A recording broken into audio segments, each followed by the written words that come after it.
from the trading floor and the global markets and bring you more news you can trust in business and finance. Buy, sell, hold on The Final Word, weekdays at 9 p.m. only on CNN Philippines. The biggest news of the previous night? What has the president said about the government's pandemic response? Has there been a change in status? Is transportation running at the same capacity as it was yesterday? What kind of weather are we expecting today? Do I need to take an umbrella with me? Have classes been suspended? There are so many questions as we head out into our day. So whether you're someone who's getting ready for work or for school, or if like many others, you're staying at home, it is so important to get the important news and information that you need throughout your day. And as a mom, as a working woman, I really recognize the need to be properly informed so that I can make the best decisions for myself and for my family.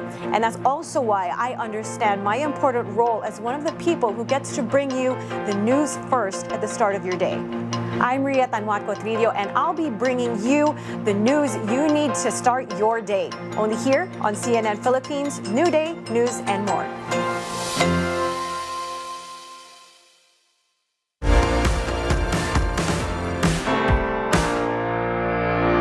Welcome to Wholesome Meals, A Better Life. Now for our final batch of recipes, now we would like to show you how a simple ingredient can take your family's dining experience to a whole new level. Now let's talk about eggs. Here you go. It's one of those ingredients that's truly flexible. It can be used for breakfast, lunch, snacks, or even dinner. You just need to be creative with it, and that is why today we'll show you excellent and time-saving meals made with Magnolia cage-free brown eggs. And to help us out, we have none other than Chef Yen. Hello, Chef. Hello, are Christine. the expert for today. There you go. It's nice to see you again. Nice to have you.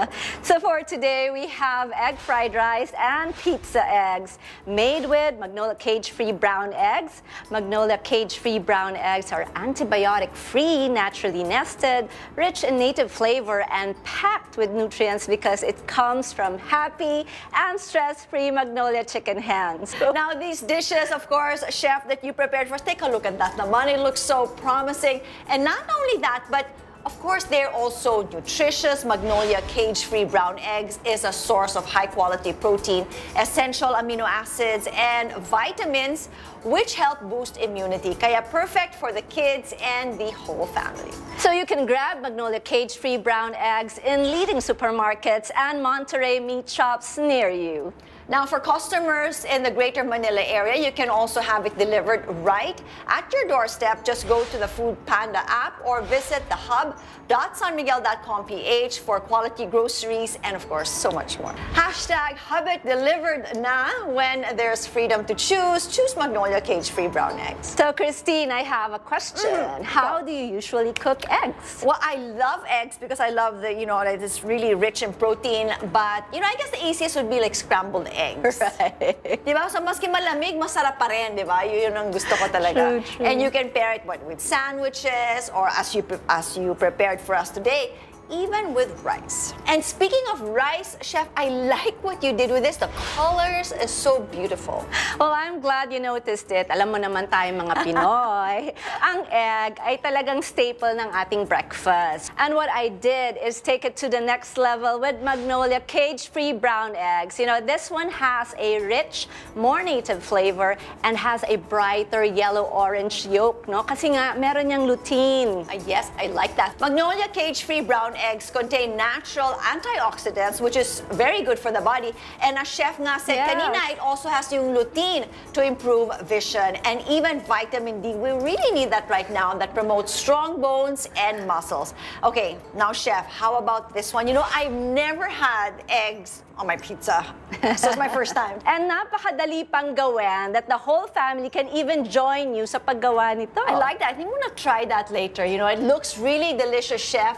How easy? Sabi nga madali. You will need 5 pieces of Magnolia cage-free brown eggs, and then 1/3 cup or 5 tablespoons of cooking oil, 1/2 tablespoon of iodized fine salt, 1/2 tablespoon of pepper, 2/3 cup store-bought pizza sauce, 1/3 cup, or again 5 tablespoons of Magnolia quick melt cheese grated, 15 pieces of pepperoni, 2.5 tablespoons of Parmesan cheese, which is optional, and lastly 1 tablespoon plus 1 teaspoon of shredded basil leaves, also optional. We need to cook the pizza eggs one at a time. Divide all the ingredients in 5 portions. So in a medium pan, heat 1 tablespoon of oil.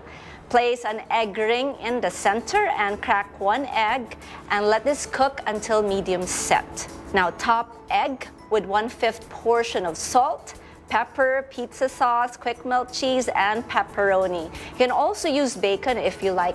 So cover the pan and cook for about 4 to 5 minutes or until the egg sets and cheese has melted. And then to finish it off, top with Parmesan cheese and some basil leaves. So this is good for 5 servings, ha? And there you go, diba? The recipe is as easy as 1, 2, and 3. Okay, so chef, paano yung tinapay? Wala ba pizza may tinapay? Wala siyang tinapay.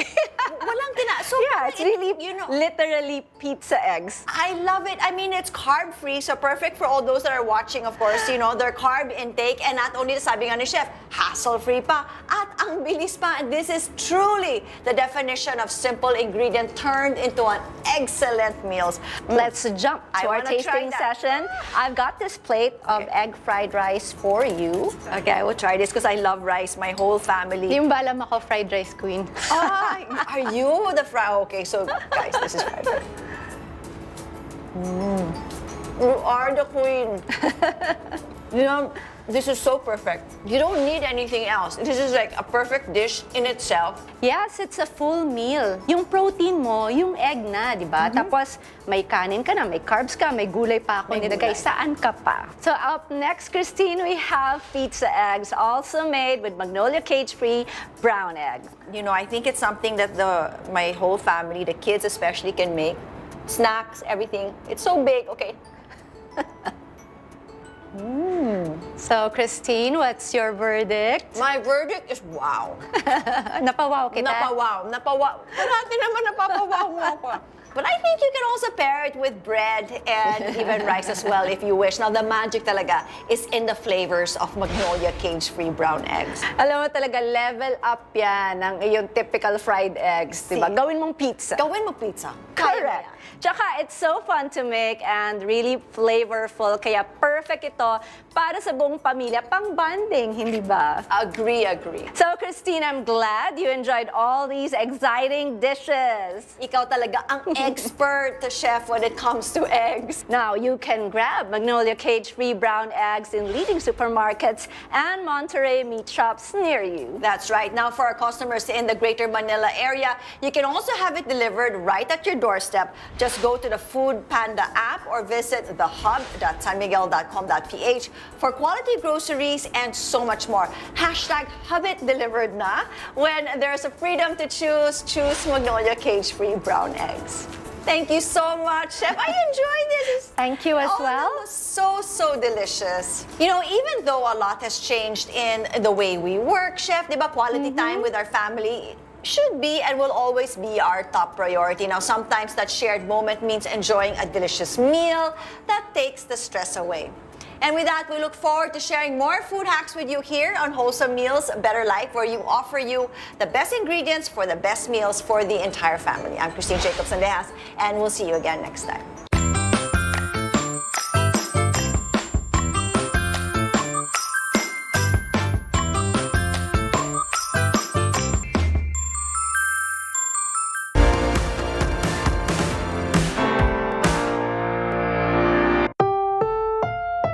This program is rated PG. It contains themes and scenes which may not be suitable for very young audiences. Parental guidance is advised. Road warriors are beginning to tip their toes back into travelling. Getting on with business, with new worries and concerns. A fresh checklist of do's and don'ts. And for those already out and about, handling the heavy baggage that comes with it.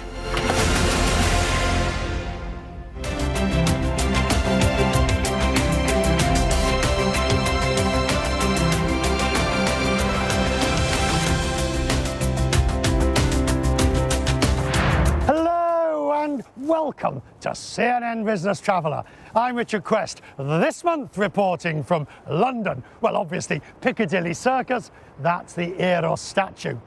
So we've managed to get ourselves back on the road safely. Now we need to look at all the other aspects of our road warrior life. For instance, maintaining elite status and loyalty programs. We're going to give you the lowdown on where we all stand. Then there's the case when we don't want to travel. HR will be giving us guidance about how to do that. And business travellers unite.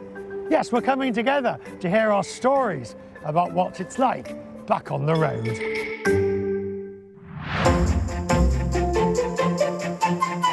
Elite status and loyalty programs are the magic keys that unlock benefits frequent flyers and travellers enjoy.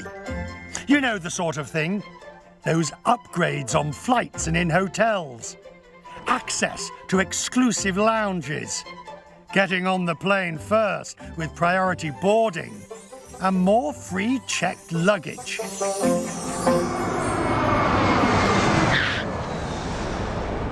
When travelling came to a screeching halt back in March, keeping up with points and loyalty schemes was a low priority.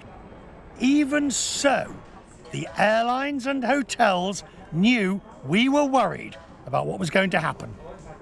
It was early on when the pandemic struck that the airlines all pretty much guaranteed we would all enjoy elite status through 2021. They extended the deadlines.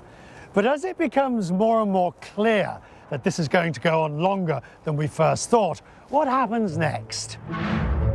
So now we know we're grandfathered in for 2021. There are a whole host of other questions. What to do with those points you already have? What would you suggest somebody who's sitting on a lot of points, what should they do?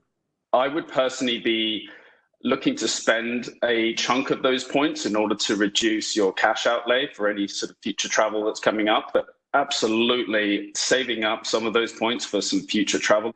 There are going to be some amazing deals because the airlines are going to want to get those travelers back on the plane, used to traveling again, comfortable with traveling again. What is your rule of thumb of when you use points and when you use cash? I want to be obtaining at least 2 cents per point in value. And so when I'm looking at a flight, I always look at the cash and the number of points. And if I can get 2 cents or a little bit more, I'm going to be very tempted to use those points instead of the cash. The only scenario that I wouldn't do that is if I'm saving up points for, a future trip or if my balance is a little bit low. Let's get to grips with where we stand. A business traveller checklist on the things we value. Alex says number one on his list of advice is to stop stressing. It's very likely that they are going to extend those through 2022 as well, or reduce the qualification requirements. Don't rely on your status to get you that upgrade. Take a look at how much it costs for a first class flight. You may be pleasantly surprised. If you rely on your elite status to get you that upgrade, just remember that everyone's status has been renewed. No one has lost any status. My third tip is to maximize your earnings and make sure that you're using cards that reward you generously on purchases that you regularly make. It can make a huge difference, and try not to settle for just 1 point per dollar spent. Try to research cards that offer 2, 3, 5x, and sometimes even more than that. The airlines, the hotels, the car companies, they're all offering some splendid deals if you choose to use your points. Is now the time to travel?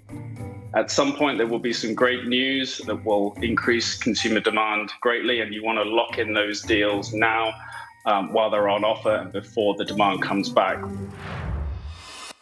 The decision on whether to travel is a movable feast. However you feel today, it may be very different in 3 weeks' time. Johnny Taylor is an HR expert and gives us some guidance on what to do when you decide you don't want to travel for work. We still have a significant number of people working remotely. It's really creating this interesting dynamic where the employer has said, we're still not traveling, but our customers, the customers of the employer have said, well, your people need to show up. So, the policy at work is you don't have to show up to the office, but if the client says they need you at their offices, you must come. When faced with a dynamic where you're just not comfortable, what should you do?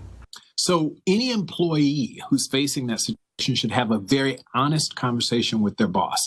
And it needs to be reasonable. It can't be, listen, I don't want to travel until we're certain that I'm safe, because I've talked with you before. You're never 100% safe, right? But if it's unreasonable for you to show up, either sometimes it's childcare, sometimes it's you have pre-existing health conditions, then your employer has an obligation to try to accommodate it reasonably. But there are some jobs that require travel. And if the employer concludes that there's no other way but for you to be there, then the question is whether or not that's the right job for you. How far can you say to your employer, look, I went to a meeting and they weren't socially distancing properly? If they are not following appropriate protocol, social distancing, wearing masks, etc., you can't force an employee to go into a situation where they're compromising their safety. Got it. But if the company is doing that, so I ask you to come to a dinner, and the dinner, they have long tables and we're socially distanced and people are wearing there, and you say, nonetheless, I'm uncomfortable doing this, then that's not the job for you. And an employer can, under those circumstances, say, then this isn't working. A reasonable accommodation is okay. Your employer is only responsible so far in keeping you safe. It's up to you and me to do the usual things, avoid touching your face in order to help minimize the chances. If you're like me, the moment somebody says, don't touch your face, you're immediately touching your face. It's like I can't help myself. The gadget that could perhaps stop you touching. In a moment.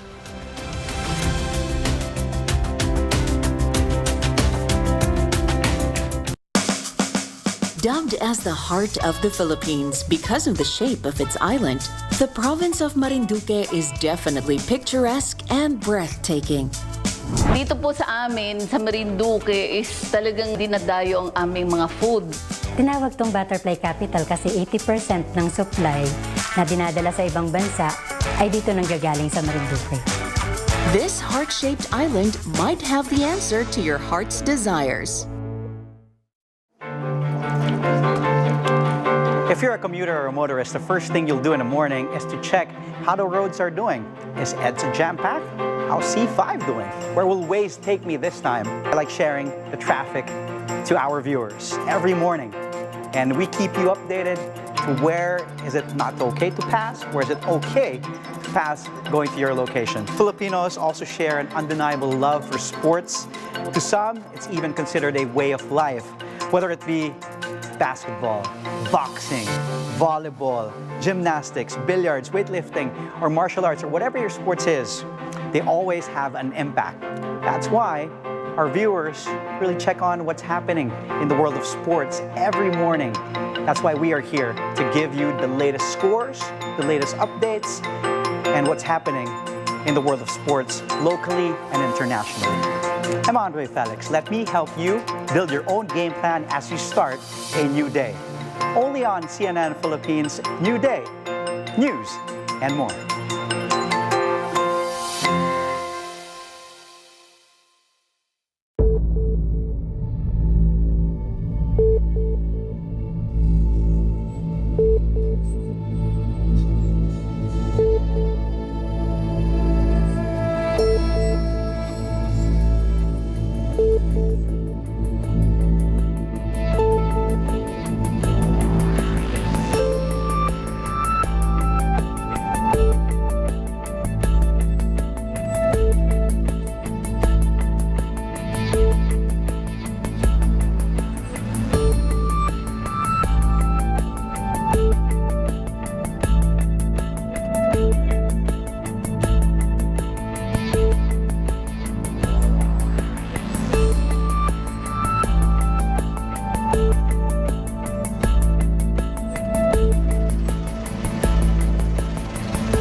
time and shop online at the SMC Hub, San Miguel Corporation's e-commerce platform that delivers your groceries and more straight to your door.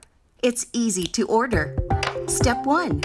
Choose your delivery location. Step 2. Check out your most trusted San Miguel quality products and add to cart. Step 3. Choose your payment method and check out. The SMC Hub delivers to anywhere in Metro Manila and to select municipalities in Cavite and Rizal. Same-day delivery is available Mondays to Saturdays if you place your order before 12 noon. Spend more time doing the things you love. Just hub it delivered. Visit us now at thehub.sanmiguel.com.ph. Your home made better with San Miguel.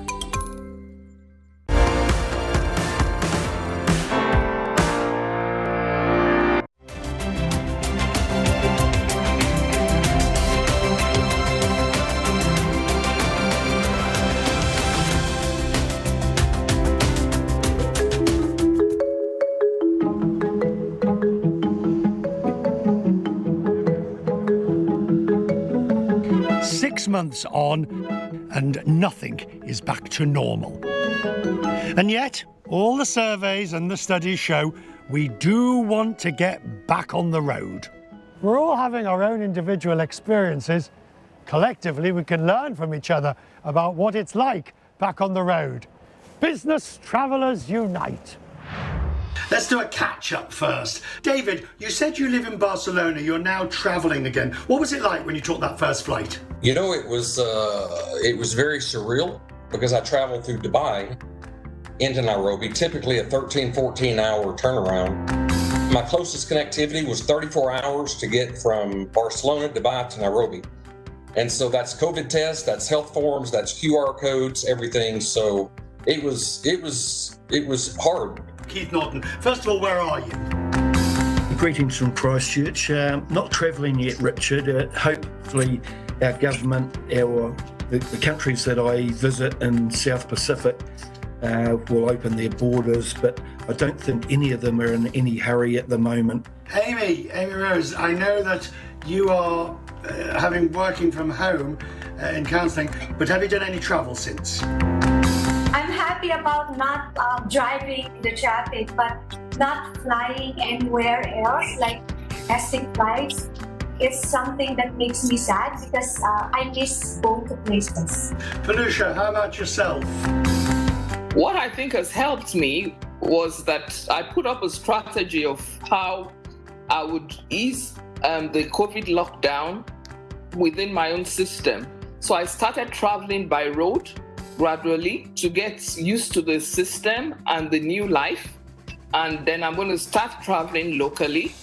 And then finally, I'm going to fly out of Nigeria. That's probably going to be in December. Amy Rose, you're not traveling. I mean, you've missed a conference that you wanted to go to. What's it going to take to get you traveling again?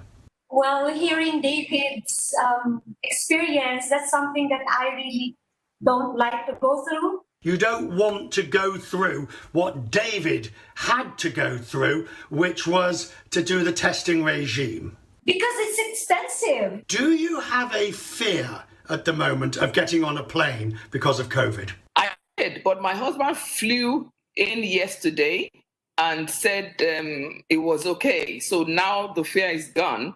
I may hop on the flight from next week to see my clients instead of doing it all by road. Keith, what would it take for you to start travelling again? I usually take between 8 and a dozen trips away from New Zealand a year. It just takes a government decision, basically. David, when are you next going? Where's your next plan to travel? I don't want to get back into the confusion of long travel. I think that what a lot of business travelers are concerned about, which is my concern, is the quarantine aspect. Two prongs to that. One, does the country have a mandatory quarantine when you arrive? Two, what if you get COVID? Then it messes up your entire travel schedule. So I think that's where we have to be careful. Give some advice, Amy Rose, to our fellow guests, Keith, Felicia and David. because obviously you're a therapist, you work in this area. How would you suggest we are all handling this crisis? Mental health is very important, and part of mental health is the physical, psychological, mental, and the spiritual side. So physically, we just need to enhance our immune system while we are waiting for that chance to pass again. It's always about our protection. It's our body is our responsibility. All together, 3 deep breaths in and out. Are you ready? Yeah. All ready? 1, in.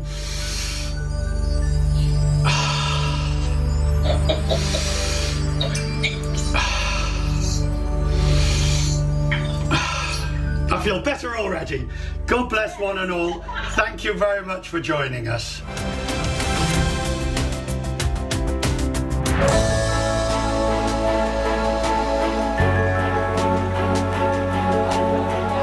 With passengers shunning flying and airlines no longer needing the number of planes they bought, it's led to a headache for the aircraft manufacturers. The Airbus chief executive, Guillaume Faury, says that Airbus has had to go back to the drawing board and rethink its risk assessment strategy. Tell me what it was like.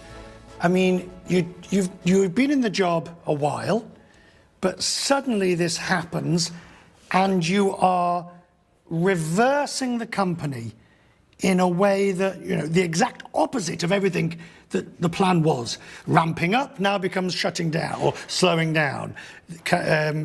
New orders becomes deferrals. What was it like? Nowhere on our risk maps. We do all kinds of risk scenarios and what if. All airlines impacted at the same time across the world. Yeah, I mean, it's amazing. Now, yes, we had to look at the magnitude of the problem, try to invent solutions. It's COVID-19. It comes from the outside. You just have to accept it and do your very best in that situation. Let's talk wider about the travel experience and what you... This is crystal ball stuff, I understand. If you accept that the love of travel is not going to go away, the wanderlust to go out and see. As the manufacturer of aircraft, how do you now take this crisis, factor it into your future, and what do you expect the future of travel to look like now? Yeah, it's important to remember what happened after September 11. We thought we would never travel again in the same way. Passenger experience would be damaged forever. And actually, we have adapted to the new situation, to the new security systems and measures, and they've become more efficient moving forward. And I think we will learn a lot from COVID-19. We'll be much better prepared to the next thing that could happen, and we'll be back to a different normal life. But what will we think is the new normal? So I think, yes, we'll be back to normal, not the normal of before, but the normal of the future.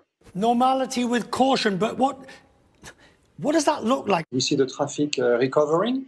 The middle seats are occupied. You don't have in a plane the situation you have in a room or in another mean of transport because of the way the air conditioning has been designed was very visionary at that time, because you have the flow going from the top to the bottom. You're not in the airflow of your neighbor, even if they are on the seat next to you. Do you think the public are buying that? Or do you think they're accepting that? I'm not sure. Well, I think it's not black and white. I think there's a large majority, at least in this part of the world, who accept it. Of course, short distance is easier as a decision to start with. And when you start to fly again and get used to the mask and the new measures, then you start to think flying long distances. And I'm impatient to fly long distances again now.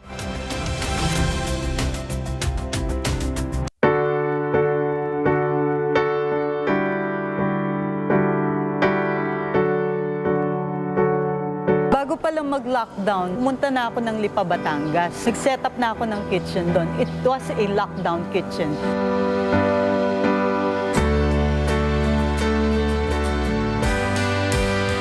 Itong pantry na to, venue siya sa pagtulong.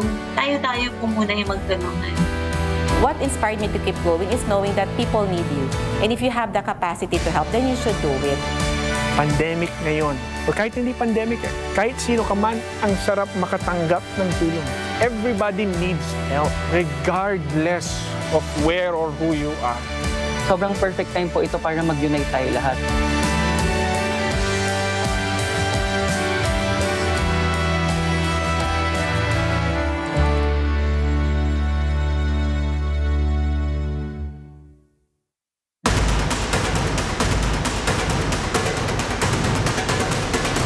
Local governments can house patients with mild cases in so-called isolation facilities for now. The pilots are doing their best to spot each and every resident. Kung makikita ninyo sa aking paligid ay hindi pa rin humuhupa yung baha. Umabot yung level ng baha dito sa bubungang ito. Nagpapatuyo rin sila ng kanilang mga gamit. Rex Remitio, CNN Philippines. What was the biggest news of the previous night?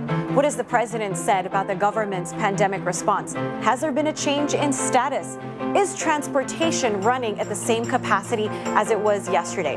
What kind of weather are we expecting today? Do I need to take an umbrella with me? Have classes been suspended? There are so many questions as we head out into our day. So whether you're someone who's getting ready for work or for school, or if like many others, you're staying at home, it is so important to get the important news and information that you need throughout your day. And as a mom, as a working woman, I really recognize the need to be properly informed so that I can make the best decisions for myself and for my family. And that's also why I understand my important role as one of the people who gets to bring you the news first at the start of your day. I'm Ria Tanwatco Trillo, and I'll be bringing you the news you need to start your day. Only here on CNN Philippines, New Day, News, and More.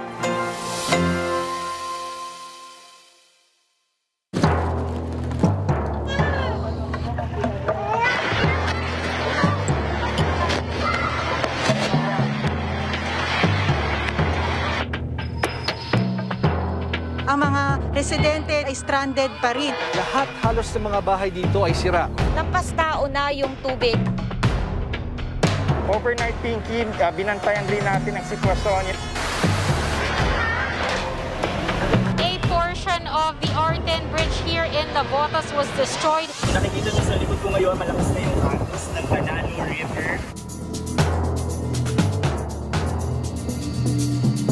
Ang resulta, lagpas taong taas ng baha. Kagabi takot na po kami. Ilang minuto lang po na ang taas na po ng tubig. Merong mga outsiders na nananamantala. Wala pa nga rin daw tumutulong sa kanila. Kahit yung mga bahay dito sa paligid, lubog na sa baha.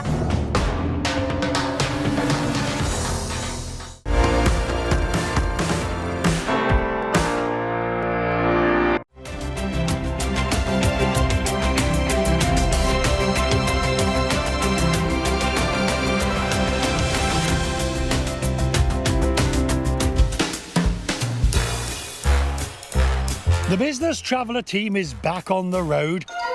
And of course, we're doing it with an abundance of caution, which has drawn attention to some personal habits that perhaps I hadn't really noticed so far. If you're like me, the moment somebody tells you not to do something, you subconsciously need to do it. So when you're told not to touch your face, I immediately want to touch my face.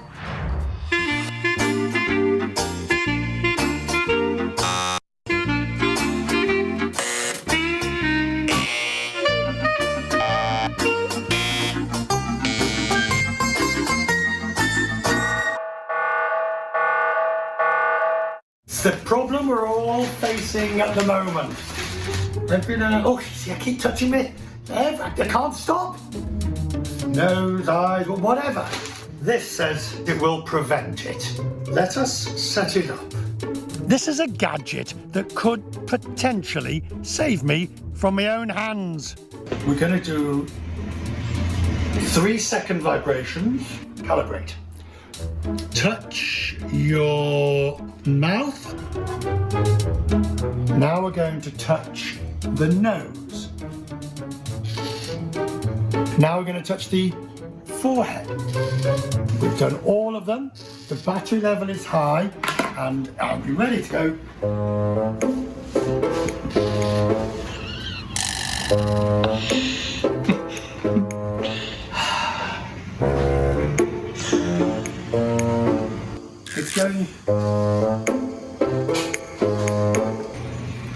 There's this one as well.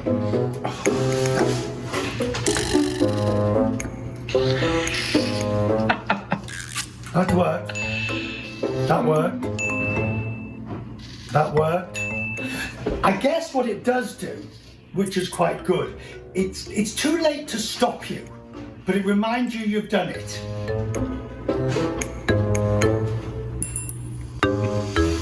Oh, wait a minute.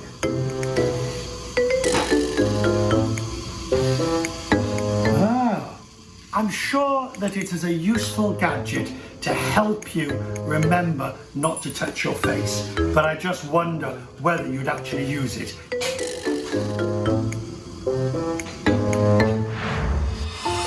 Like any other shared human experience, COVID-19 has made us aware of ourselves and our behaviours. It's changed how we behave and act towards each other. Until now, travel shaming had been pretty much restricted to environmental and climate change concerns. Now, though, people are being travel shamed because of COVID. Unfortunately, people's individual actions become other people's business. The philosophy professor Krista Thomason is helping me understand this behaviour a little better. Travel shaming, the wish to make somebody else feel bad because they've gone out on the road. There is now almost an ethical issue of whether we should travel. How do you describe that issue? What we're experiencing right now is a question about collective action. It's a question about cooperation, and it's a question of how do we try to keep as many people safe as possible. You know, I've now done, 3-4 flights, all for work. I don't see that I've done anything wrong, far from it. I think that I've followed the rules as best I can. And yet there will be people who say, well, you should have done something different. You shouldn't have gone. The part of the issue that we're having now, especially with travel, especially for travel with work and things like that, is that there's a disagreement about what the right thing to do is in this particular case. So you have some people who are going to be fine taking the risk as long as they're taking all of the necessary precautions. And then you're going to have people who think, no, maybe the necessary precautions are not enough. But that's one of the tricky parts of a global health issue. In terms of the argument, I suppose no one's right and no one's wrong, but where does it take us?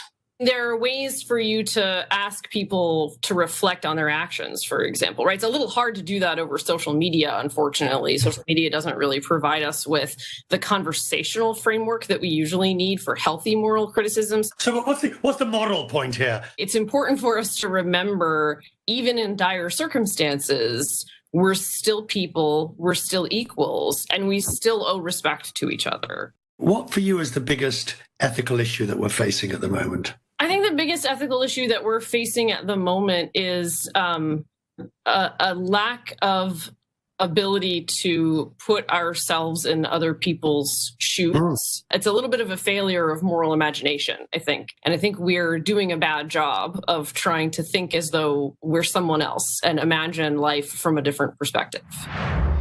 The one thing that has become clear throughout all of this is we do still have a desire to travel, but only when we feel it is safe. And that's why so much work perhaps still has to be done by everybody in the travel and tourism industry to reassure people it's safe to go back on the road. And that's CNN Business Traveller for this month. I'm Richard Quest in London. Wherever your travels may take you, I hope they're profitable and, of course, safe. I'll see you next month.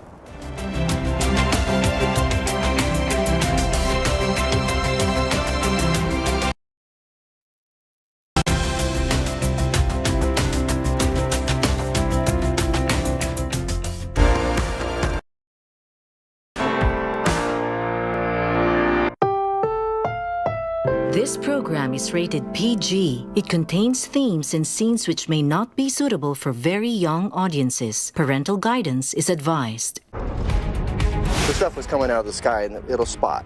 The fires will, jump to our property.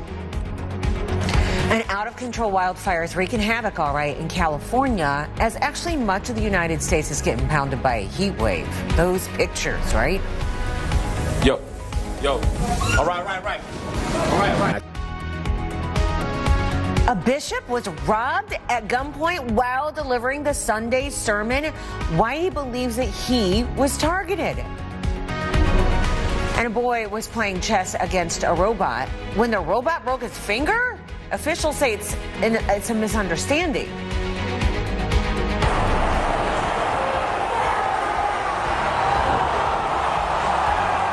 Okay, and then why fans trashed and stormed the stage at a Kid Rock concert over the weekend.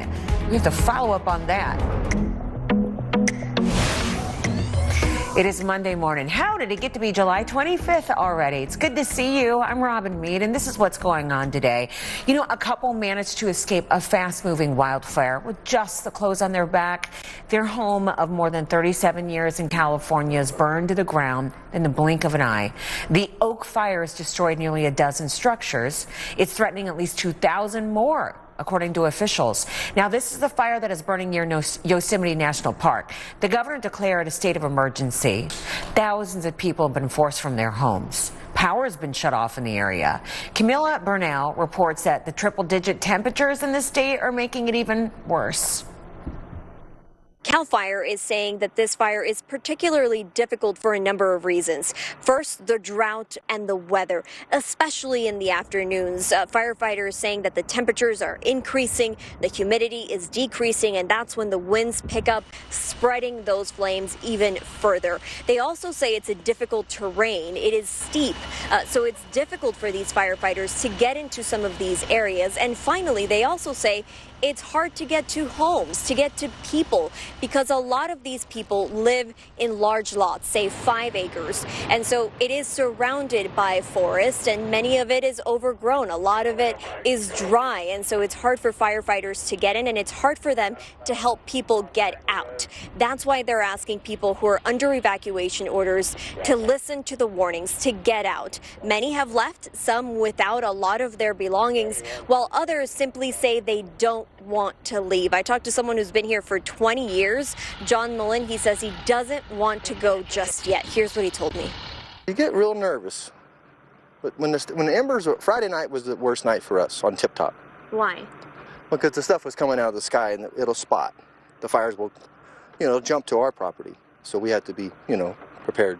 I've seen fire before, so I feel like I can protect myself. I have no kids with me in my house, so I can leave at a moment's notice. And we do expect some progress because we know that there are more resources. On Saturday, there were about 400 people working on this fire. On Sunday, there were more than 2,000 people working on the fire. So they expect things to improve over the next couple of days. Robin? Camila, thank you. And right now, the Oak Fire is the largest active wildfire in the state of California. Developing this morning, officials across the Northeast are warning people to hydrate and to seek shade with another day of blistering heat on the horizon here. It is the latest in a stretch of record-setting days. Boston broke a century-old record when it hit 100 degrees yesterday, and then some people who had to endure that heat did so without AC. Power outages were reported in neighborhoods near Boston, Pittsburgh, and New York City. And at least one person in New York has died of heat exposure. The heat index there reached up to 104 degrees over the weekend. 104. Where do we see the relief, at least for a little while? All right, Chad Myers is in for Bob this week, and thank you for being up early. Appreciate it. Okay, do we have a storm on the horizon that will at least bring in some cool temps? Yes, we have a cold front. I mean, it's a cool front, okay?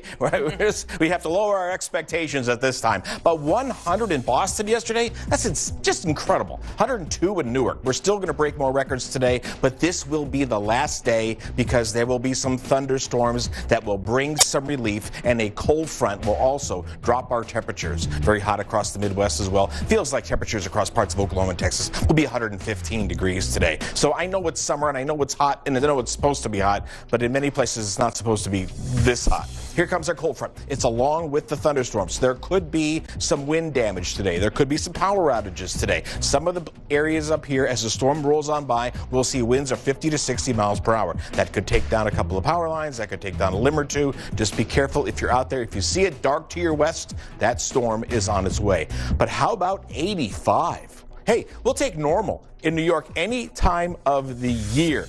Some good pictures yesterday out of parts of the Northeast and even in the Midwest as well. We'll show you those coming up in the next half hour. And thank you again. Appreciate it. Good to see you. Good to see you, too. All right. So 5 minutes past the hour, a car plowed through a crowded beach and right into the water. Police in Daytona Beach, Florida say the driver had a medical emergency while he was behind the wheel. Witnesses say that his wife was next to him and their 2 daughters were in the back seat. We were just talking, and within 3 minutes or so, we heard a giant crash. I mean, like, I thought it was either a firework that went off, or, I mean, something bad just happened. Turned around, and that vehicle just came barreling down the, I mean, probably 40, 45 miles an hour, and there's no brakes or anything. It just crashed in the ocean. We helped the girls out of the back and the wife out of the front seat, and some of my cousin helped push the car back up on the beach because it was getting pulled out in the waves. But there was a whole crowd of people trying to get them out of the vehicle. Several people are injured, and officials say the family went to the hospital, as did a young boy who was hit in the water. You know, parents grabbed their children and they ran for their lives when shots rang out at a public park in L.A. Hundreds of people were there at the time. 2 people were killed. 5 were injured. Police say that it began as some kind of dispute between 2 parties at an informal car show. At last check, nobody was in custody. Okay, and then another alarming situation. A bishop in Brooklyn was robbed in the middle of a sermon as it streamed online, and I have to warn you, it is hard to watch. Yo. All right. Bishop Lamore Whitehead said that somebody kicked open the door at the back of the room and several men with guns came in.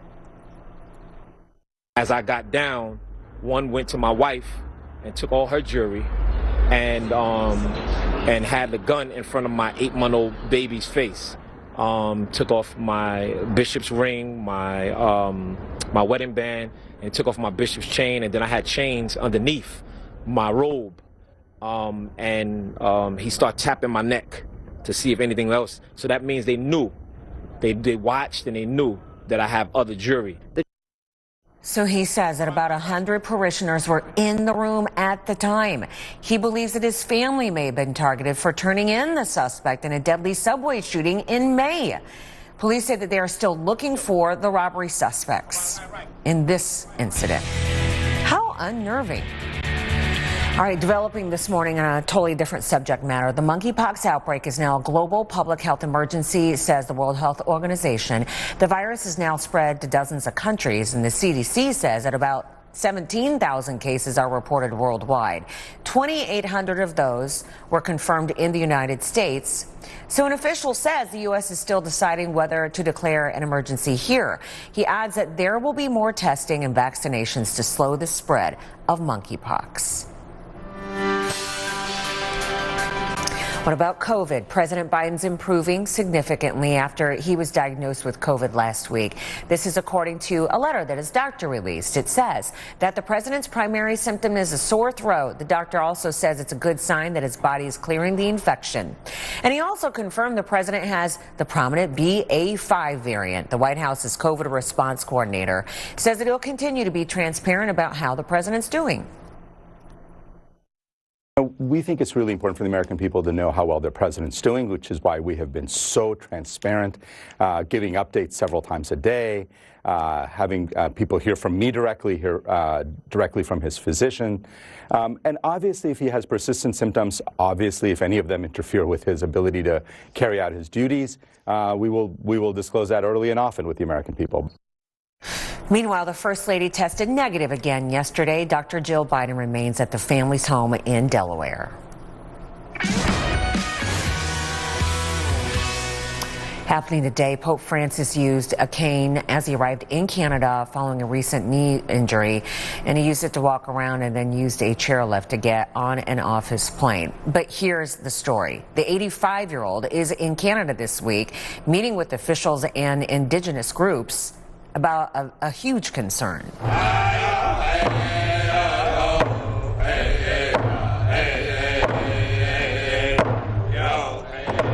The Pope says that he's using this trip to apologize on behalf of the Catholic Church for years of abuse suffered by thousands of Indigenous children. He says he hopes to visit Russia and Ukraine next. You know, a waitress broke into tears when she got a $3,000 tip for a $13 check. This is in Pennsylvania, in Scranton. The customer told the manager at Alfredo's Cafe he was so impressed with the service that he tipped Mariana Lambert the $3,000. He said that he's involved in cryptocurrency and just wanted to give back to the community. Family Dollar is recalling hundreds of products in certain states. Is yours on the list?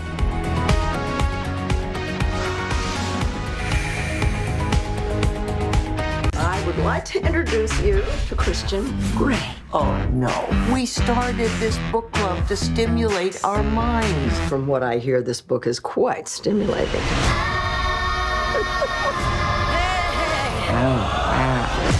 Whoa, what's that? That's not mine. I've never seen that book before, honestly. This is nasty. You just need to put yourself out there. Judge Myers? Yes. Rev up your love life with these tips. Do you need anything else, Your A Honor? man of your dreams is just a click away. No, I don't. I'm fine. Thank you. Yep. Everybody remembers their first kiss. How about I tell you about my best kiss? Maybe that hasn't happened yet. I never thought I'd be back here again. Is it as good as you remember? Maybe better.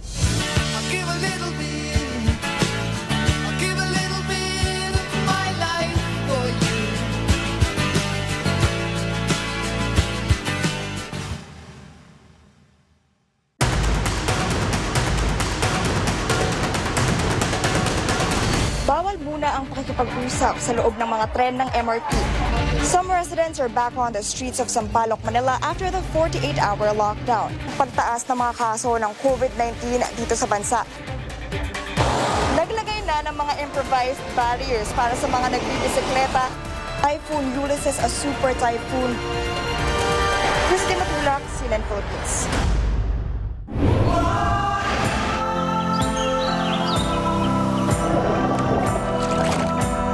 Nangyari yung pandemic, sobrang naapektuhan yung tourism industry, naapektuhan yung livelihood ng mga tourism workers. Talagang umaray sila. Zero yung kanilang income. Nung nag-pandemic, tumigil ang lahat. Unti-unti na rin po ulit na nakaka-recover at tuwan-tuwa po ang ating mga bangkera na nakakabalik na po sila. Tuwang-tuwa sila sa pagbalik nila dito. Masaya kami dahil ramdam namin na buhay ang negosyo dito na maaari namin ipagmalaki. Idumaan man sa malubak na daan, may ginhawa pa rin nakalaan sa kinabukasan. It is the life of the Filipino people that will benefit out of it. Yung sarap ng buhay ng bawat Pilipino na kayang maabot, kayang mapuntahan ang isang lugar dahil kasi may daan.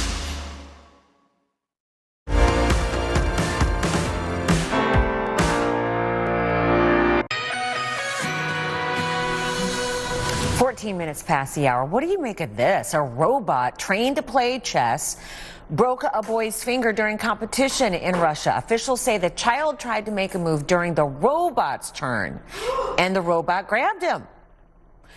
People helped free the boy's finger. Now, he competed the next day, but he was in a cast. His family says that they're looking into legal action. You tell me they're not sentient. Jen with the conspiracy theory. Oh, I love her. Family Dollar is recalling more than 400 products because they're afraid that they may have been stored at the wrong temperature. Everything from pain relievers to toothpaste, antiperspirants, even eye drops. Some are name brands like Colgate, Dove, Old Spice, and Tylenol.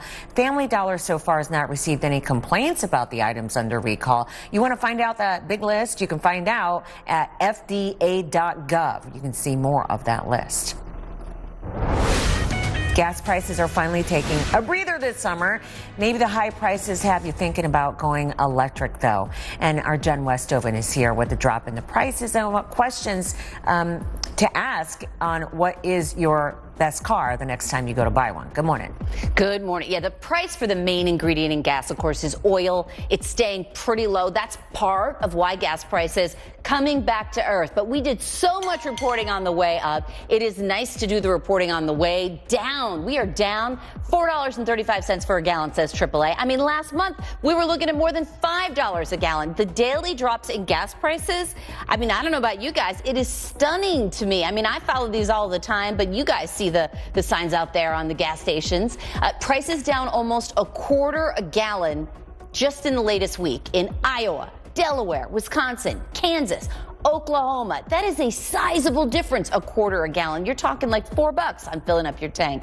But if this whole surge, though, has just given you, some agita, if you're thinking of passing on gas, some good news when it comes to charging on the road. Tesla says they're going to open up their charging network to all electric cars, not just Teslas anymore. They're doing it to try and win some government money, but that's good news for you if you're driving one of these. GM is putting in 2,000 fast chargers at Pilot and Flying J gas stations. So if you're thinking about considering one, and look, I know the new ones are so many of them are like $60,000. So maybe you're thinking, I'll buy a used one. So here's what you need to think about. Number one, you want to find out everything you can about that battery to make sure it's in good shape.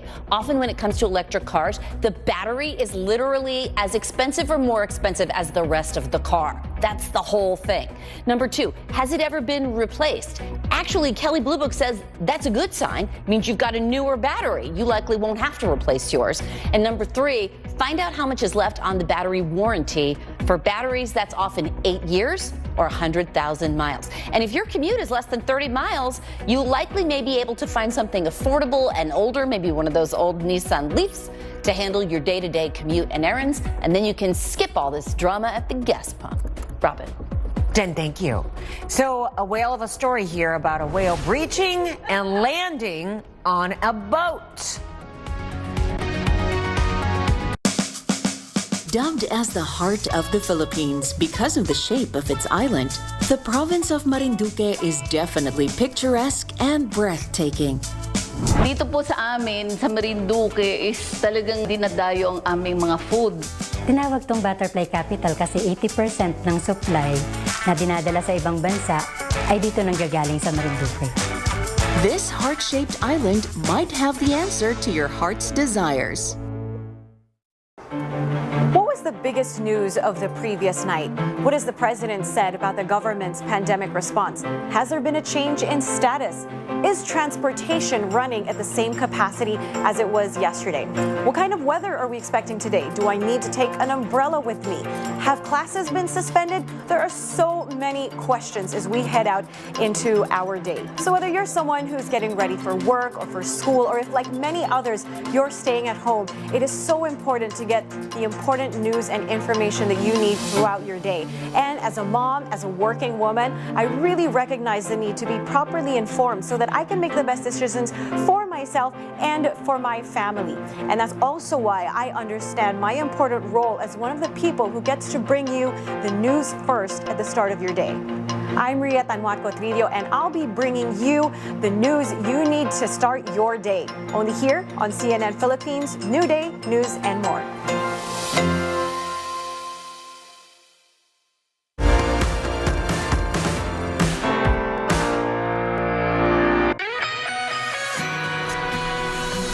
A whale of a story here about a whale breaching and then landing on somebody's boat. This is off the coast of Plymouth, Massachusetts. At least I can tell you no injuries, but take a look at the pictures. No major damage to that boat. I don't know how. People are warned to stay at least 300 feet away from whales if you spot them in the water to minimize then running into them. There's a lot of boats around at the time, too. A 100-pound sailfish stabbed a woman off the coast of Florida. She was on a boat with somebody reeling it in when it jumped out of the water and it punctured her in the groin.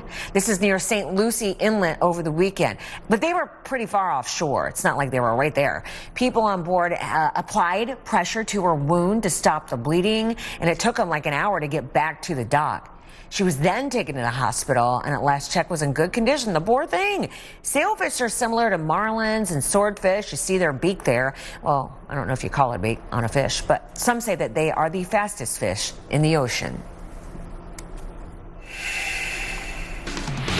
For the first time in more than 60 years, a NASCAR driver has had his win taken away. Carolyn, the car failed the post-race inspection. What was the problem, according to officials? Yeah, good morning, Robin. I mean, they find this stuff from time to time, but to have a race taken away is very unusual. I mean, Denny Hamlin has been the king of Pocono. As you know, you're a big NASCAR fan. He had won there a record 6 times, and it looked like he was going to grab that 7th crown on Sunday. He finished just ahead of his teammate Kyle Busch.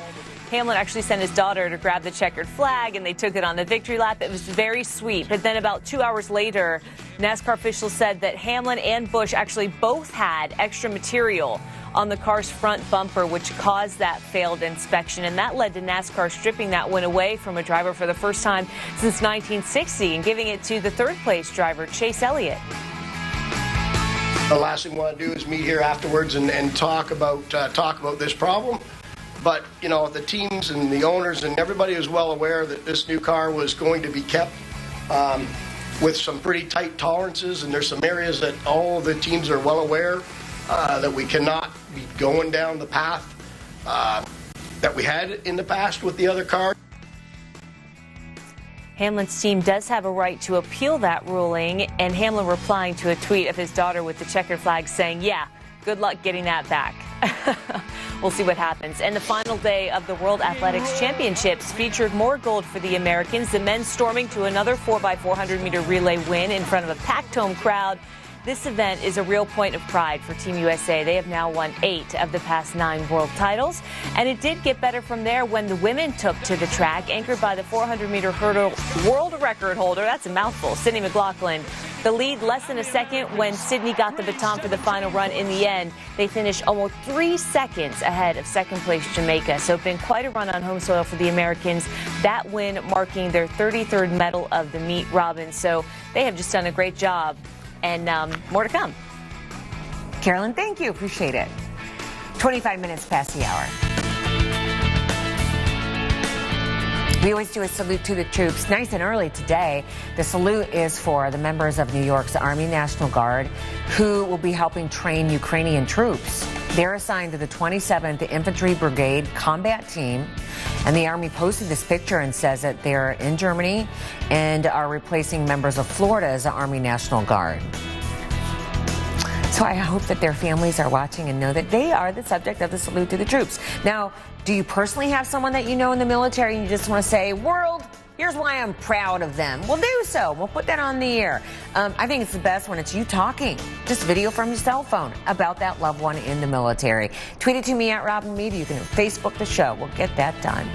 Okay, so there's a new twist in the story of a sister who woke up from a coma and accused her brother of putting her in the hospital.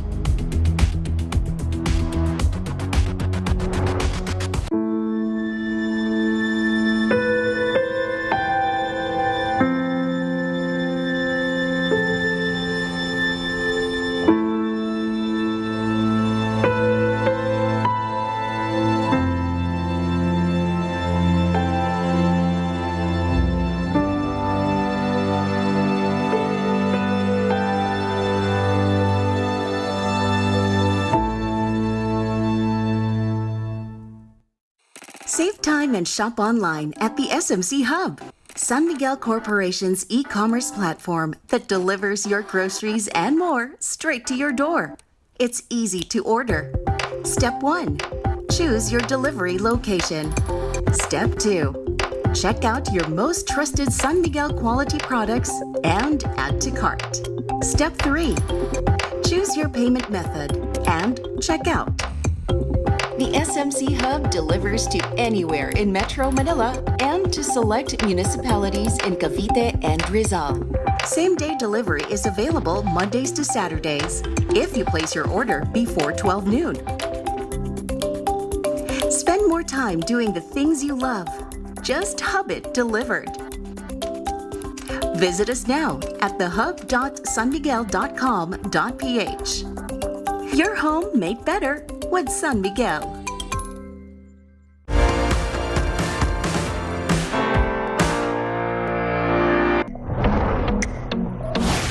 Well, good morning. Welcome to a brand new Monday. Let's get you ready for it. I'm Robin Meade. Some of the day's top stories while you do soar. So the New York City Triathlon shortened the biking and the running parts of this weekend's race because of the excessive heat. Temperatures reached in the mid-90s on Sunday. That was during the event. Race organizers say that there were no serious injuries. Boston rescheduled its triathlon to August. Today, Vice President Kamala Harris is going to go to Indiana, the first state to hold a special legislative session about abortion, since Roe v. Wade was overturned. Lawmakers are considering a total abortion with few exceptions, and a vote could come as soon as Friday. Parkland High School gunman Nicholas Cruz is back in court for sentencing trial today. Chilling testimony last week revealed that he sat right there next to the brother of one of his victims at a McDonald's after the attack. Prosecutors have asked the jury members to sentence him to death, while his defense attorneys have asked for life in prison. The trial is likely to last months.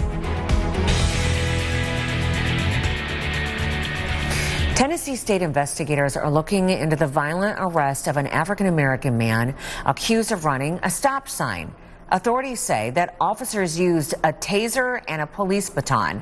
According to the criminal complaint, Brandon Calloway jumped out of his car and ran into his house. His girlfriend recorded the cell phone video showing the police coming inside. And I have to warn you, this may be difficult, jarring to watch.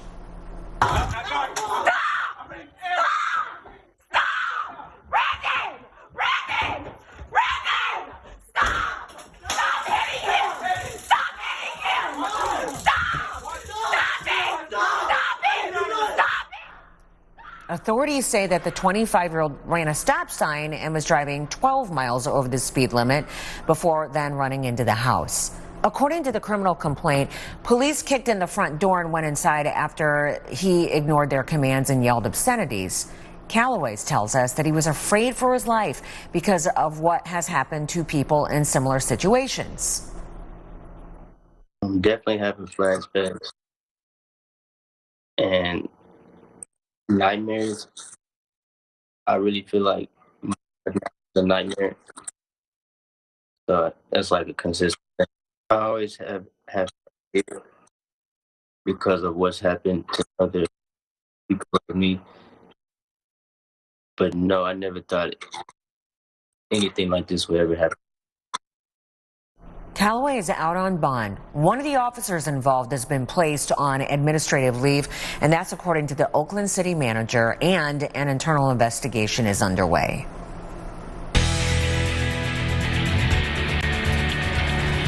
What a twist here. The man whose sister woke up from a 2-year coma and accused him of attacking her. Remember this story? The man has died in police custody. Daniel Palmer was facing charges of attempted murder and malicious wounding, as it's called. Now, Gene Casares reports that the circumstances of his arrest and his death are raising so many questions. Daniel Palmer III, charged in the brutal attack of his sister Wanda Palmer, was said by law enforcement to be uncooperative as they tried to get him to jail after an initial court proceeding. Now, officials say he is dead. Palmer died Thursday night in a hospital after being in jail for 5 days. Palmer of Jackson County, West Virginia, was charged with the attempted murder of his sister Wanda in 2020, allegedly bludgeoning her with a hatchet or axe in the head and face. It was Wanda's mother who called 911 after it happened. They came Wednesday morning to mow her grass, and they found her in a big pool of blood, they said, and they run up on the hill real fast on a four-wheeler and told us, and I called the police and the ambulance. Wanda was found in her living room. We show up and we see her on the couch, bloodied, battered, bludgeoned in the head and face area. They believed she was dead, but then heard sounds, quote, commonly referred to as the death rattle. But Wanda was alive. I wouldn't have wagered a nickel for her life that morning. She was in that bad a shape. According to the criminal complaint, a witness saw Wanda's brother at her trailer that night, and investigators say there was a history of violence between them. But law enforcement had no weapon, no eyewitness to the attack, and no phone records or video. And Wanda was in a coma until about 3 weeks ago when she woke up in her nursing home, the sheriff says. And she told investigators the attacker that night was her own brother. For her to be able to wake up and say, give the name, thank God. That's all I can say, thank God. This case is really about the perseverance and the toughness and the strength of the victim in itself. From the beginning, Jackson County Sheriff's Department tells CNN that Palmer was so uncooperative they couldn't take a brand new mugshot of him, and he wouldn't sign the paperwork allowing for an attorney to represent him. Now the question is, would he not cooperate, or could he not cooperate because of a medical condition that no one ever knew existed? His attorney and guardian ad litem, Ryan Ruth, tells CNN that he will be looking into that, and also says that Palmer was in bad shape, non-responsive, and basically alive by the machine in the hospital. Wow. Gene Casares, thank you so much. And Daniel Palmer's official cause of death has not yet been announced. So the meeting to discuss firing the Uvalde School District's police chief is now on hold. It was supposed to happen over the weekend. It got canceled after Pete Arredondo's attorney reminded the district about his rights under school board policy. Now, the chief has been criticized over the deadly shooting at Robb Elementary, where 19 children and 2 teachers were killed. Law enforcement waited more than an hour before going after the shooter. State officials say that Arredondo was in charge, a claim that he denies. Now, the chief has been on administrative leave for the past month. Al Gore is using the Uvalde school shooting to sound the alarm about climate change. A new interview with the former vice president compares law enforcement's inaction at Robb Elementary to climate deniers who refuse to admit the crisis is real. You know, the climate deniers are really in some ways similar to all of those almost 400 law enforcement officers in Uvalde, Texas, who were waiting outside an unlocked door while the children were being massacred. They heard the screams, they heard the gunshots, and nobody stepped forward. And God bless those families who've suffered so much. And law enforcement officials tell us that's not typical of what law enforcement usually does. And confronted with this global emergency, what we're doing with our inaction and failing to walk through the door and stop the killing is not typical of what we are capable of as human beings. And Al Gore also praised President Biden for the steps that he's taken to address the climate crisis, but said that real change will require congressional action. So the January 6th committee may consider a subpoena for Ginny Thomas, the wife of Supreme Court Justice Clarence Thomas, according anyway to the committee's co-chair, Congresswoman Liz Cheney. The committee is engaged with her counsel. We certainly hope that she will agree to come in voluntarily, but the committee is fully prepared to contemplate a subpoena if she does not. We've certainly spoken with numbers of people who are similarly situated in terms of the discussions that she was having that you've mentioned. So it's very important for us to speak with her. And as I said, I hope she will agree to do so voluntarily, but I'm sure we will contemplate a subpoena if she won't. The committee wants to meet the conservative activist and see documents that could be relevant to their investigation. Some of her text messages allegedly show that she urged former White House Chief of Staff Mark Meadows to keep fighting to overturn the 2020 presidential election. And the committee also has some of her emails. After the committee presented new evidence at last week's primetime hearing, the New York Post released an editorial that reads in part that former President Trump's unworthy to be this country's chief executive again. Now, that could be the newspaper's strongest critique of the former president yet. It comes after the Select Committee revealed that the former president was sitting in the White House dining room for hours, watching the chaos play out on television. A volcano erupts on Japan's third largest island, and thick black smoke was seen billowing into the air yesterday. So the Japanese Meteorological Agency raised the eruption alert level to 5. That's their highest. And that led to evacuations for people in the region. So this volcano is one of the most active in Japan. Soaring temperatures in Europe are fueling wildfires there. Hundreds of people had to be evacuated because a fire started on the Greek island of Lisbon. Now, officials say that it has destroyed dozens of homes and buildings, and there's another fire burning inside a national park, and that's threatening rare wildlife. Meanwhile, firefighters are working to contain several fires around London. People have been warned to avoid some areas. Let's bring you back home now and talk about your forecast.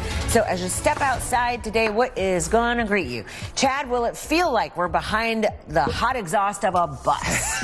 Good morning. Yes. Yeah. Jen Myers is in for Bob. And it might smell like that, too. I'll tell you what, though, I will take cold front for 400, Robin, because you know what? It might be worth it here. We're going to take temperatures down almost 20 degrees from where we were over the weekend. Cold front coming through. We could see airport delays already today.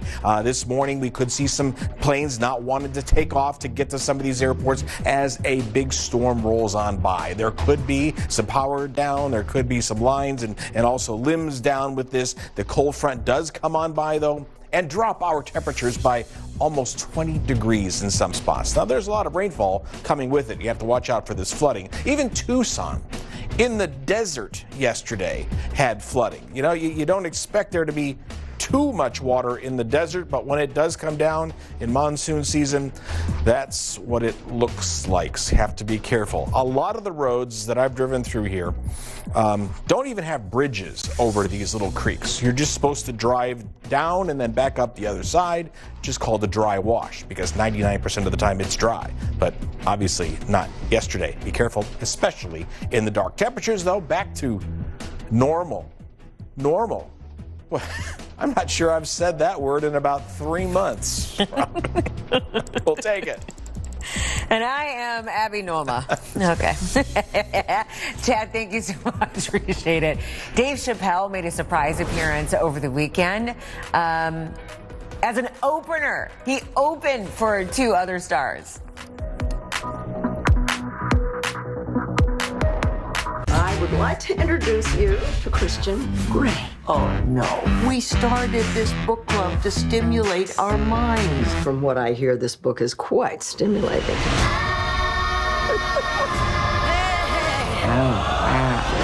Whoa, what's that? That's not mine. I've never seen that book before, honestly. This is nasty. You just need to put yourself out there. Judge Myers? Yes. Rev up your love life with these tips. Do you need anything else, Your Honor? A man of your dreams is just a click away. No, I don't. I'm fine, thank you. Yep. Everybody remembers their first kiss. How about I tell you about my best kiss? Maybe that hasn't happened yet. I never thought I'd be back here again. Is it as good as you remember? Maybe better.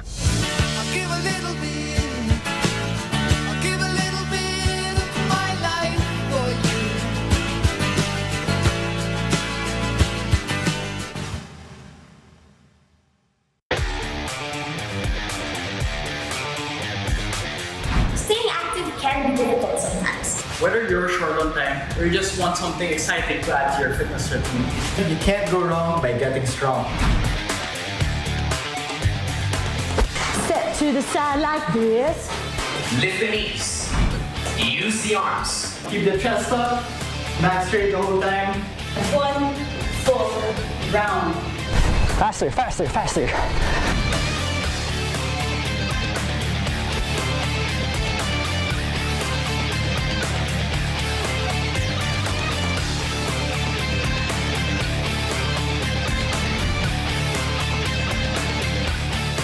So what are you waiting for? So let's push ourselves to the limit. And have some fun.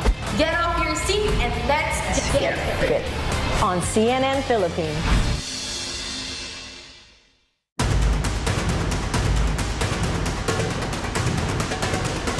3 of the 4 Army men who died in that controversial police operation are now here in Manila.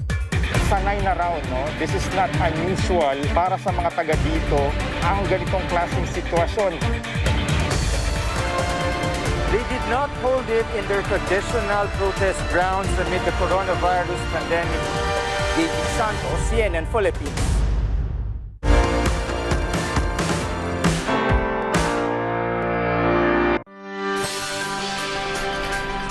Okay, new details on this. So a suspect is back in custody, this time on federal charges for attacking a U.S. congressman. He had been released on state charges and didn't even have to post money for bond.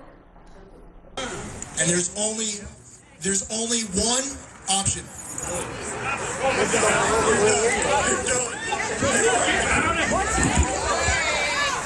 So this suspect is accused of trying to stab Representative Lee Zeldin at that campaign rally.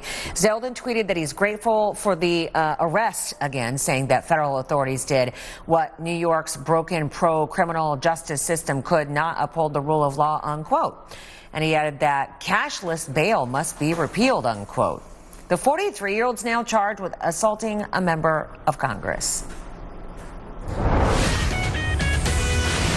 Okay. So nearly half of the shoppers are looking for cheaper options to fight inflation, according to a survey by the Federation. And cigarettes, it all adds up. Good morning. Good morning. And that's a big deal because people are intensely brand loyal when it comes to cigarettes and beer. So that's a sign that people are really struggling. I mean, if you ever know a smoker, you know they do not like to switch smokes.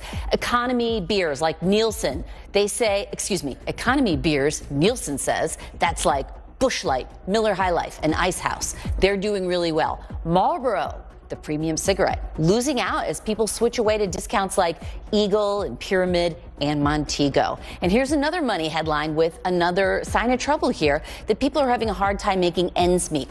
Two big credit card companies, Discover and Capital One, say more customers are missing their payments. That means that they and some other of the big banks, they've got to get ready for trouble. That maybe there are going to be a lot of people who just can't pay their bills. That's a risk that they take when it comes to credit cards. But don't forget, that's a week after AT&T said customers have been paying later. Plus, you know, credit card debt, that's about to start getting more expensive because the Fed is expected to hike rates this week. We'll have more on that through the week.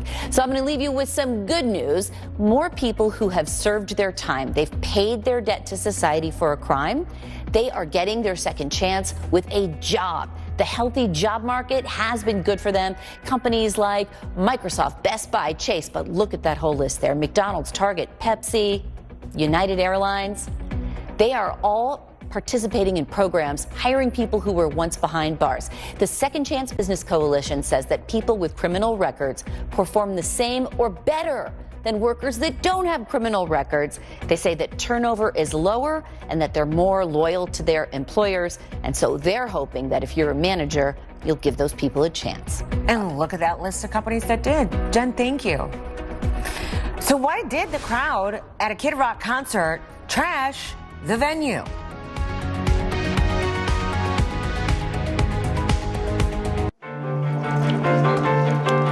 If you're a commuter or a motorist, the first thing you'll do in the morning is to check how the roads are doing. Is EDSA jam-packed? How's C5 doing? Where will Waze take me this time? I like sharing the traffic to our viewers every morning.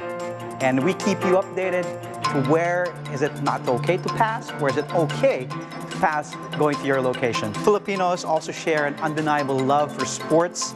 To some, it's even considered a way of life, whether it be basketball, boxing, volleyball, gymnastics, billiards, weightlifting, or martial arts, or whatever your sports is, they always have an impact. That's why our viewers really check on what's happening in the world of sports every morning. That's why we are here to give you the latest scores, the latest updates, and what's happening in the world of sports locally and internationally. I'm Andre Felix. Let me help you build your own game plan as you start a new day. Only on CNN Philippines New Day, news and more.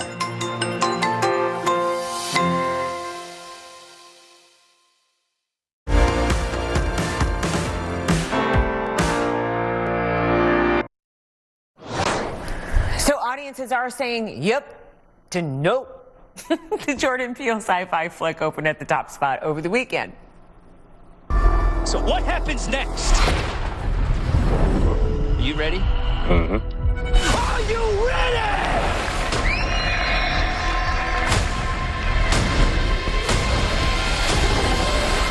Here we go. So the movie brought in an estimated $44 million. It's his third film in a row to open at #1. It's also the biggest opening for an original movie that's not a sequel since 2019's Us, which is also by Jordan Peele. Thor, Love and Thunder at #2, Minions, Rise of Gru, Where the Crawdads Sing, and then Top Gun Maverick. All in that order.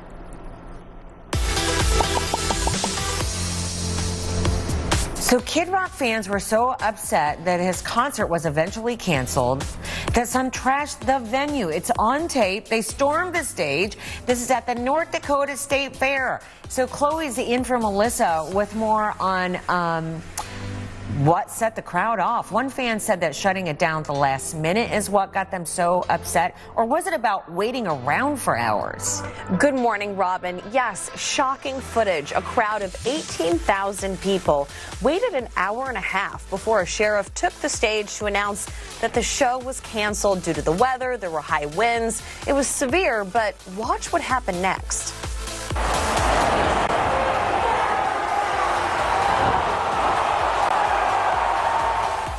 As you can see, fans threw trash, they were chanting, and one guy stormed the stage. He was then tackled by security, and another was taken out in handcuffs. So Kid Rock, of course, he took to Twitter to tweet his disappointment in the cancellation, writing, "I know it sucks, but none of us can control Mother Nature." Now, fair officials are offering full refunds.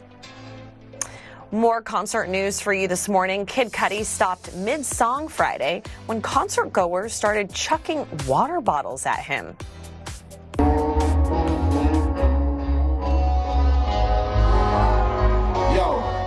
I will walk off this stage if y'all throw one more up here. If I get hit with one more if I see one more After that, another object was thrown at him, and so he walked off. Cudi was named headliner at the Rolling Loud Festival in Miami just days before the event started after Kanye West dropped out. Now, minutes after the incident, though, Kanye showed up. Odd. Performing with fellow Chicago rapper Lil Durk. Now, it's not clear why the crowd harassed Cudi, but he and West began beefing back in February over Cudi's friendship with Pete Davidson, who's been dating his ex-wife, Kim Kardashian. Complicated. But Rolling Loud tweeted this, saying, "It's a family and that everyone needs to look out for each other." It's awful, though, right? Jaws dropped at Madison Square Garden Saturday night when Dave Chappelle walked out as the surprise opener for Chris Rock and Kevin Hart.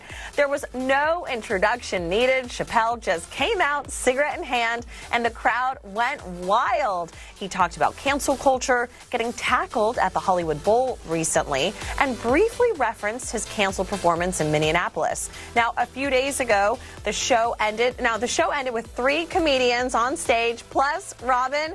Yes, a goat, a real live goat. I am not joking. So Kevin Hart gave it to Chris Rock because he calls him the greatest of all time. Get it? The goat? So he shared these photos of the night and called it the best moment of his career. Now, I watched this video so many times, Robin. Yeah? He's like, what am I going to do with a goat? I live in an apartment building. They are not going to let me bring this goat back. He's like, too bad. It's your goat. It's now your goat. You're taking it home. That is so him. Chloe, thank you so much. Appreciate it. Thank you for being up early. See you in a little while. So new next hour, Mother Nature takes mercy on the Northeast.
mag-lockdown, pumunta na ako ng Lipa, Batangas. Nag-set up na ako ng kitchen doon. It was a lockdown kitchen.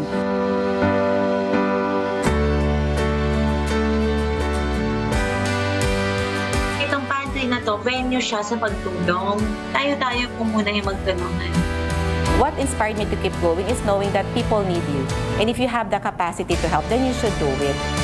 Pandemic ngayon. O kahit hindi pandemic, kahit sino ka man, ang sarap makatanggap ng tulong. Everybody needs help, regardless of where or who you are. Sobrang perfect time po ito para mag-unite tayo lahat.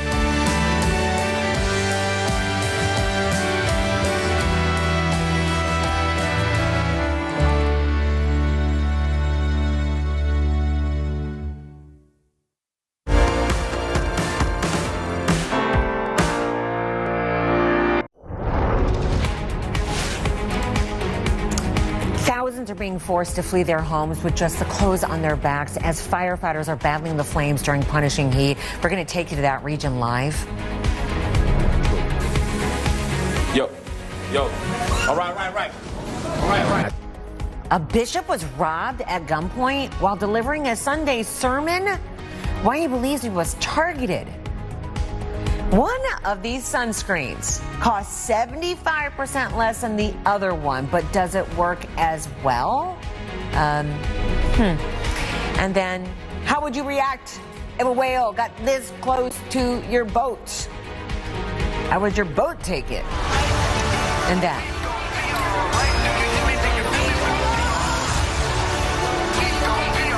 All right, so this next look at Wakanda Forever, we have the first look at the next chapter of Black Panther as it moves on without its late star Chadwick Boseman.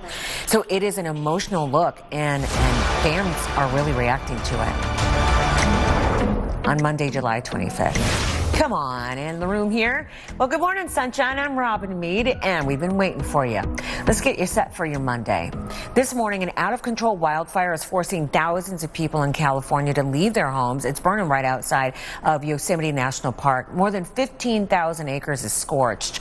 Now, smoke from the fire is so thick that people who are flying overhead, different flights, could see it from their plane. Ash and dust is affecting the air quality across the state. See it for yourself. Let me take you live right now to Mariposa County, California. Yes, it's dark. It's overnight. And Camila Bernal, though, is up early to help us understand what's going on. The temperatures are not helping, that's for sure. Do we have any word about when they're going to drop? Look, it drops in the middle of the night. So right now temperatures are a little bit cooler, and that helps them a little bit. But just the afternoon temperatures are always soaring. They're higher. The humidity is lower. The wind picks up. And so that's what's concerning. And that's essentially why you have a 0% containment. Look, the fire already passed through this area. So what you're seeing is a lot of hot spots. The smoke is very thick. You talked about the smoke being visible from above. But when you're in it, your eyes are itchy. It is hard to breathe here, but like I said, the temperatures are a little bit cooler, so that helps. What firefighters are saying, though, is that it is difficult to fight this fire for a number of reasons. First, there's so much dry fuel in this area that it is really easy for these flames to spread quickly. One of the firefighters telling me, look, we are at the mercy of Mother Nature because a lot of their work really does depend on the weather, and it is always hot in the afternoon. So it has been difficult for these firefighters. The other thing that they say is that the terrain is also very difficult. It is steep. So what they're doing is working from the air. Yesterday we saw airplane after airplane dropping that fire retardant, and yet no progress. And finally, what CAL FIRE is saying is that it is really hard to get to some of the homes, to get to people. And that's because a lot of residents here, they live on big lots, say 5 acres of land, and it is surrounded by forest. A lot of the time it's overgrown and it is dry. So again, that fire spreads quickly, and it's part of the reason why they're telling people to listen to the warnings. They're saying, look, if you're under an evacuation order, pack your bags and get out. Unfortunately, I have talked to a lot of people who say, look, I'm not leaving. I want to be here to protect my home. I spoke to someone yesterday who even had a fire truck at his property. So a lot of people just not wanting to leave. But the reality is that it makes it a lot easier for those firefighters when people actually listen to these evacuation orders. We have about 2,000 people now working on this fire. In comparison to Saturday, there were only about 400. So the additional resources may help in terms of progress. But Robin, things right now just not looking good. We are still at 0% containment. 0% contained, not at all. All right, Camila, thank you so much. I appreciate it. Now, a cool down is on the way for millions of people melting under a massive heat wave. Forecasters say that it may be the last 90-degree day for Boston, New York, Philly, and D.C. The temperatures in the region soared. I'm talking triple digits. At least one person in New York died of heat exposure, and many are doing whatever they can to stay cool. Buying drinks at McDonald's to sit in the store for just a little bit of time, to be in the AC. That's really it. I don't like going outside in the sea, so I stay inside. Beach, Coney Island, dance, boardwalk, then jump in the water to cool off. I get out here and I get a little, I need to stop. It's hot. I don't even look at the temperature because if I knew how hot it was, I probably wouldn't even get out to do anything. I like going fast, but I'm not going so fast to where I'm just going to pass out on the road.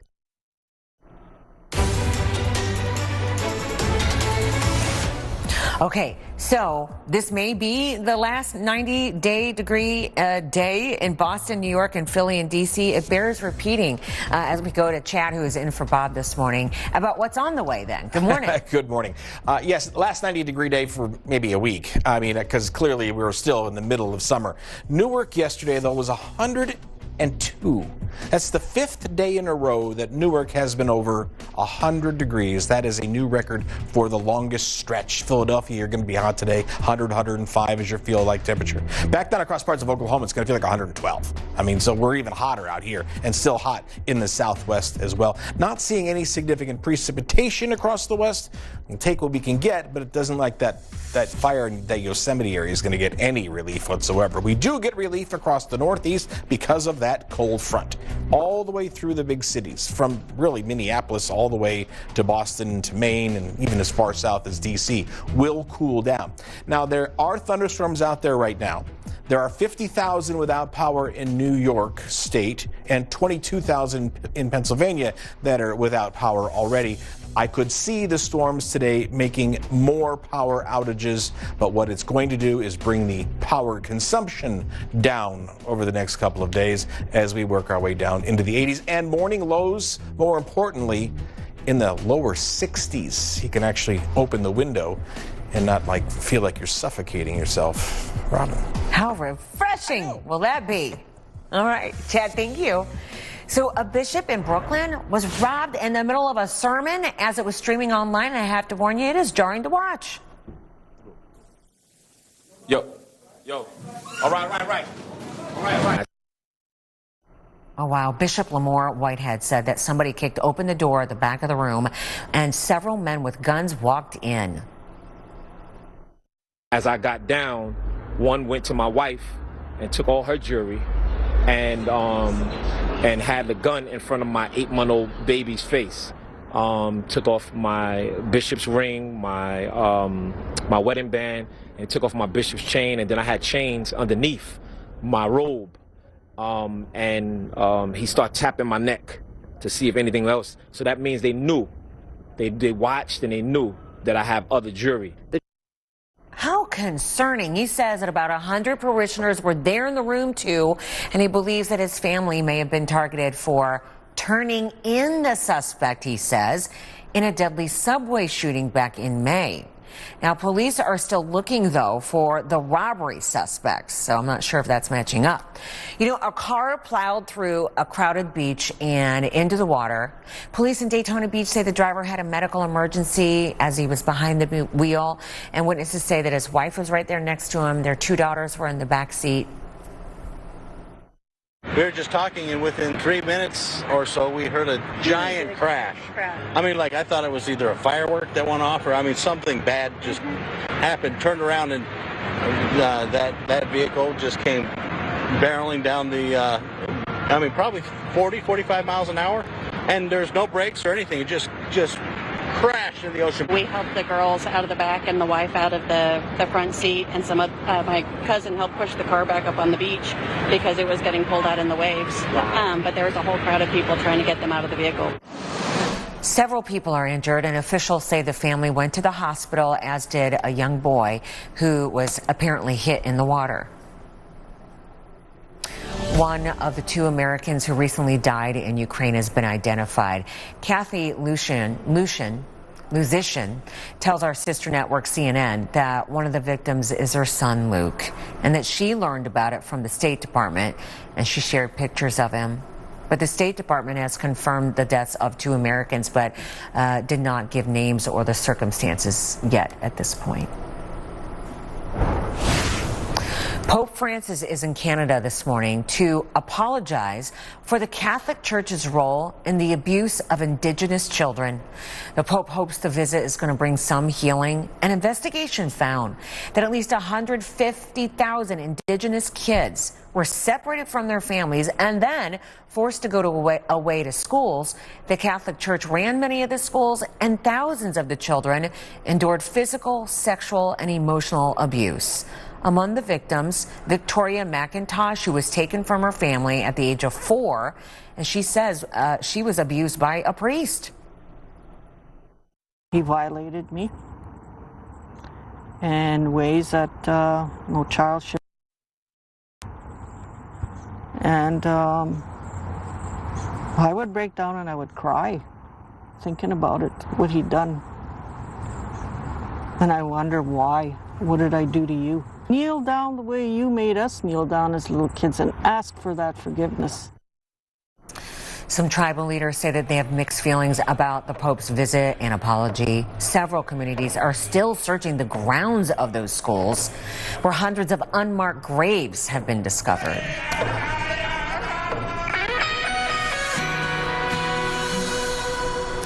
A waitress broke into tears when she got a $3,000 tip on a $13 check in Scranton, Pennsylvania.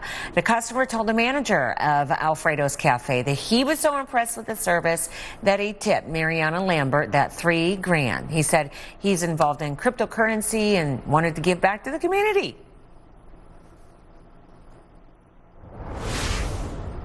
Why did a robot break a child's finger in the middle of a chess match?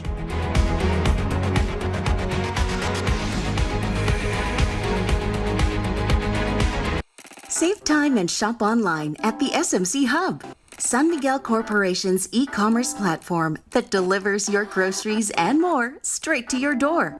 It's easy to order. Step 1. Choose your delivery location. Step 2. Check out your most trusted San Miguel quality products and add to cart. Step 3. Choose your payment method and check out. The SMC Hub delivers to anywhere in Metro Manila and to select municipalities in Cavite and Rizal. Same-day delivery is available Mondays to Saturdays if you place your order before 12 noon. Spend more time doing the things you love. Just hub it delivered. Visit us now at thehub.sanmiguel.com.ph. Your home made better with San Miguel.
Oh no, a robot trained to play chess broke a boy's finger during competition in Russia. Now officials say that the child tried to make a move during what was supposed to be the robot's turn, and the robot grabbed him.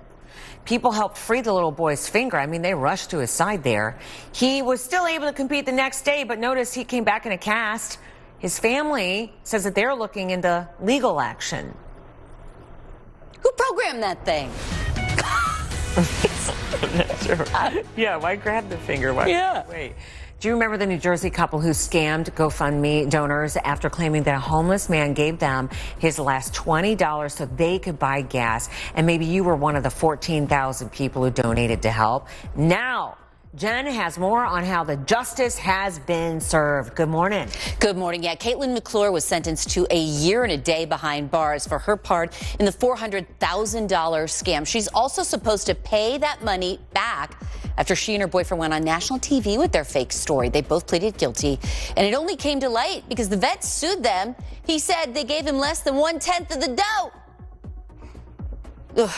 All right, GoFundMe gave people who donated their money back, and they have a trust and safety team now to try and prevent these situations. All right, if you've got a T-Mobile phone, you might be getting a few dollars coming your way. It's paying $350 million to customers after a massive data hack that gave away personal data, including social security numbers, on 76 million people. Yeah. So you might get one of those little cards in the mail and get $25. I don't know. Let's see if it's $25 after lawyer's fees.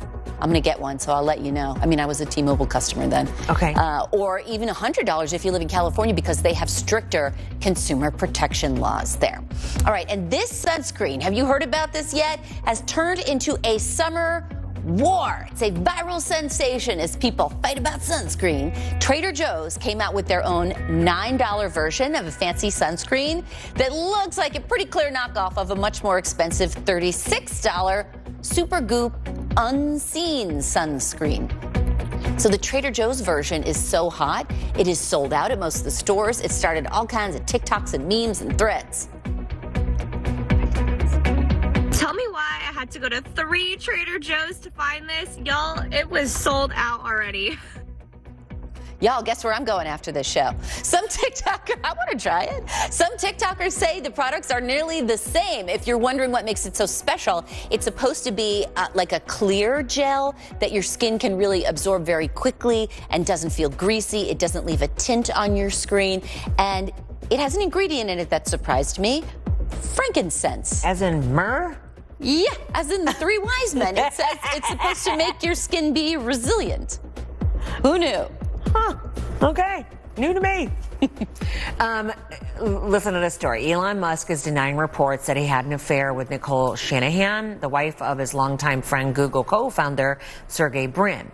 The Wall Street Journal is reporting that they were separated but still living together. The couple filed for divorce in January, and they didn't respond to our request for comment, and neither did Elon Musk, but he tweeted that reports of the affair are false, that there was nothing romantic, and that he and Brin are still friends. This was like the talk of a lot of people, though. Elon Musk has become such a celebrity in his own right. And, you know, now we're finding out, I mean, you think, okay, business starter, but now you find out, okay, he's got all these kids. That's unexpected. And then an affair with, of all people, Google's wife. It's very gossipy. You're right. It cost a lot of dish. I'm just saying, all my people were. So all your friends were excited about it? They were all upset and horrified, but also like, what's the appeal? Was the question. Oh. And I got to tell you, I could care less. A whale sprang up from the ocean and landed on a boat. Now, this is interesting to me.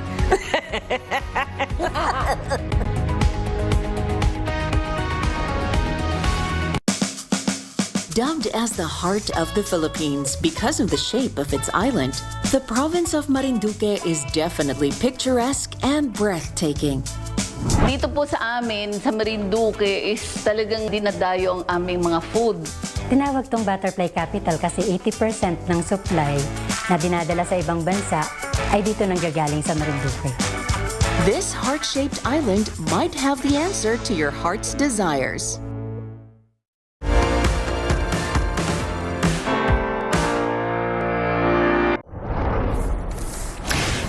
have a story here about a whale breaching but landing on somebody's boat. This is off the coast of Plymouth, Massachusetts. Look how many boats were around. No injuries, at least, and no major damage to the boat. I don't know how. People are warned to stay at least 300 feet away from whales if you see them in the water to minimize running into them. Did anybody warn the whale?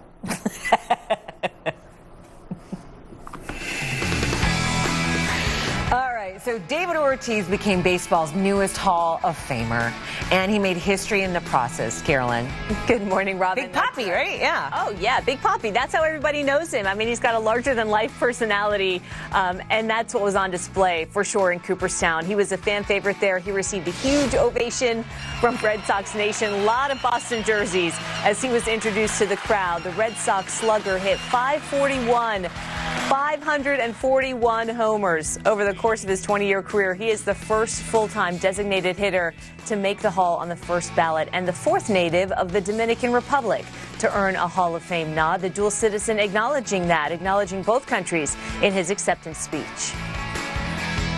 I want to thank the United States of America from the bottom of my heart as an American citizen who welcomed me with open arms since I was practically a child, and give me the opportunity to develop and fulfill all my dreams and then some more.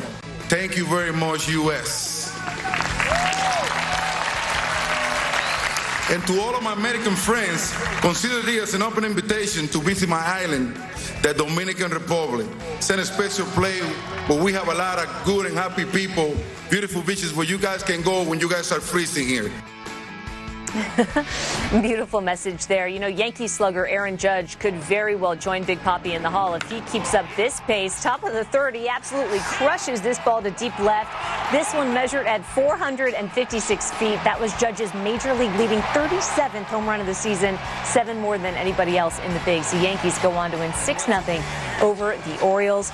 And also this morning for you, Robin, former Laker Slava Medvedenko is auctioning off his 2 NBA championship rings to help his native Ukraine. The power forward won titles with LA back in 2001 and 2002, and he says he decided to sell the rings after going to the roof of a building in his Kyiv neighborhood and watching Russian rockets streak through the night sky. The auction starts on Wednesday.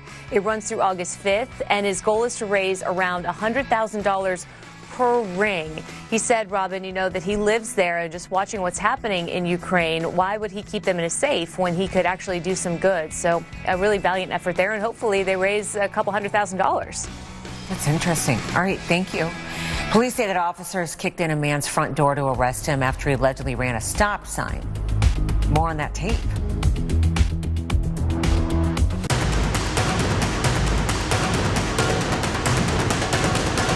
Ang bahaging ito ng Barangay Baybay sa bayan ng Tiwi ang unang nakaranas ng lakas ng hagupit ng super bagyong Rolly. Strong howling winds brought about by Super Typhoon Rolly has uprooted some trees.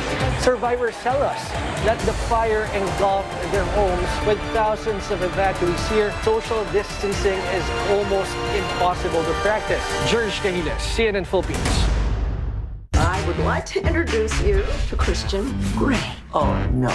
We started this book club to stimulate our minds. From what I hear, this book is quite stimulating.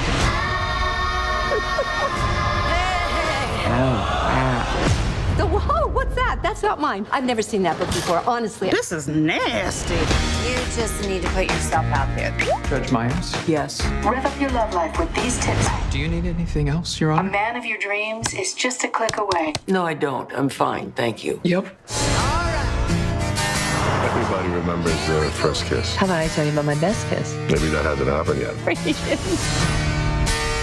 I never thought I'd be back here again. Is it as good as you remember? Maybe better.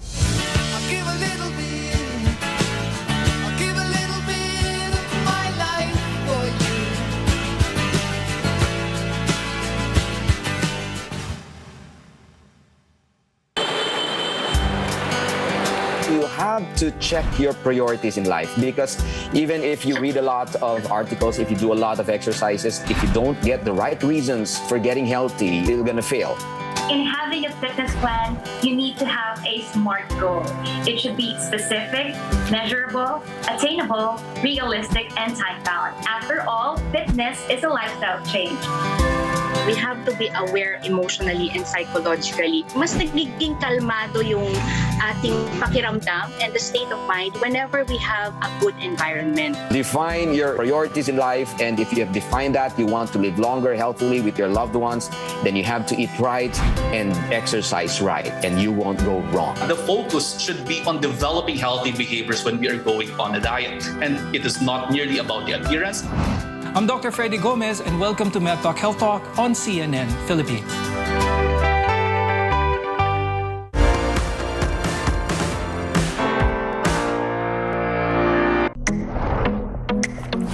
Okay, ready for a brand new Monday, and we aim to get you that way. Thank you, by the way, for letting us be the ones to start your day, you early bird you.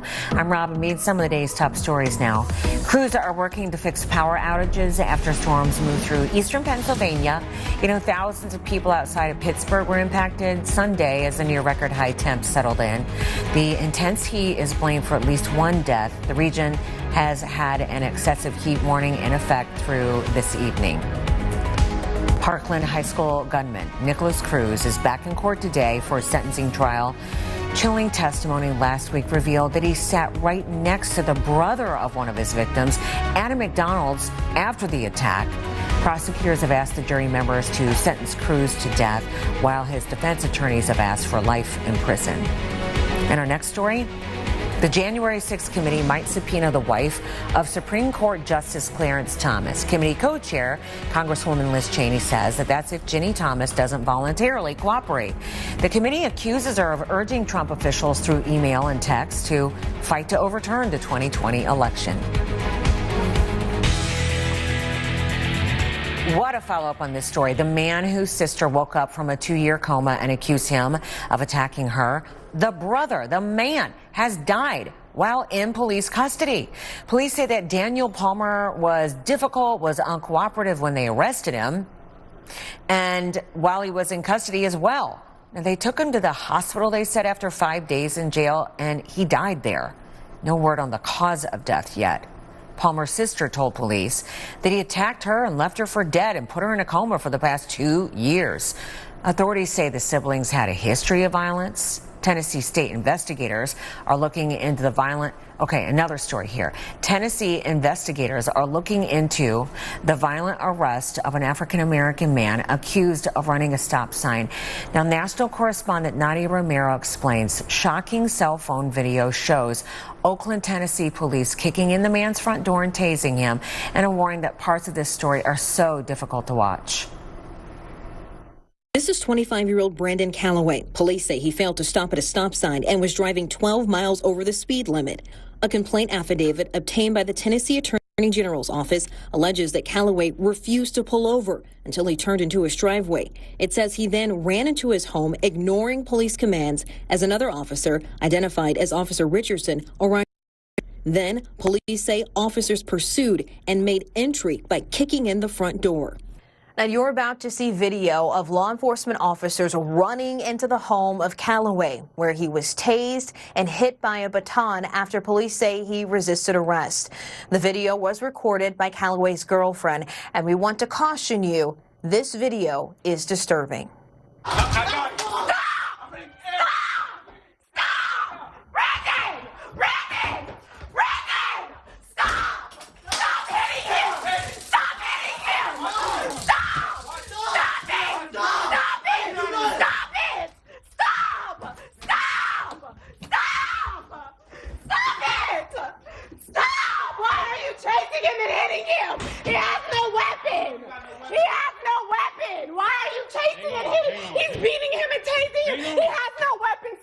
There's no weapon. They're being aggressive. I have all of this on video. Okay, hang on. No, I need to record this. No, you will not. Don't put your hands on me.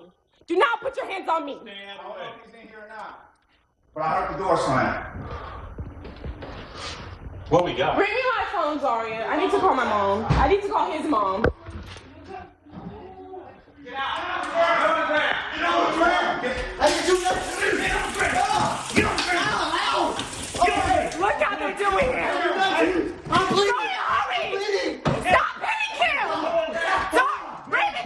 Callaway was arrested and later bonded out of jail. He says he still has bruises, had to get stitches, and is experiencing blurred vision and headaches following that police interaction.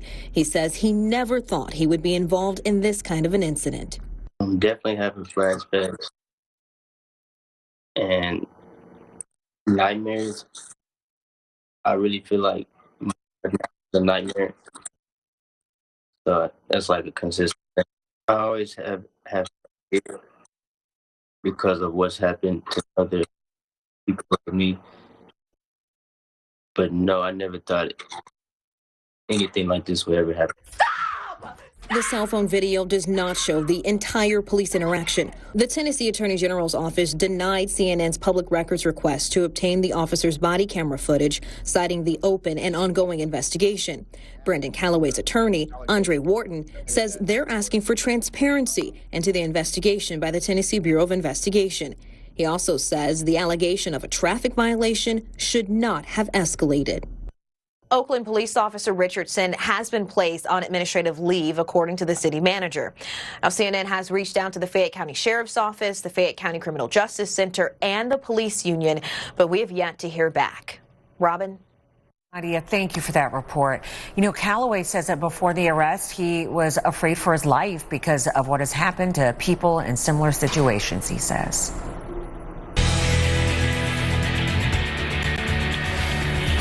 So the meeting to discuss firing the Uvalde School District's police chief is now on hold. It was canceled over the weekend. That's after Pete Arredondo's attorney reminded the district about his rights under school board policy.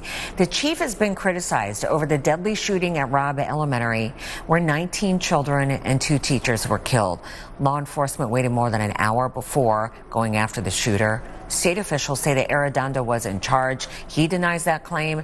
The chief has been on administrative leave for the past month. So a volcano erupted on Japan's 3rd largest island. Thick black smoke could be seen billowing into the air yesterday.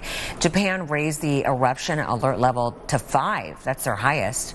And it led to evacuations for people who live in the region. This volcano is one of the most active in Japan. Back here at home, soaring temperatures in Europe are fueling wildfires. Hundreds of people were evacuated after a fire started on the Greek island of Lisbon.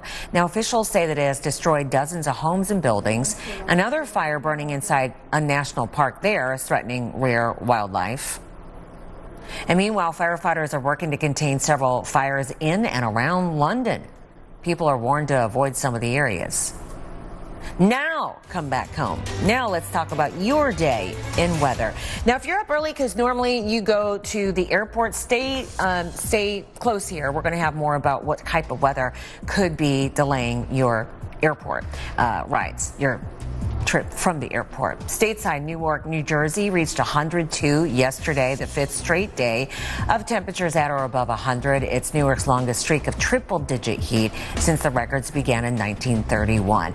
Isn't something going to bring on a cold front or at least a cool front? Chad Myers is in for Bob with more on why the airports may see some delays today. Howdy. Howdy. You know what? We will see thunderstorms west of the airport, and that for the delayed passengers, you know, I'm sorry about that, but this is a cold front with those storms that will drop temperatures by 20 degrees. I mean, so we'll take that after the storms go by. Still hot today, but the cold front is on the way along the thunderstorm activity here from New York through Pennsylvania and eventually all the way into the Northeast, into the big cities, with the potential for gusty winds, lightning, and also maybe even some more power outages. Work your way through the day here. Stop around 3 o'clock. Thunderstorms are there. Still hot. Now, the cold front hasn't really arrived I-95 yet, but as we work our way through the evening, that's when you'll notice the temperatures dropping rapidly. Good news there. And we'll take those temperatures for the next maybe 3 to 5 days. We'll be at or below normal for the next couple.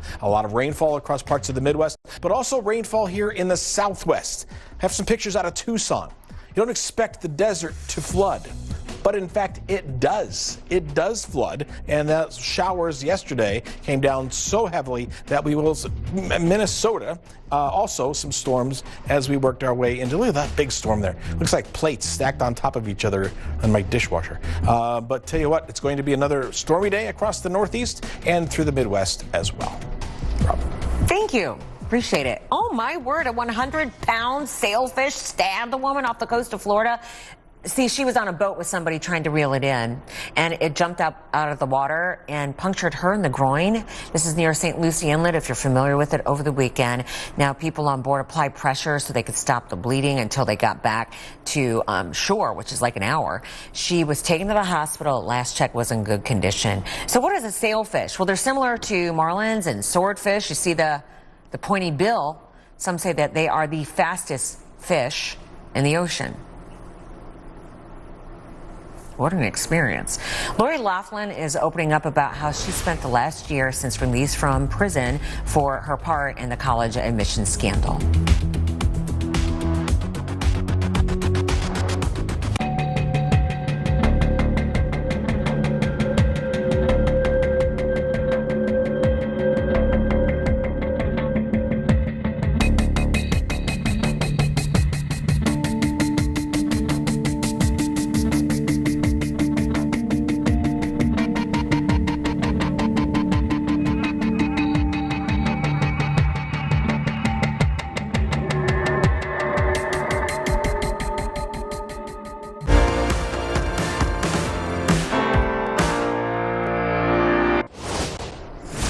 So the monkeypox outbreak is now a global public health emergency. So the World Health Organization made that declaration. The virus has now spread to dozens of countries. The CDC says nearly 17,000 cases are reported worldwide, and 2,800 of those states. An official says that the U.S. is still deciding whether to declare an emergency here. He adds that there will be more testing and vaccinations to help slow the spread of monkeypox.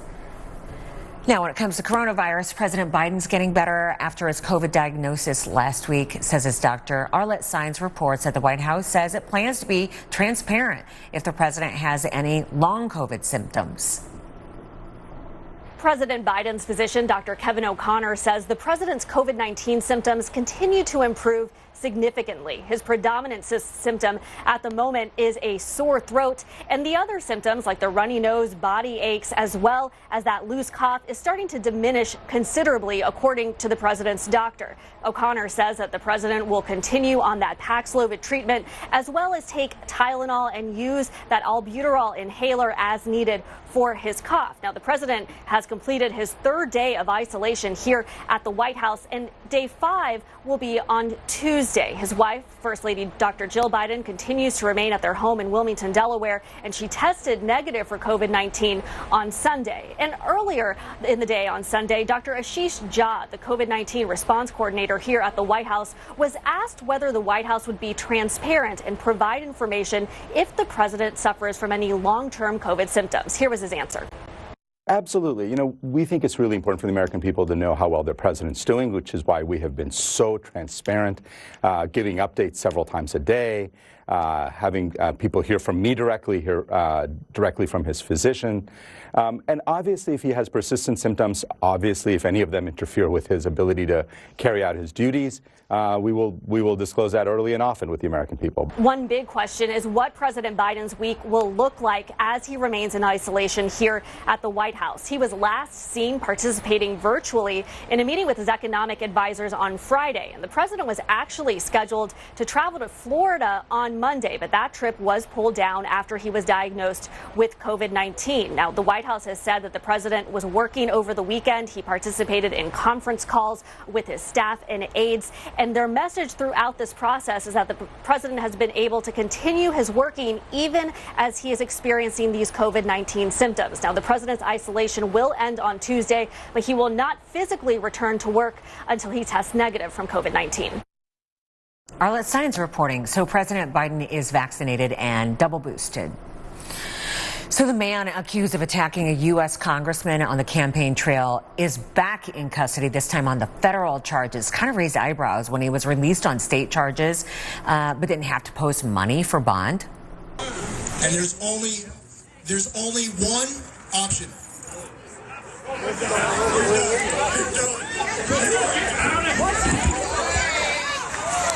That's the incident. The suspect allegedly tried to stab Representative Lee Zeldin at the campaign rally. Zeldin tweeted that he was grateful for the arrest, saying federal authorities did what New York's broken justice system could not, he adds, that cashless bail must be repealed, unquote. Now, the 43-year-old suspect is charged with assaulting a member of Congress.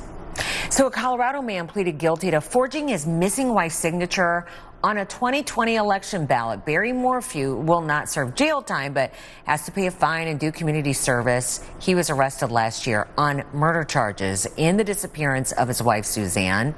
After 5 months in jail, though, those charges were dismissed. Suzanne Morphew has not yet been found.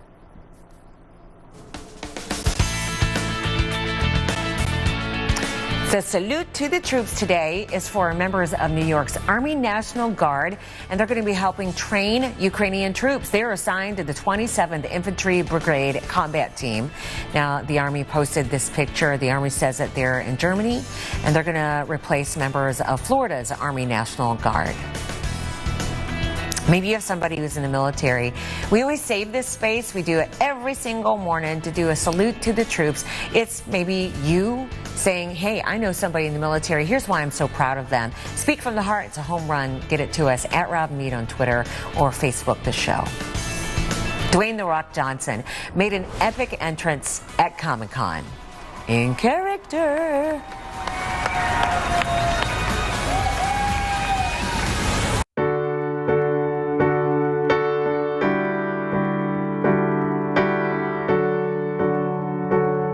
Bago pa lang mag-lockdown, pumunta na ako ng Lipa, Batangas. Nag-set up na ako ng kitchen doon. It was a lockdown kitchen.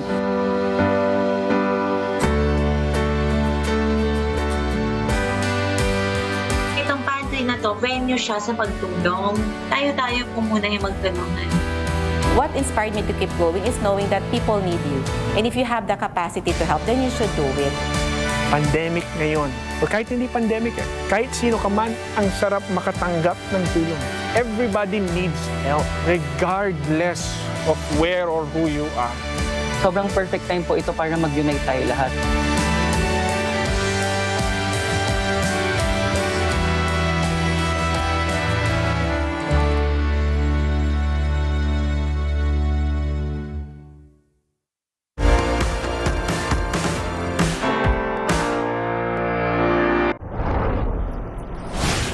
Lori Loughlin thanked a nonprofit for including her at a time that she says she was feeling down and broken. This is the first time that she's referenced her experience after the college admission scandal.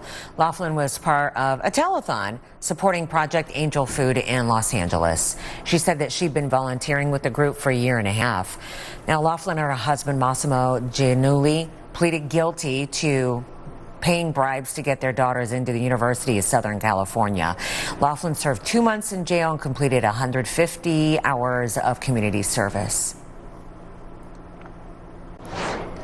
Okay, so audiences are saying, yup, to nope, the Jordan Peele sci-fi flick that opened at the top spot over at the box office over the weekend.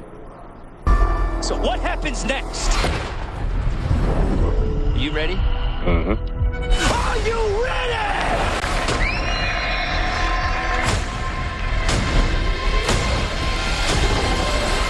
Here we go.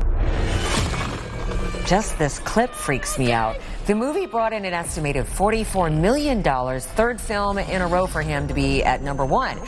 So it is also the biggest opening for an original movie that's not a sequel since 2019's Us, also by Jordan Peele.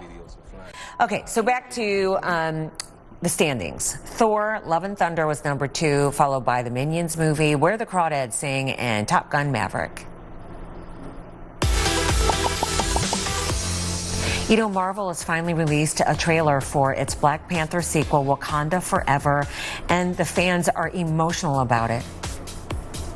Queen of the most powerful nation in the world, and my entire family is gone. Have I not given everything?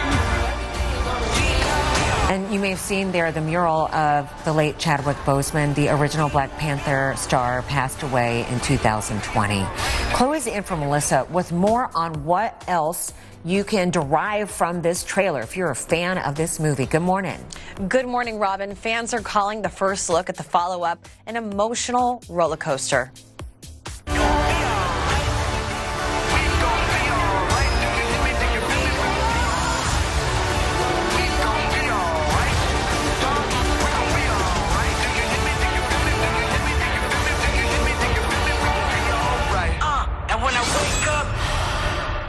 The trailer was just released at Comic-Con, but one question remains. Who will take on the mantle of the Black Panther? A figure was seen in the suit, but we don't know who was in it. Black Panther Wakanda Forever hits theaters on November 11th. So mark your calendars. The DC universe will never be the same again.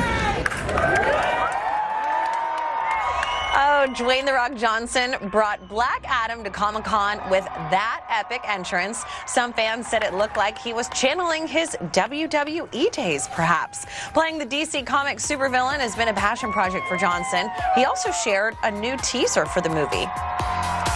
You have two paths.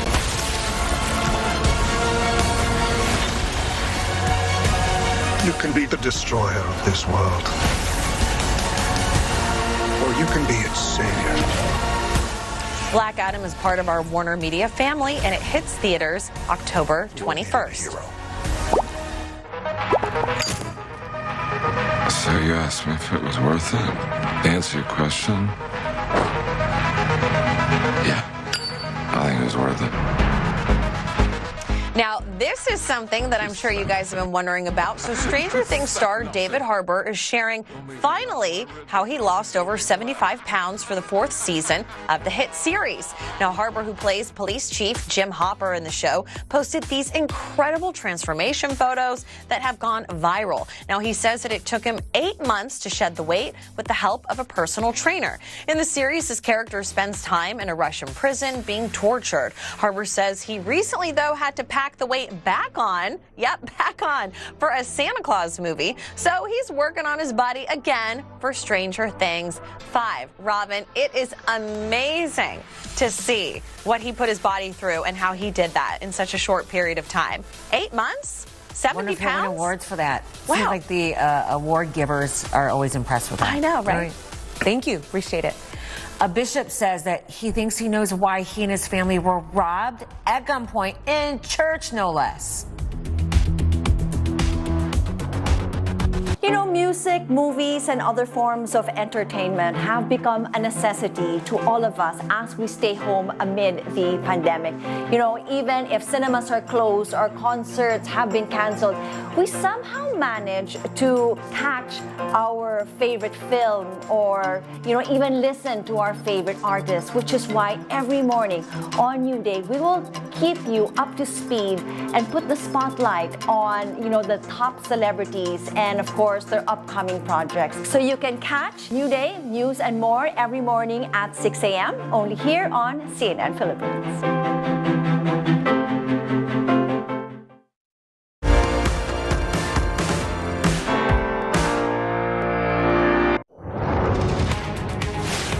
Thousands are being forced to flee their homes with just the clothes on their backs as firefighters battle the flames and the heat.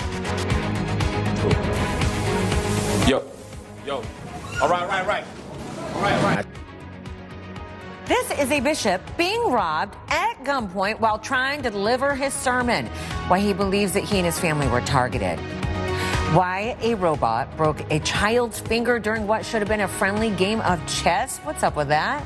And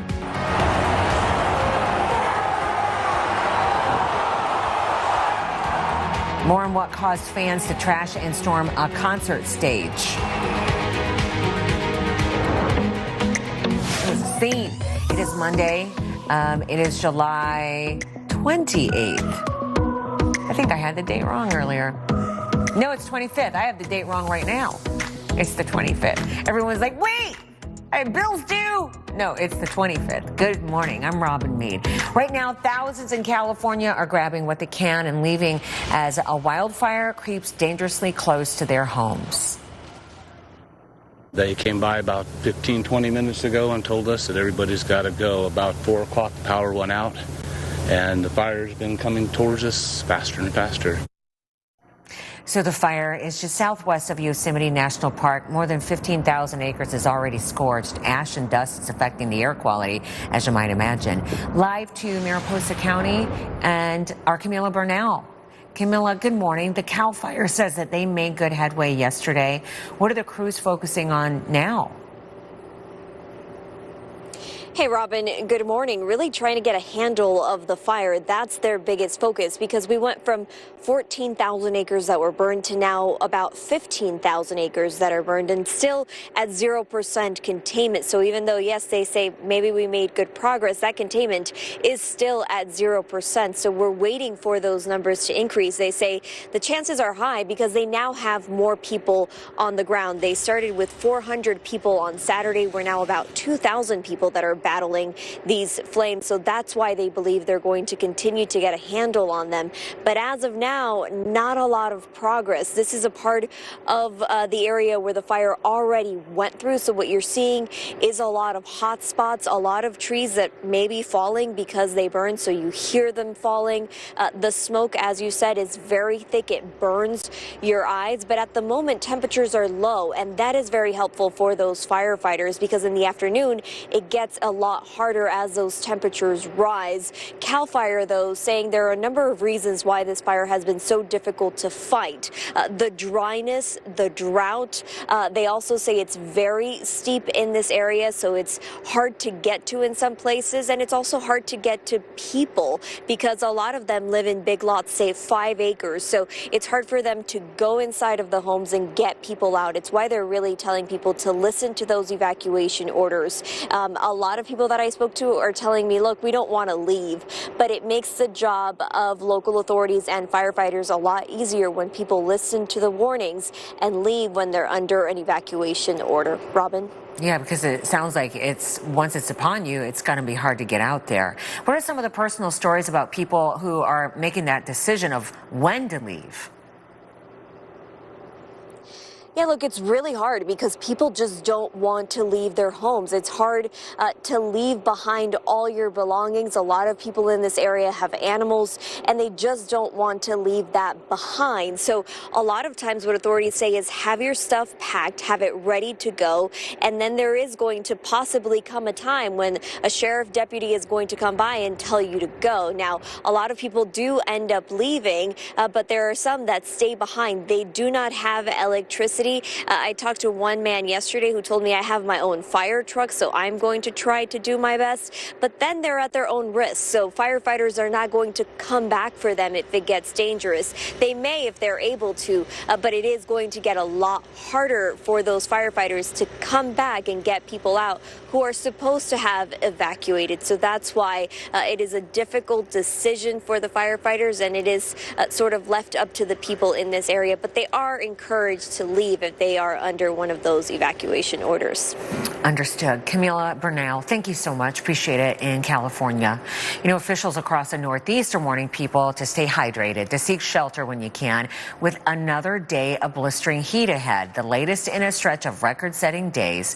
You know, Boston broke a century-old record when it hit 100 yesterday, and then some people had to endure all that heat with no air conditioning because the power was out in neighborhoods near Boston, Pittsburgh, and New York City as well. At least one person in New York died of heat exposure. The heat indices there reached up to 104 degrees over the weekend.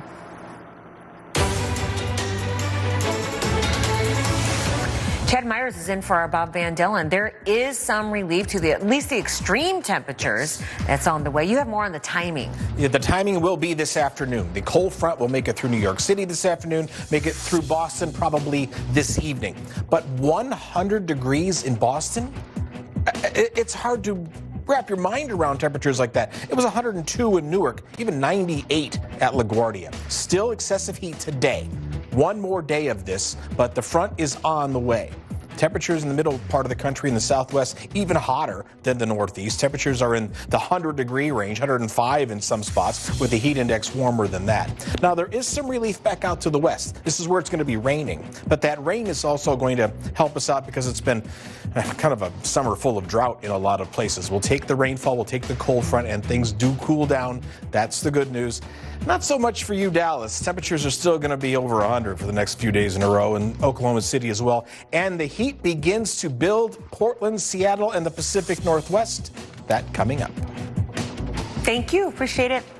All right, so a bishop in Brooklyn was robbed in the middle of a sermon as it was streaming online. Now, I have to warn you that it can be hard to watch here. Yo, Yo. All right. Bishop Lamore Whitehead says that somebody kicked in the door at the back of the room, and then several men with guns walked in during the sermon. As I got down, one went to my wife and took all her jewelry and had the gun in front of my 8-month-old baby's face. Took off my bishop's ring, my wedding band, and took off my bishop's chain, and then I had chains underneath my robe. He started tapping my neck to see if anything else. So that means they knew. They watched and they knew that I have other jewelry. He says that about 100 parishioners were in the room at the time and believes that his family may have been targeted for, they say, turning in a suspect in a deadly subway shooting back in May. But in this case, police say they're still looking for the robbery suspects. You know, a car plowed through a crowded beach and into the water. This is in Daytona Beach. And police say that the driver had some kind of a medical emergency behind the wheel. Witnesses say that his wife was next to him, that their daughters were in the back seat. We were just talking, and within 3 minutes or so, we heard a giant crash. I mean, like, I thought it was either a firework that went off, or, I mean, something bad just happened. Turned around, and that vehicle just came barreling down the, probably 40, 45 miles an hour, and there's no brakes or anything. It just crashed in the ocean. We helped the girls out of the back and the wife out of the front seat, and some of my cousin helped push the car back up on the beach because it was getting pulled out in the waves. But there was a whole crowd of people trying to get them out of the vehicle. Several people are injured. Officials say that the family went to the hospital along with a young boy who was hit in the water. One of 2 Americans who recently died in Ukraine has been identified. At least Kathy Luzishin tells our sister network CNN that one of the victims is her son Luke, and that she learned about it, she says, from the State Department and shared these pictures of him. However, the State Department has, while it's confirmed the deaths of 2 Americans, it has not given names nor the circumstances.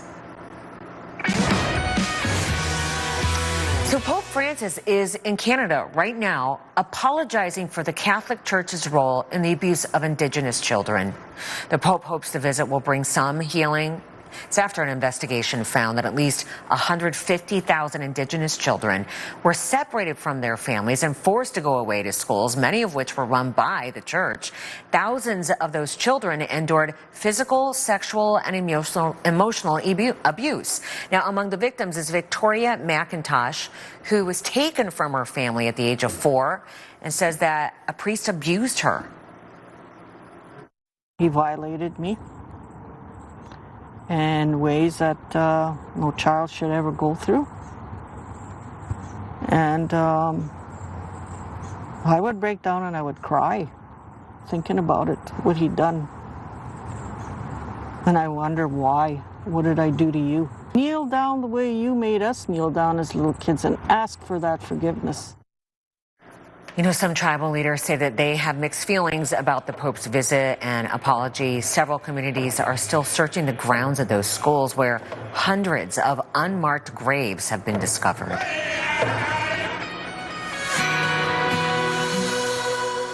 A waitress broke into tears when she got a $3,000 tip on a $13 check. This is in Scranton, Pennsylvania. The customer told the manager of Alfredo's Cafe that he was impressed with the service, and he tipped Mariana Lambert the $3,000. So he said that he's involved in cryptocurrency and just wanted to give back. How about that? Family Dollar's recalling hundreds of products in certain states. So is your state on that list?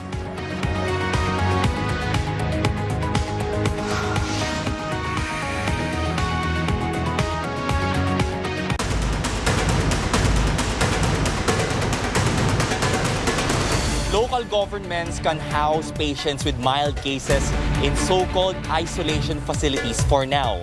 The pilots are doing their best to spot each and every resident. Kung makita ninyo sa aking paligid ay hindi pa rin humuhupa yung baha. Umabot yung level ng baha dito sa bubungang ito. Nagpapatuyo rin sila ng kanilang mga gamit. Rex Remitio, CNN Philippines.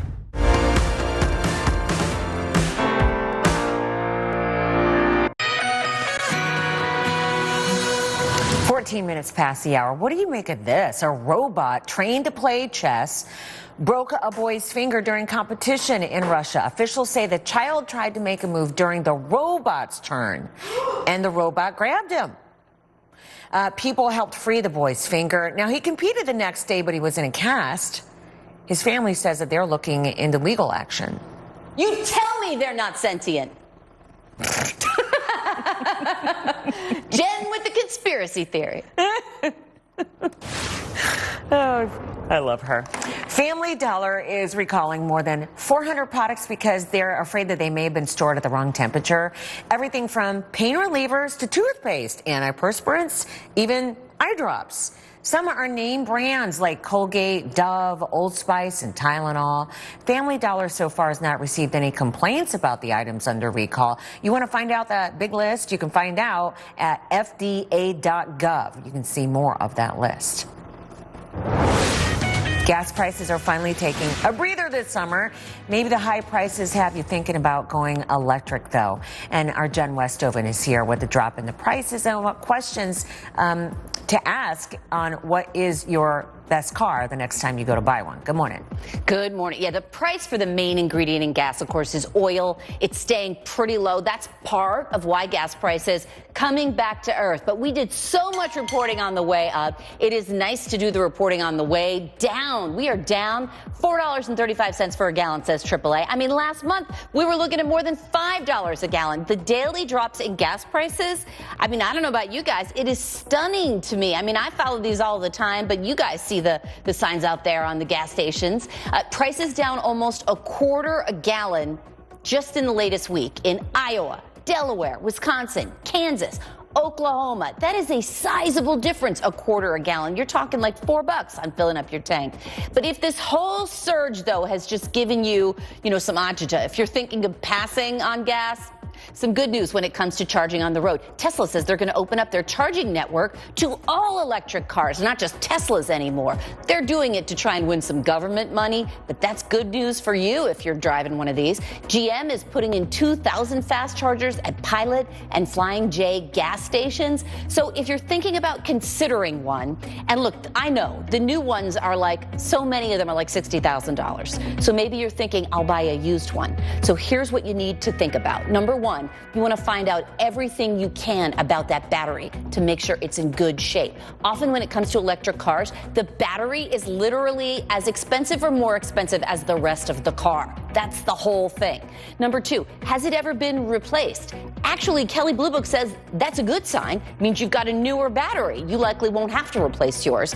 And number three, find out how much is left on the battery warranty. For batteries, that's often 8 years or 100,000 miles. And if your commute is less than 30 miles, you likely may be able to find something affordable and older, maybe one of those old Nissan Leafs, to handle your day-to-day commute and errands. And then you can skip all this drama at the gas pump. Robin. Jen, thank you. So, a whale of a story here about a whale breaching and landing on a boat. I would like to introduce you to Christian Grey. Oh, no. We started this book club to stimulate our minds. From what I hear, this book is quite stimulating.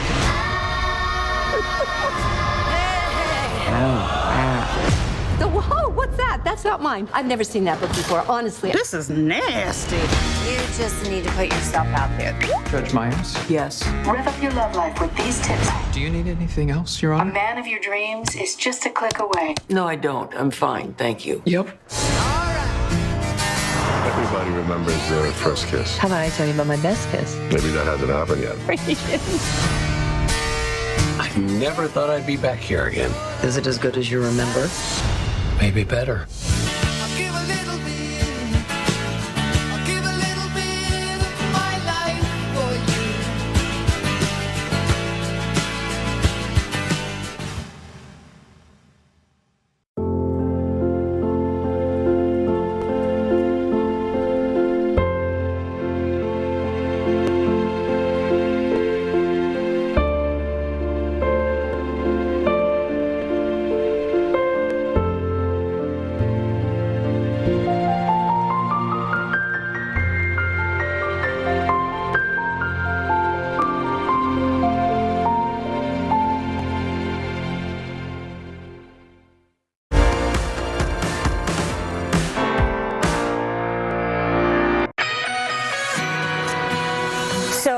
whale of a story here about a whale breaching and then landing on somebody's boat. This is off the coast of Plymouth, Massachusetts. At least I can tell you no injuries, but take a look at the pictures. No major damage to that boat. I don't know how. People are warned to stay at least 300 feet away from whales if you spot them in the water to minimize then running into them. There's a lot of boats around at the time, too. A 100-pound sailfish stabbed a woman off the coast of Florida. She was on a boat with somebody reeling it in when it jumped out of the water and it punctured her in the groin. This is near St. Lucie Inlet over the weekend. But they were pretty far offshore. It's not like they were right there.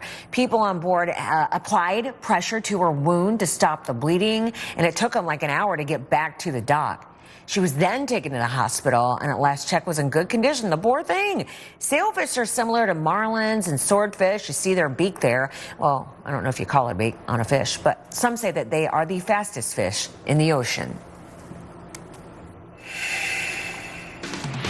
For the first time in more than 60 years, a NASCAR driver has had his win taken away. Carolyn, the car failed the post-race inspection. What was the problem, according to officials? Yeah, good morning, Robin. I mean, they find this stuff from time to time, but to have a race taken away is very unusual. I mean, Denny Hamlin has been the king of Pocono. As you know, you're a big NASCAR fan. He had won there a record 6 times, and it looked like he was going to grab that 7th crown on Sunday. He finished just ahead of his teammate Kyle Busch. Hamlin actually sent his daughter to grab the checkered flag, and they took it on the victory lap. It was very sweet. But then about 2 hours later, NASCAR officials said that Hamlin and Busch actually both had extra material on the car's front bumper, which caused that failed inspection. And that led to NASCAR stripping that win away from a driver for the first time since 1960 and giving it to the 3rd place driver, Chase Elliott. The last thing we want to do is meet here afterwards and talk about this problem. But, the teams and the owners and everybody was well aware that this new car was going to be kept with some pretty tight tolerances. And there's some areas that all the teams are well aware that we cannot be going down the path that we had in the past with the other car. Hamlin's team does have a right to appeal that ruling, and Hamlin replying to a tweet of his daughter with the checkered flag saying, yeah, good luck getting that back. We'll see what happens. And the final day of the World Athletics Championships featured more gold for the Americans. The men storming to another 4x400-meter relay win in front of a packed home crowd. This event is a real point of pride for Team USA. They have now won 8 of the past 9 world titles. And it did get better from there when the women took to the track, anchored by the 400-meter hurdle world record holder. That's a mouthful, Sydney McLaughlin. The lead less than a second when Sydney got the baton for the final run. In the end, they finished almost 3 seconds ahead of second-place Jamaica. So it's been quite a run on home soil for the Americans. That win marking their 33rd medal of the meet, Robin. So they have just done a great job. And more to come. Carolyn, thank you. Appreciate it. 25 minutes past the hour. We always do a salute to the troops nice and early today. The salute is for the members of New York's Army National Guard who will be helping train Ukrainian troops. They're assigned to the 27th Infantry Brigade combat team. And the Army posted this picture and says that they're in Germany and are replacing members of Florida's Army National Guard. So I hope that their families are watching and know that they are the subject of the salute to the troops. Now, do you personally have someone that you know in the military and you just want to say, world, here's why I'm proud of them? We'll do so. We'll put that on the air. I think it's the best when it's you talking, just video from your cell phone about that loved one in the military. Tweet it to me at Robin Media. You can Facebook the show. We'll get that done. Okay, so there's a new twist in the story of a sister who woke up from a coma and accused her brother of putting her in the hospital.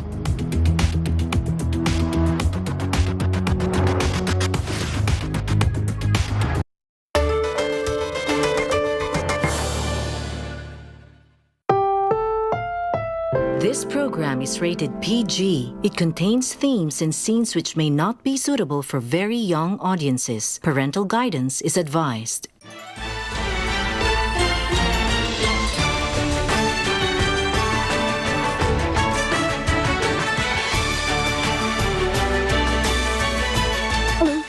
Gorgeous. This is what a vacation looks like.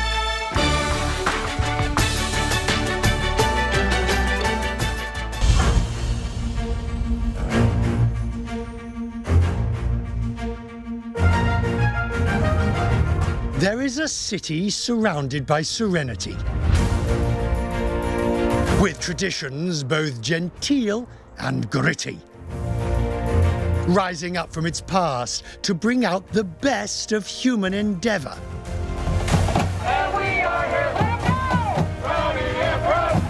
Diverse, determined, and like its football club on match day, united in the fight.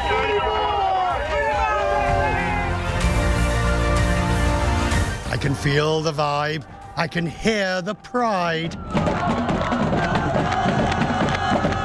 I can see this is a place that has something to say. This is today's Atlanta!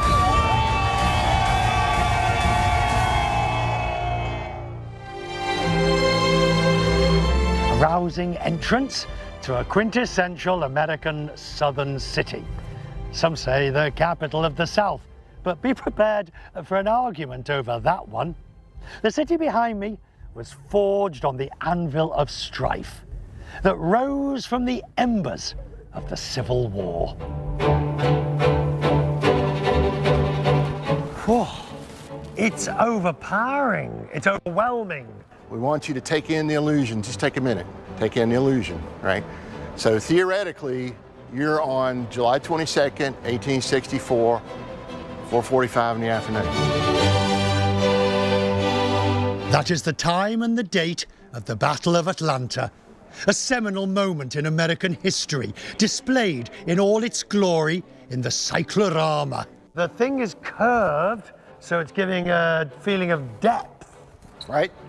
The soldiers really feel far away. The horizon feels a long way off, and that's because of it's in the round. It's in the round, and it was always meant as an illusion. Gordon Jones has closely studied the Civil War, and this cyclorama has been his muse. Imagine if you're in the 1880s and you've never seen color photographs, you've never seen moving images, and you walk into this, and it's going to knock your socks off. That's why this was such popular entertainment at the time. Through my eyes, we can imagine we are really there. That's fascinating. It's absolutely fascinating. The artist did a good job of simulating scale and fooling the eye, making you think that there's more going on than there actually is. Where's Sherman? That's Sherman. Oh, come on. You don't know that Sherman? Oh, yeah, it is. There's two horsemen. He's on the horse to the left, the brown horse to the left. The painting depicts a victorious North, yet many in the South would come to see this picture as a victory, albeit in ultimate defeat. Why is the Civil War considered so important in this part of the world when the South lost? Well, the Civil War is really part of the DNA of not only Atlanta, but all of the South. It sort of defines the history of the United States from this point forward, particularly when it comes to matters of race, politics, economics, social justice. This is all tied up with the American Civil War. Everything that we are, that we were, that we ever will be in this country is somehow tied back to the Civil War and Reconstruction. I'm climbing Kennesaw Mountain, a key lookout in the battle for Atlanta. From this vantage, I've grasped a simple fact. The outcome of the Civil War is root and branch part of history here, for it has driven this city's growth and prosperity. It's planted the seeds of tremendous change, which would flourish over the next 150 years to give us this gleaming Atlanta. Risen from the ashes, able to overcome adversity, and too busy to hate, which eventually became the city's motto. Over the last century, probably no corporation has shaped Atlanta's image as the capital of this new South than Coca-Cola. Atlanta and Coke, well, as the saying goes, together, the real thing. Welcome to the world of Coca-Cola. I have the secret. According to company legend, the secret syrup was invented in 1886 by a local pharmacist who paired it with carbonated water. It was then sold as a brain tonic to relieve exhaustion. I'd like to teach the world to sing. The advertising jingles, the logo, even the bottle. A bottle so distinct it could be recognised by touch in the dark or when lying broken on the ground. Taste it! Altogether, it's created arguably the most recognisable brand in the world. And here I can taste the worldly good, the bad and the ugly. 8 from around the world. Oops. Bijare from Sweden. Nice on a hot summer's day, but not overly exciting. Stony ginger beer from Tanzania. Oh, feel that. Feel the sugar in that. Actually, that's really got an aftertaste. And now the biggie. I'm told that the Beverly from Italy is a taste to beat all tastes. It's an aperitif. It's a non-alcoholic aperitif, apparently. Smells good.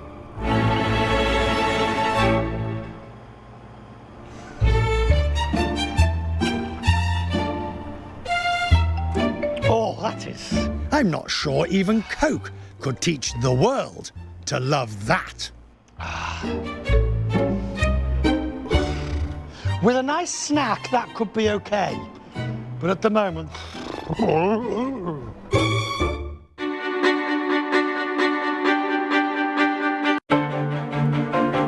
You know, the world that we live in has changed drastically. Everybody has been practically forced to live their lives online. So there's never been a more important time to be comfortable with technology than now. Every morning on New Day, we'll give you the very latest on technology. We'll talk about the latest gadgets, hardware, apps, and software so that you stay up to date when it comes to tech. Watch New Day every weekday, 6 a.m. for news and more. Only here on CNN Philippines.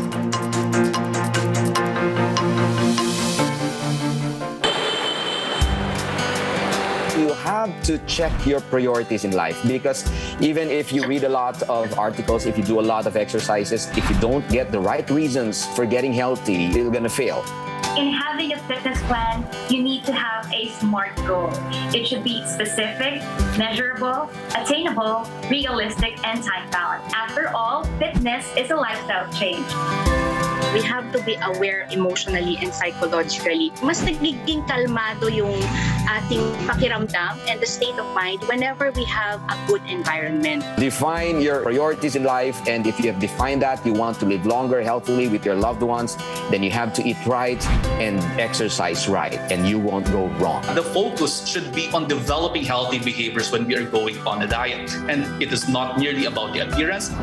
I'm Dr. Freddy Gomez, and welcome to Med Talk Health Talk on CNN Philippines.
A city in the middle of a forest is what many people say the first time they see Midtown and Atlanta.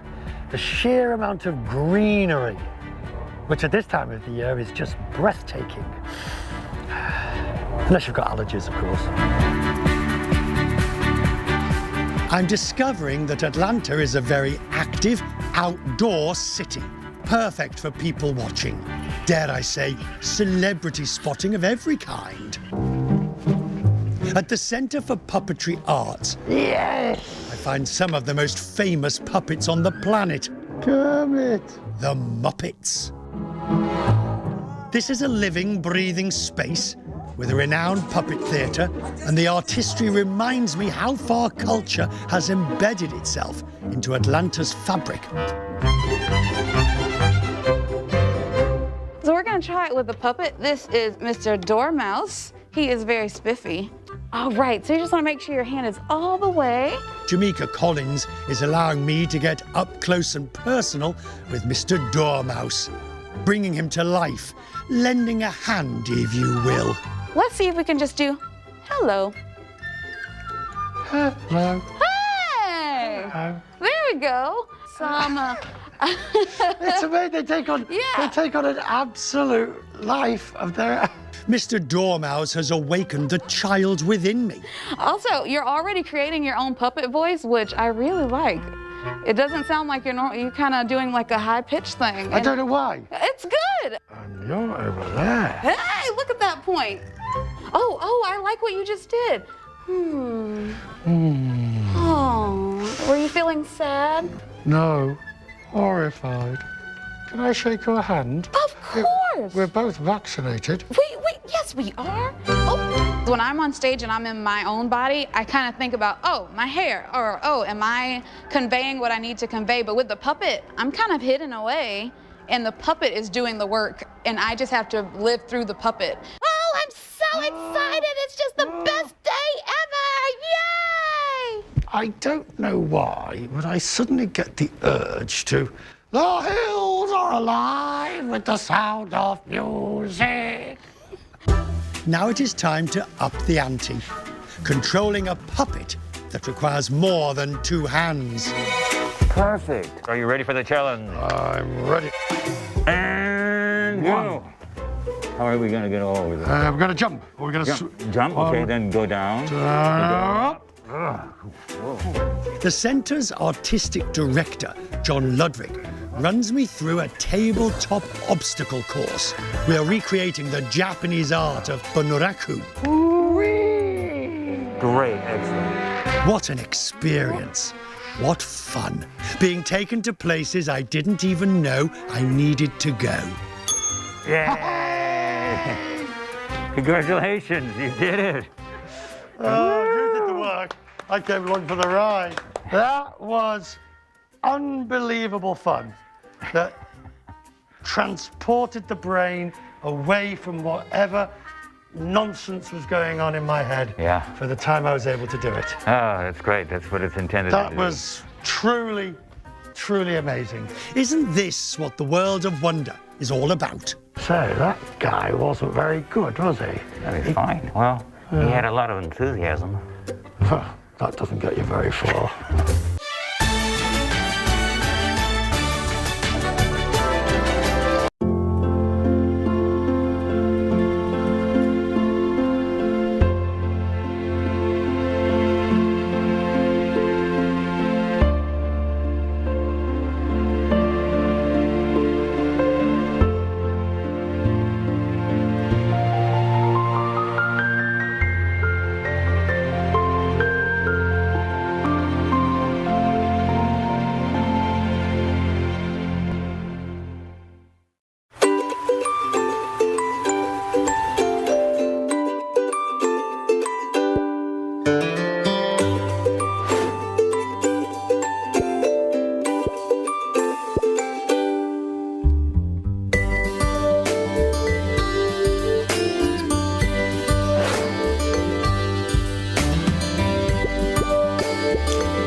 Bago pa lang mag-lockdown, pumunta na ako ng Lipa, Batangas. Nag-set up na ako ng kitchen doon. It was a lockdown kitchen.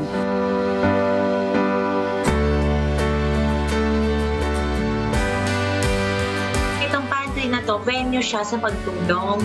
Tayo-tayo po muna yung magtulungan. What inspired me to keep going is knowing that people need you. And if you have the capacity to help, then you should do it. Pandemic ngayon. O kahit hindi pandemic, kahit sino ka man, ang sarap makatanggap ng tulong. Everybody needs help, regardless of where or who you are. Sobrang perfect time po ito para mag-unite tayo lahat.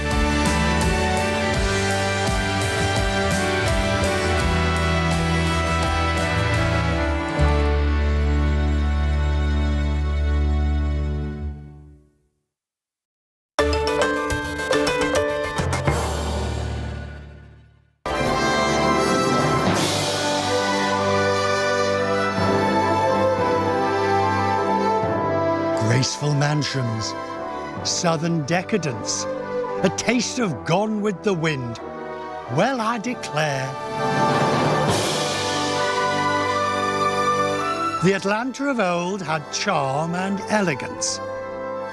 However, the fact is, by the 1950s and 60s, there were two Atlantas, one black and one white, and the two rarely mixed. The right time, the right place. Here, Atlanta and one man became the driving force for real change. Martin Luther King Jr., born in this house, January the 15th, 1929. So MLK was born, raised and preached in Atlanta all his life.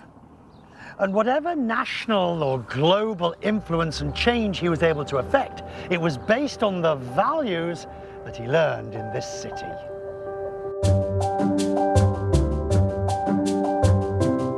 You knew the work that this man was doing here. You knew his influence. You knew his commitment.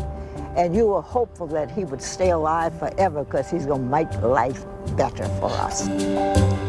Since that first time when Zenona Clayton walked into the Ebenezer Baptist Church in 1965, as the saying goes, she was there. I was surprised when I came here that the church was so small. She remembers arriving in Atlanta, primed for change.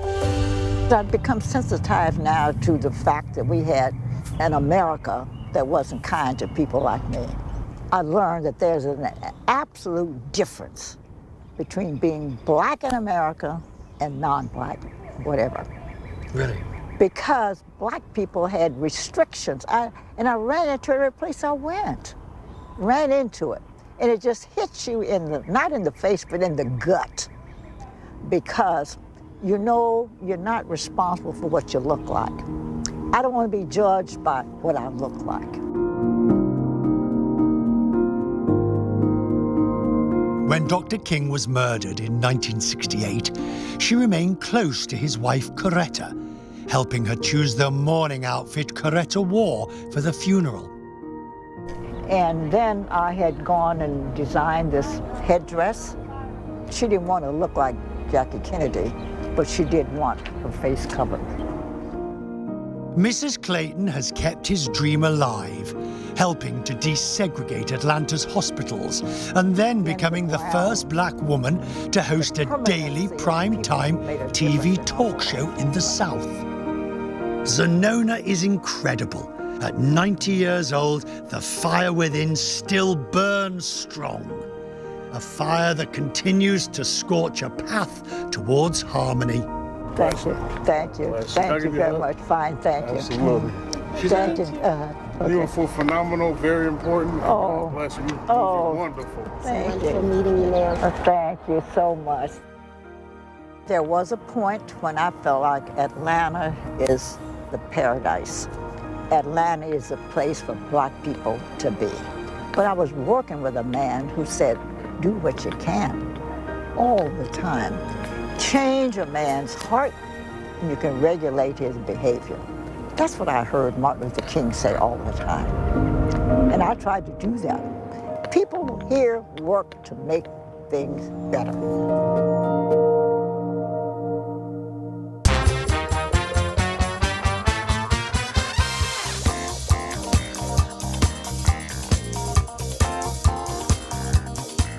It's Sunday night at the Cascade skating rink. My time in Atlanta is full of firsts. This time, I'm going to roller skate for the first time. Yes, really, a first. I'm risking limbs because I've been told this is where I will discover today's Atlanta, and it's driven by Black Americans. All right. You got it? Yep, one foot at a time. I'm gonna wait till you feel comfortable. Oh, you must be joking. When we get to the railing. All the way to the railing. There we go. Perfect. See? LaToya McNabb and Brandon Butler are doing the business. It's about a vibe, you know? So you just come in here, you vibe out, you have a good time. That's what it's about in Atlanta. That's why everybody comes here, because the energy is just on 1,000. This is part of Atlanta culture. This is, again, like I always say, in Atlanta, people like us do things like this, right? Well, this is one of the things people in Atlanta do. The quality and the skill of the skating. Well, that's part of it too, you know. Like, again, if you're gonna put in time, we're gonna make it look good. Like I said, even if you fall, you gotta look good out here. There's style about everything.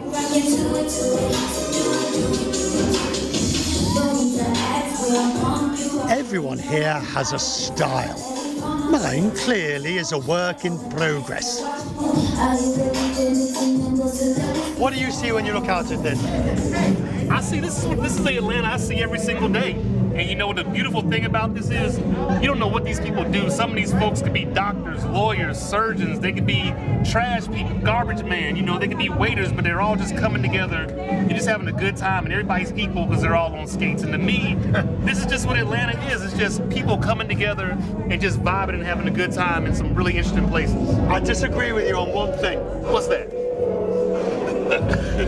Having been on there with skates, everybody's not equal.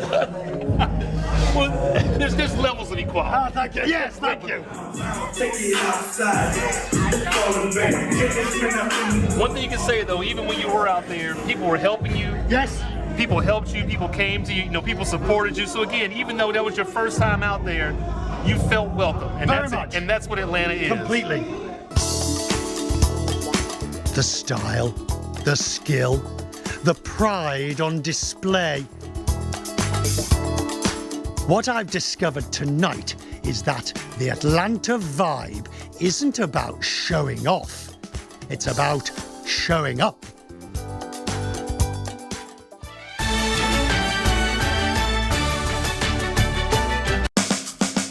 Dubbed as the heart of the Philippines because of the shape of its island, the province of Marinduque is definitely picturesque and breathtaking. Dito po sa amin, sa Marinduque, is talagang dinadayo ang aming mga food. Tinawag tong butterfly capital kasi 80% ng supply na dinadala sa ibang bansa ay dito nanggagaling sa Marinduque. This heart-shaped island might have the answer to your heart's desires. Save time and shop online at the SMC Hub, San Miguel Corporation's e-commerce platform that delivers your groceries and more straight to your door. It's easy to order. Step 1. Choose your delivery location. Step 2. Check out your most trusted San Miguel quality products and add to cart. Step 3. Choose your payment method and check out. The SMC Hub delivers to anywhere in Metro Manila and to select municipalities in Cavite and Rizal. Same-day delivery is available Mondays to Saturdays if you place your order before 12 noon. Spend more time doing the things you love. Just hub it delivered. Visit us now at thehub.sanmiguel.com.ph. Your home made better with San Miguel.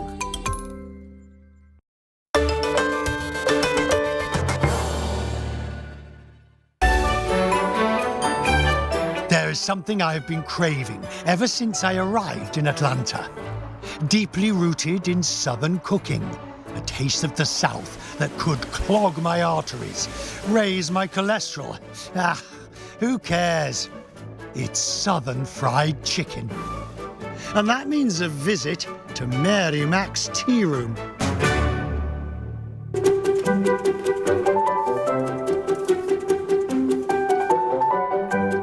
The name tea room belies the truth. It was a trick used by Mary Mackenzie in 1945 when women couldn't own restaurants. A local legend was born, even if the tea served here is more likely to be iced. Sweetened, of course. Two chefs, Jeff Thomas and Ronnie Holt, one goal: help me make the best Southern fried chicken. The secret is having a love and a passion for cooking. And I watch my mom cook all the time. And there's one thing that she always did when she cooked. She always hummed and sang. And I asked her, why do you always do that? And she was like, cooking has to come from your heart, from your soul.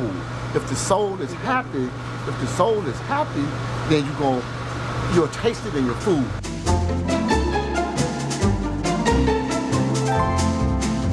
So, this is such good fun.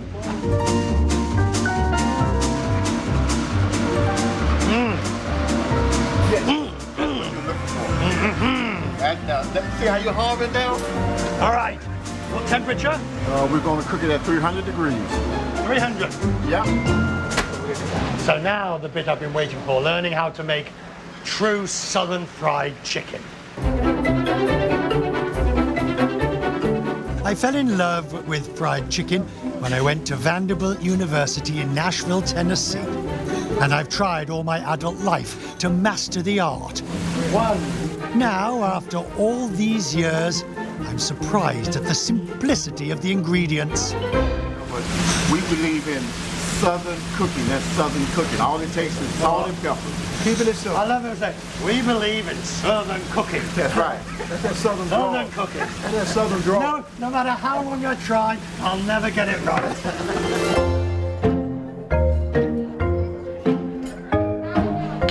There you go. That's the best way. That's the best way. Just bite into it. You did a great job. It's really lovely. Potato souffle. What do you think? Now you made that. It's very good. It's good.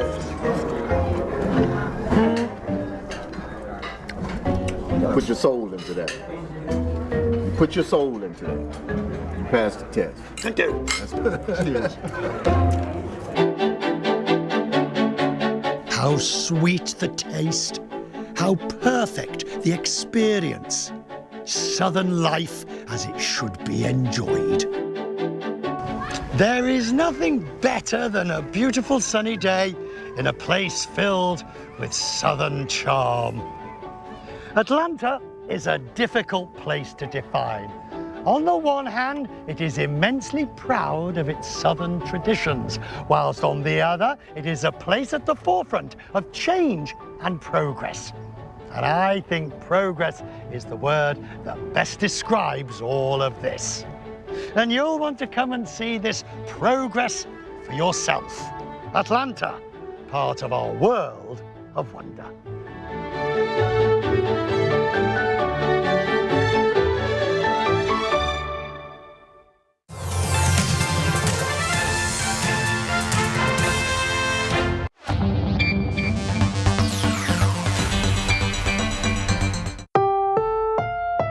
This program is rated PG. It contains themes and scenes which may not be suitable for very young audiences. Parental guidance is advised. Connecting with people, engaging with them, and learning from each other is how we find our biggest rewards.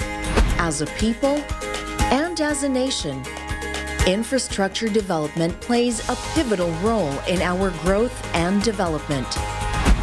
Access to good road networks, highways, and bridges is crucial. But that's just one main ingredient in the recipe for achieving progress. It's about planning and foresight towards a sustainable and prosperous future.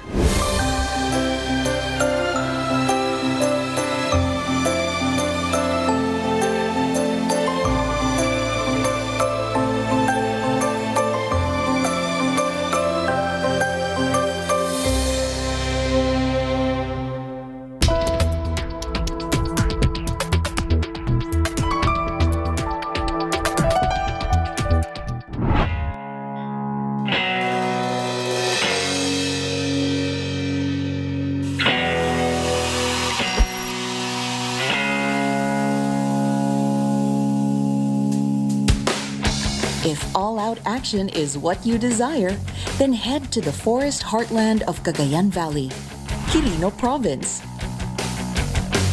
Cut your travel time by taking the Skyway Stage 3 and Tarlac Pangasinan La Union Expressway before heading east to this beautiful province.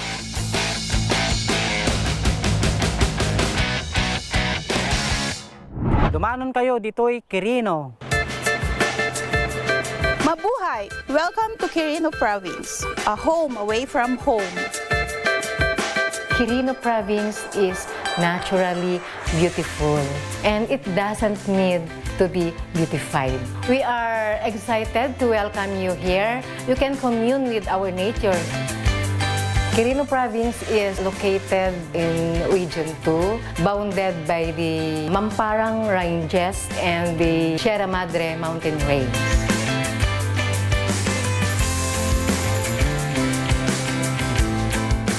It is tagged as the basket of happiness because in Quirino Province, you can experience the enjoyable and breathtaking from waterfalls, bountiful caves, river system, and landscape, and the richness of its culture. We also created pandemic-friendly tourist attractions like the forest bathing. We have the reflection pond and the boating po sa Quirino Water Sports Complex. I think ang isa po sa mga reason kung bakit dinadayo po ito ng mga tourists, mga guests, kasi parang nasa one-stop shop na po siya. Meron na po kaming wakeboarding activity para sa mga riders, para sa mga sports-oriented people na gusto po yung mga activity na bihira pa po sa Philippines. Meron na po kaming sa accommodation, restaurant, meron na pong recreation pang family, pang extreme at pang mga bata din po doon. We also have the boating area and the fish feeding area. Bago po papasok yung guest, nagpe-pre-booking po kami para po mamamanage namin yung number of people na papasok. Upon arrival po, they have to present their vaccine card. Fully vaccinated na po dapat. We follow the rules na sinasabi po ng IATF.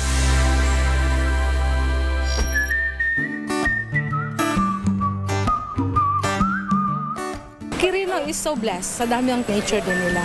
And this is another wow.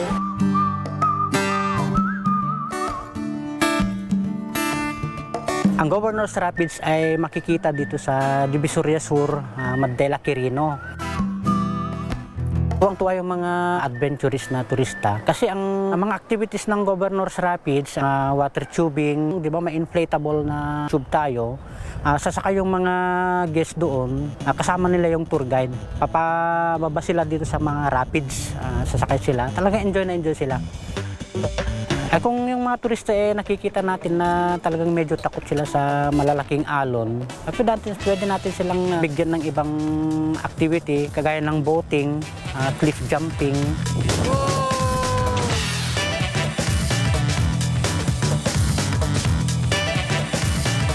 Sa ngayon, nandito po tayo sa Teniente Cave at ito ay 15-meter long cave.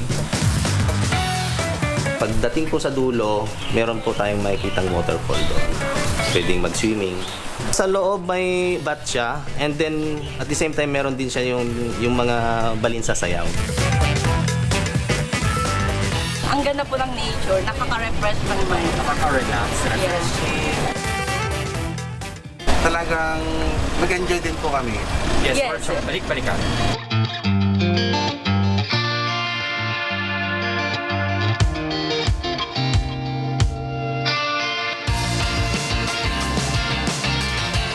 Quirino Motorismo ay awarded as Best Sports Tourism Event in the country in the year 2015. Ito po ay nagsimula noong year 2015 which nagkaroon po ng long ride from Quirino Grandstand, Manila to Quirino Grandstand, Quirino Province. Ang Quirino Province po kasi ay bulubundukin, which ito po ay gustong-gusto ng ating mga motorcycle riders. Kaya po dito sa mismong provincial capital compound, malolocate mo po yung aming Quirino Mountain Motocross Track.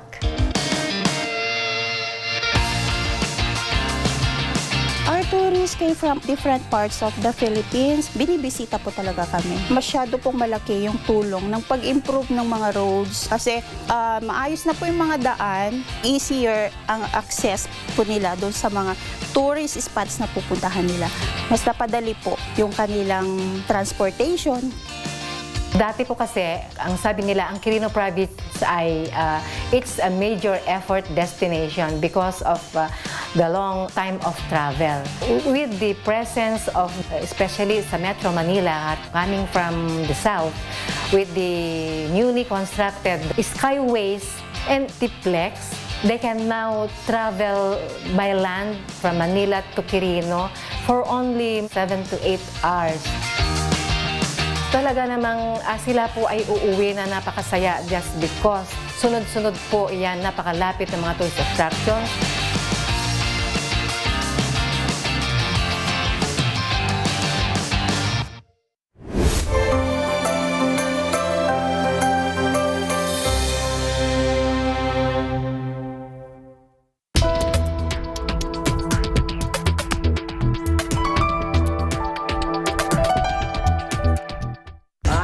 To introduce you to Christian Grey. Oh no, we started this book club to stimulate our minds. From what I hear, this book is quite stimulating.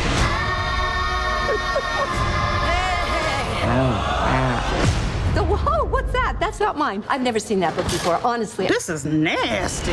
You just need to put yourself out there. Judge Myers? Yes. Rev up your love life with these tips. Do you need anything else, Your A Honor? man of your dreams is just a click away. No, I don't. I'm fine, thank you. Yep. Everybody remembers their first kiss. How about I tell you about my best kiss? Maybe that hasn't happened yet. I never thought I'd be back here again. Is it as good as you remember?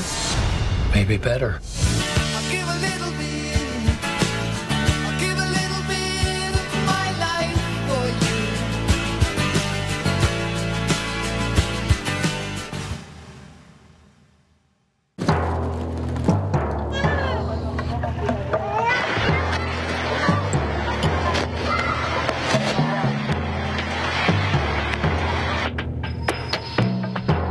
Ang mga residente ay stranded pa rin. Lahat halos ng mga bahay dito ay sira. Lampas tao na yung tubig. Overnight, Pinky, binantayan din natin ang sitwasyon. A portion of the Arden Bridge here in Navotas was destroyed. Nakikita niyo sa likod ko ngayon, malakas na yung agos ng Banano River. Ang resulta, lagpas taong taas ng baha. Agabi, takot na po kami. Ilang minuto lang po na ang taas na po ng tubig. Merong mga outsiders na nananamantala. Wala pa nga rin daw tumutulong sa kanila. Kahit yung mga bahay dito sa paligid, lubog na sa baha.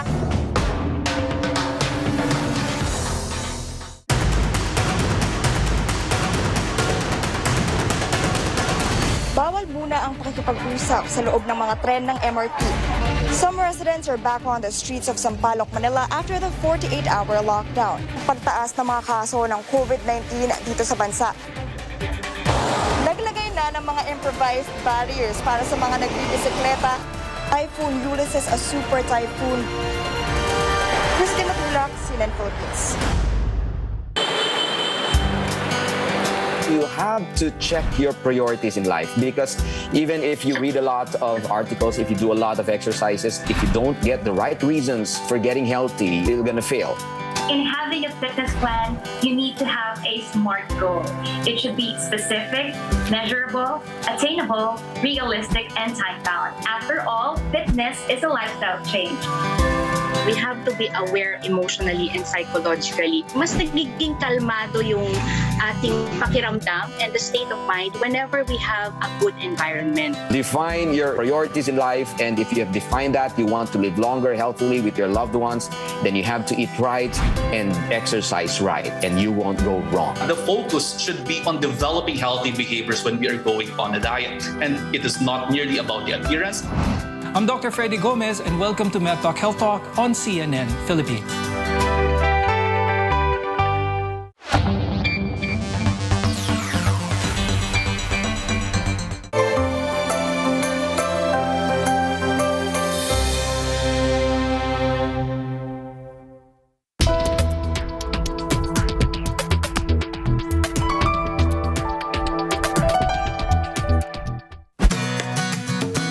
Situated in the Cagayan Valley has its perks.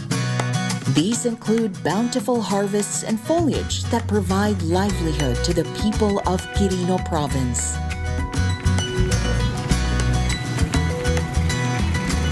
Yung puso na yan ang puso ng saba. Ang Quirino ay major supplier ng banana dito sa Pilipinas. Maraming nagtatanim ng banana kasi maganda ang climate. Maraming banana farm dito dahil madaling itanim ito, mataba ang lupa dito. Kahit hindi mo lagyan ng pataba, lalaki siya ng mabulas. Walang pesticide or kasi organic farming kami. Magaganda yung mga saging namin, matatamis, masarap. Ang mga variety ng saging na nandito ay lakatan, latundan, at saba. Yung saba, mataba ang puno niya. Yung puso niya is pabilog.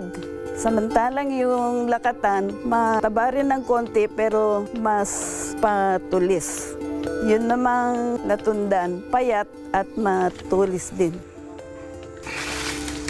Sahan ng saging, tinatadtad, pinapakain sa fowls, sa poultry.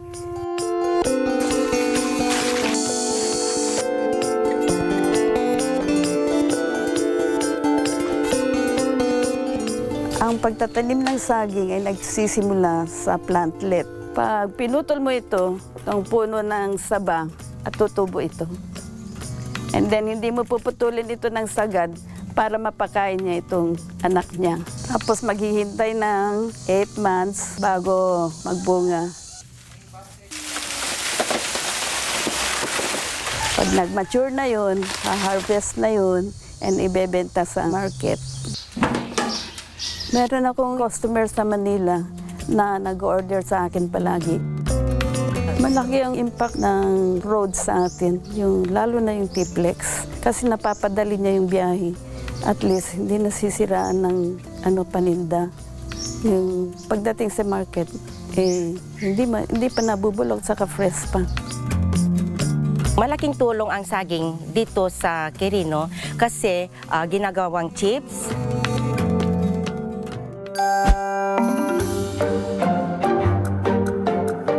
Nagsisimula po ang proseso ng banana chips sa pagkikilo ng saging, babalatan. Pagkatapos po na mabalatan, saka po siya i-slicing. After po na ma-slice, saka po siya ipiprito sa katamtamang init ng mantika. Halo-haloin lang po. Paghiwa-hiwalayin siya para hindi siya magkadikit-dikit. Ngayon po, luto na yung saging. Pwede na po itong hanguin para hindi po siya masyadong oily. After first fry, saka po siya lalagyan ng syrup or sugar. Iluluto po siya ulit. After mga 5 minutes, golden brown na siya, dry na siya, pwede na po itong hanguin at ito ay luto na po siya. Ready na po itong maibenta. Ang lasa po niya ay malutong po siya. Hindi siya gaanong matamis. Hindi siya nakakaumay. More than 20 years, yung mga customer ko hanggang ngayon di sila nagsasawa. Napakaganda po na meron expressway. Kasi kapag ka po naantala dahil sa hindi maayos na daan, hindi po makakarating sa tamang oras, hindi happy Hindi yung customer na ang tagal niyang inantay yung product. Sa daan pa lang, masisira na yung product sa sobrang init. Kaya po, napakahalaga po ang expressway. Palasin nyo, nagimas, naglutong.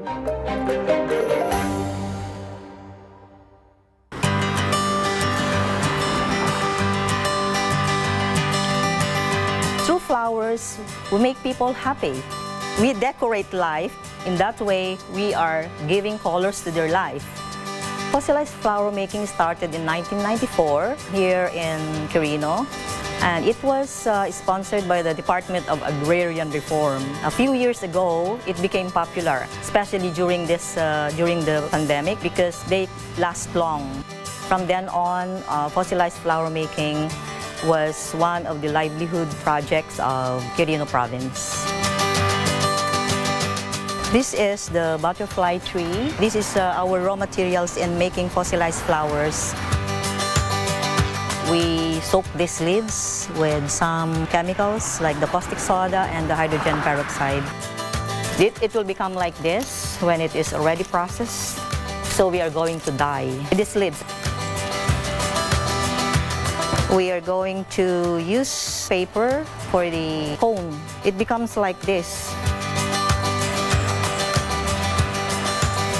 So this will make the attachment more durable. Our products are composed of buds, and the buds have different sizes. We also make the blooms. These are blooms. We have extra small too, small, medium, and large sizes. And we also have the sakura and the flowerets, the small flowers, very small flowers, fossilized bamboo daisies. We do flower arrangements, wedding bouquet. These orders are coming from Manila, particularly Dangwa. And we also ship to Baguio City, to Negros Oriental, Cebu City, and Davao, and the Ilocos region. I'm really very thankful that we have these expressways helping us move our products faster to our customers, to our clients, because sometimes they order this day and they want it delivered the following day. So this expressway really helps us a lot. I hope they are going to continue patronize our products so that we will be able to help our economy grow. During the pandemic, our economy is really down. If this go-local attitude will be practiced by our citizenry, we are going to make our economy bigger again.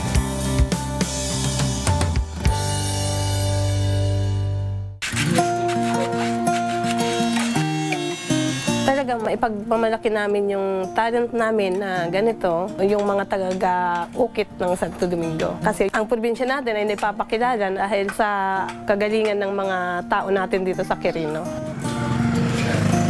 Yung sa quality, sa gawa namin, hindi kayo magsisisi. Talagang quality naman yung product namin. Hindi kami nahihiya na sabihin na bumili kayo ng product namin dahil sigurado. Kung sa antiques, mga ganito, karamihan ang ginagamit namin, mga ugat-ugat. Di ba kinukuha yung mga katawan? Yun na lang natitira, yung ugat, yun na lang yung sa amin. Katulad ng akasya, ang pwede lang natin makuha ay yung mga dati-dati na nun, na sagabal sa pagbubukid. Yun na yung binubungkal, yun yung binibenta sa amin. Bali ito, ugat. Ito makikita mo, ito yung ugat-ugat niya talaga. Ito yung parang yung katawan. Yung mga iba na malalaki na ugat niya, yun yung ginawa namin na ito, yung paa niya. O nakikita niyo dito, hindi siya pantay-pantay yung pagkabuo kasi ito ugat. Kung gaano kalaki yung ugat, yun na yung kinukuha namin. Kaya nga sinabing antiques, kung ano yung kabuuan ng kahoy, yun na yung shape. Ito na naman yung sinasabi nating rock wine, lagayan ng alak. Ang mga produkto namin ay ito, mga antiques, merong mga furniture, may mga tao-tao.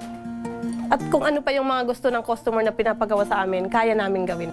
Mga customer natin, binabalikan naman, nagugustuhan yung handmade natin sa furniture. Marami tayong mga customer galing Baguio, meron din konti sa Maynila. Sila na yung magpipick up dito. Maayos naman na yung daan dito. Madaling maiuwi nila yung mga product na bibilhin nila sa amin. Hinihikayat ko kayo na pumunta dito, bibili ng items namin kasi lahat naman ng items namin matitibay, magaganda. Yung quality niya, good. Saka pwede namin, kung merong problema, pwede namin aayusin.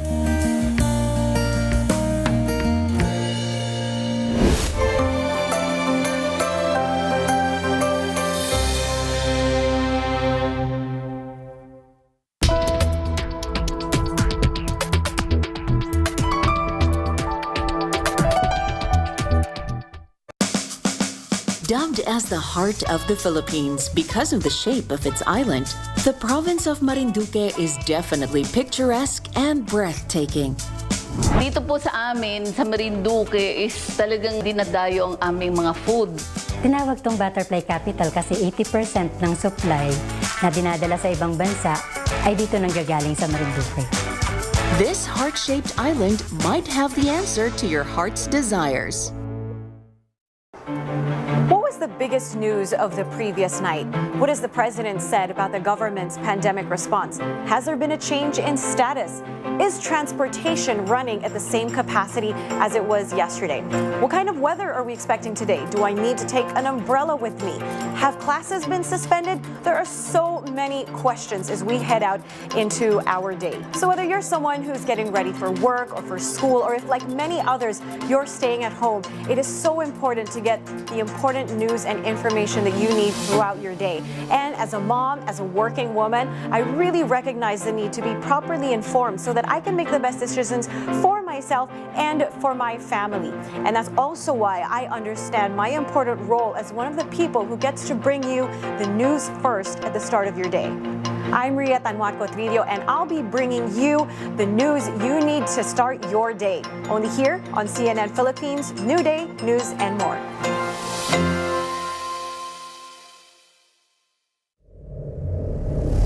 Mission accomplished. 4 Gilas Pilipinas claimed their first win in the FIBA Asian Cup. Tapos ngayon, nandito ako para manalo. Filipino pole vaulter EJ Vena, he just wrapped up a series of indoor pole vault competitions. A warm hero's welcome greeted a new breed of Filipino world champions.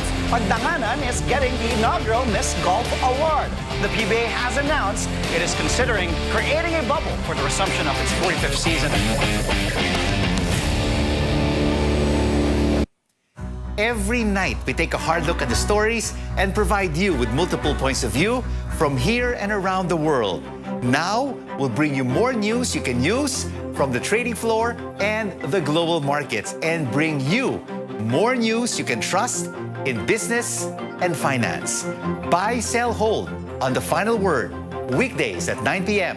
only on CNN Philippines.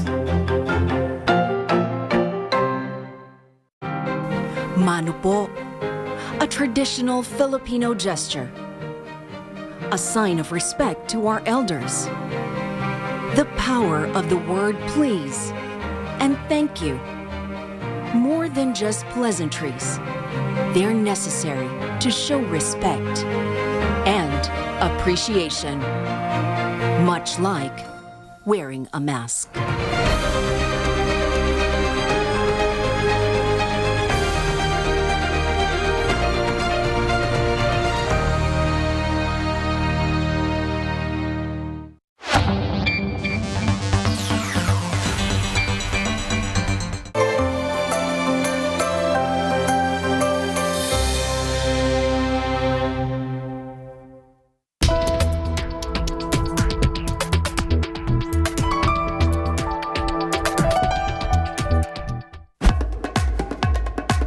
A trip around Quirino Province won't be complete if you don't indulge in their local dishes.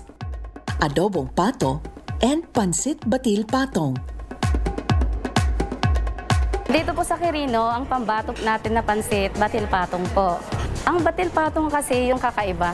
Kasi meron siyang nakalagay na sunny side up egg sa pinaka-top niya. Sineserve po natin yan with sabaw. Marami pong toppings. Kakaiba po ang pagkakaluto ng ating chef. Ang batil patong ay galing sa Tuwegaraw, pero may iba't ibang uri ng batil patong natin. Una po, igisa natin yung gulay, carrots, beans, tapos repolyo po. Tapos lagyan natin ng kunsing soup stock. Lagyan natin ng toyo, black pepper po. Huwag natin i-overcook para mas crunchy yung gulay. Tapos soup stock uli para mas malasa yung batil patong natin. Lagyan natin ng itlog. Gawin natin parang pouch egg po siya. Gawin natin yung giniling. Yung kara beef na sinasabi. Turmeric. Tacos flavor, cayenne powder, Spanish paprika. Oyster sauce, brown sugar. Yan, haluin lang natin. Tignan natin naman yung itlog ng batil patong natin. Okay na siya. Pwede na natin ilagay yung noodles niya. Tinatawag na batil patong ito dahil sa may binatil na itlog.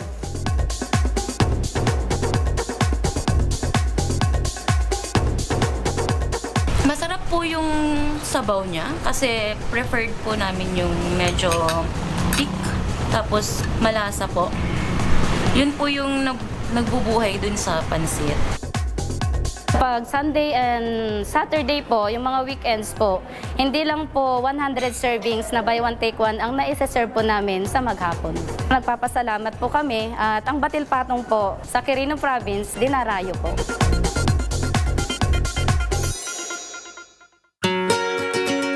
Ngayon naman po, magluluto tayo po ng adobong pato. Ang adobong pato namin ay kakaiba po sa lahat. Meron siyang technique ng pagluluto din, para juicy din siya po. Ilagyan natin ng soda po. Ilagyan ko po siya ng luya at saka asin po para matanggal yung lansa ng pato natin. Yung iba po, minamarinate nila. Ilagyan nila yung mga toyo, suka, bawang. Didrain natin. Tapos yung sabaw, lagay tayo ng luya. Hindi din naglalagay ng ganito, yung mga ibang adobo. Lagay na natin yung karne ng pato. Lagay tayo na ng toyo. Dahon po ng bay leaf, whole peppercorn, dried chili po para may kunting twist na maanghang po. Lagyan natin ng soda para lalo siyang lalambot. Lagyan natin din ng brown sugar, tapos suka po. Okay na po siya, maghalo na po yung alat, asim, at saka yung kunting spicy. Ang adobong pato po namin, napakasarap eh. Marami pong umu-order at marami pong naghahanap talaga. Subukan niyo po yung adobong pato dito sa Quirino. Masarap po siya. Talagang hindi makakalimutan yung lasa. Mga turista po, pag pupunta po sila ng ibang karating nating probinsya, dito po sila talaga nag-stop over. Meron tayong Tiplex, Skyway po, para mas marami pa po makarating na rito sa Quirino. So sa mga turista po, sa mga karating nating probinsya, naanyayahan ko po kayo na tikman nyo po ang batil patong ng Quirino Province, ang adobong pato po na isa po sa specialty namin, pinagmamalaki po ng probinsya ng Quirino po. So start your adventure in Quirino Province and bring home memories that will last for a lifetime.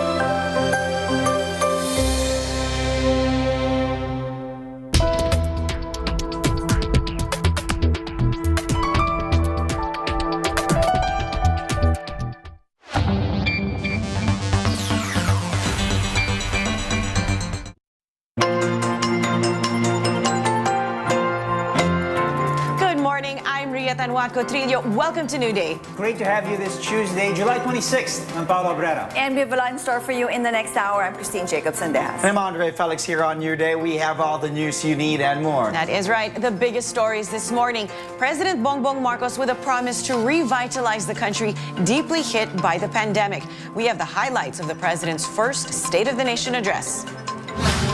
Major leadership changes in both the Senate and the House as the 19th Congress opens. Senator Migs Zubiri takes over as Senate President, while Congressman and the President's cousin, Martin Romualdez, takes charge as House Speaker. And in sports, history in more ways than one for EJ Obiena. The pole vault superstar sets a new Asian record en route to the country's first ever podium finish at the World Athletics Championship.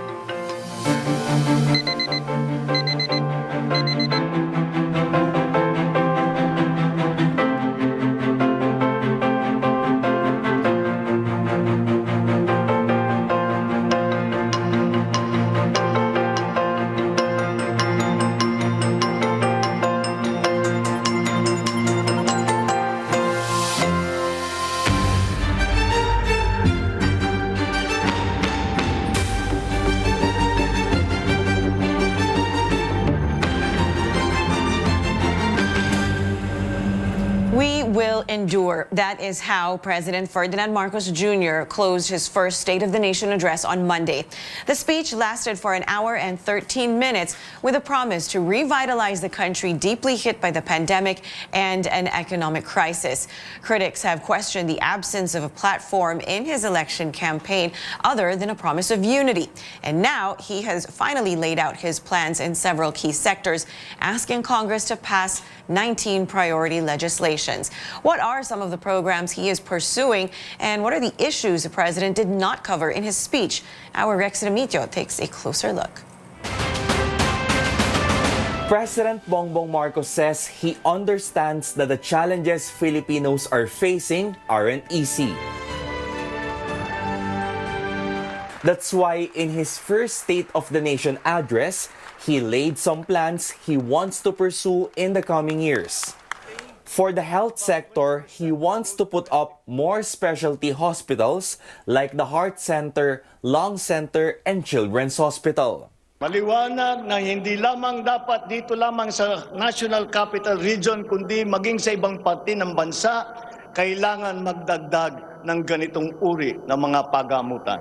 Due to the COVID-19 pandemic, he also aims to establish a National Disease Prevention Management Authority and a Virology Institute.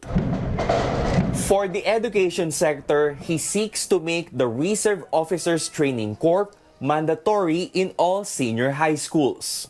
The aim is to motivate, train, organize, and mobilize students for national defense preparedness, including disaster preparedness and capacity building for risk-related situations.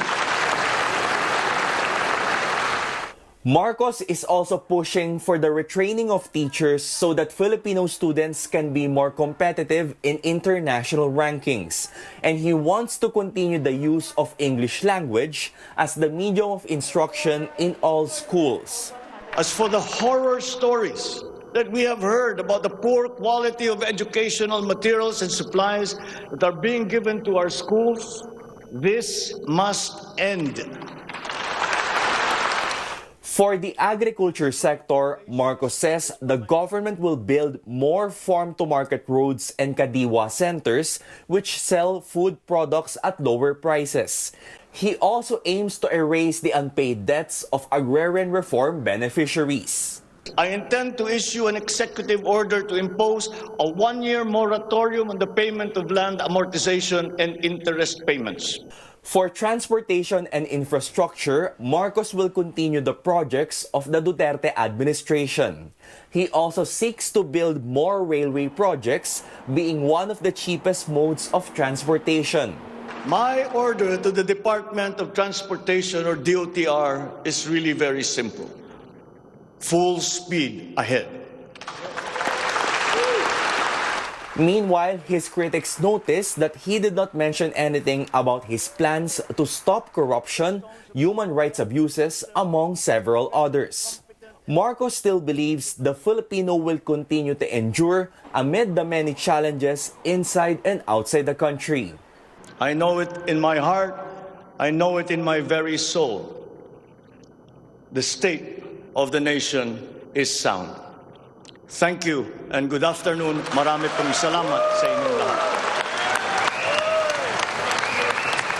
Rex Remitio, CNN Philippines. A former COMELEC commissioner and Constitutional Commission member believes President Marcos should prioritize electoral reforms. Speaking to CNN Philippines, Rene Sarmiento explained the need to amend election laws. And while there was no mention of a push for federalism or any constitutional amendments in the president's first SONA, Sarmiento said these could be discussed in 2 to 3 years. I think too premature to talk about constitutional reform at this stage. I think our electoral reforms, because we have won a very antiquated omnibus election code that was passed in 1985, and we all know that the election is the lifeblood of a democratic nation. So I think that has to be addressed. For instance, automated election system has to be improved. Number 2, about the issue of the party-list system has to be fine-tuned and refined. Number 3, about the selection of COMELEC commissioners in chairman, because up to this time we have no COMELEC chair and 2 COMELEC commissioners. President Bongbong Marcos also discussed technology-related issues and digital transformation during his SONA. How will the DICT address these pressing concerns? Joining us now on the line is the ITC Secretary Ivan John Uy. Good morning, Secretary. Thank you for joining us. Good morning, Ria.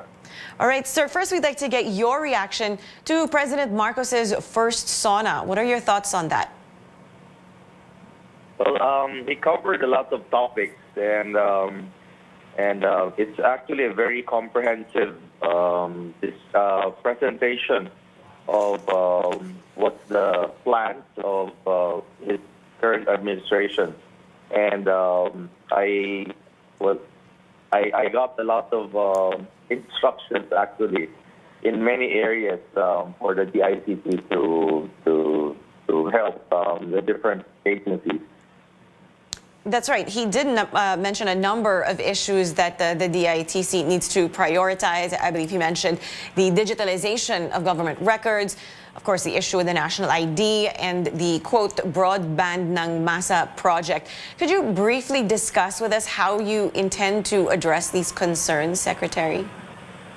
Well, they're all actually covered by the mandate of the Department of Information and Communications Technology.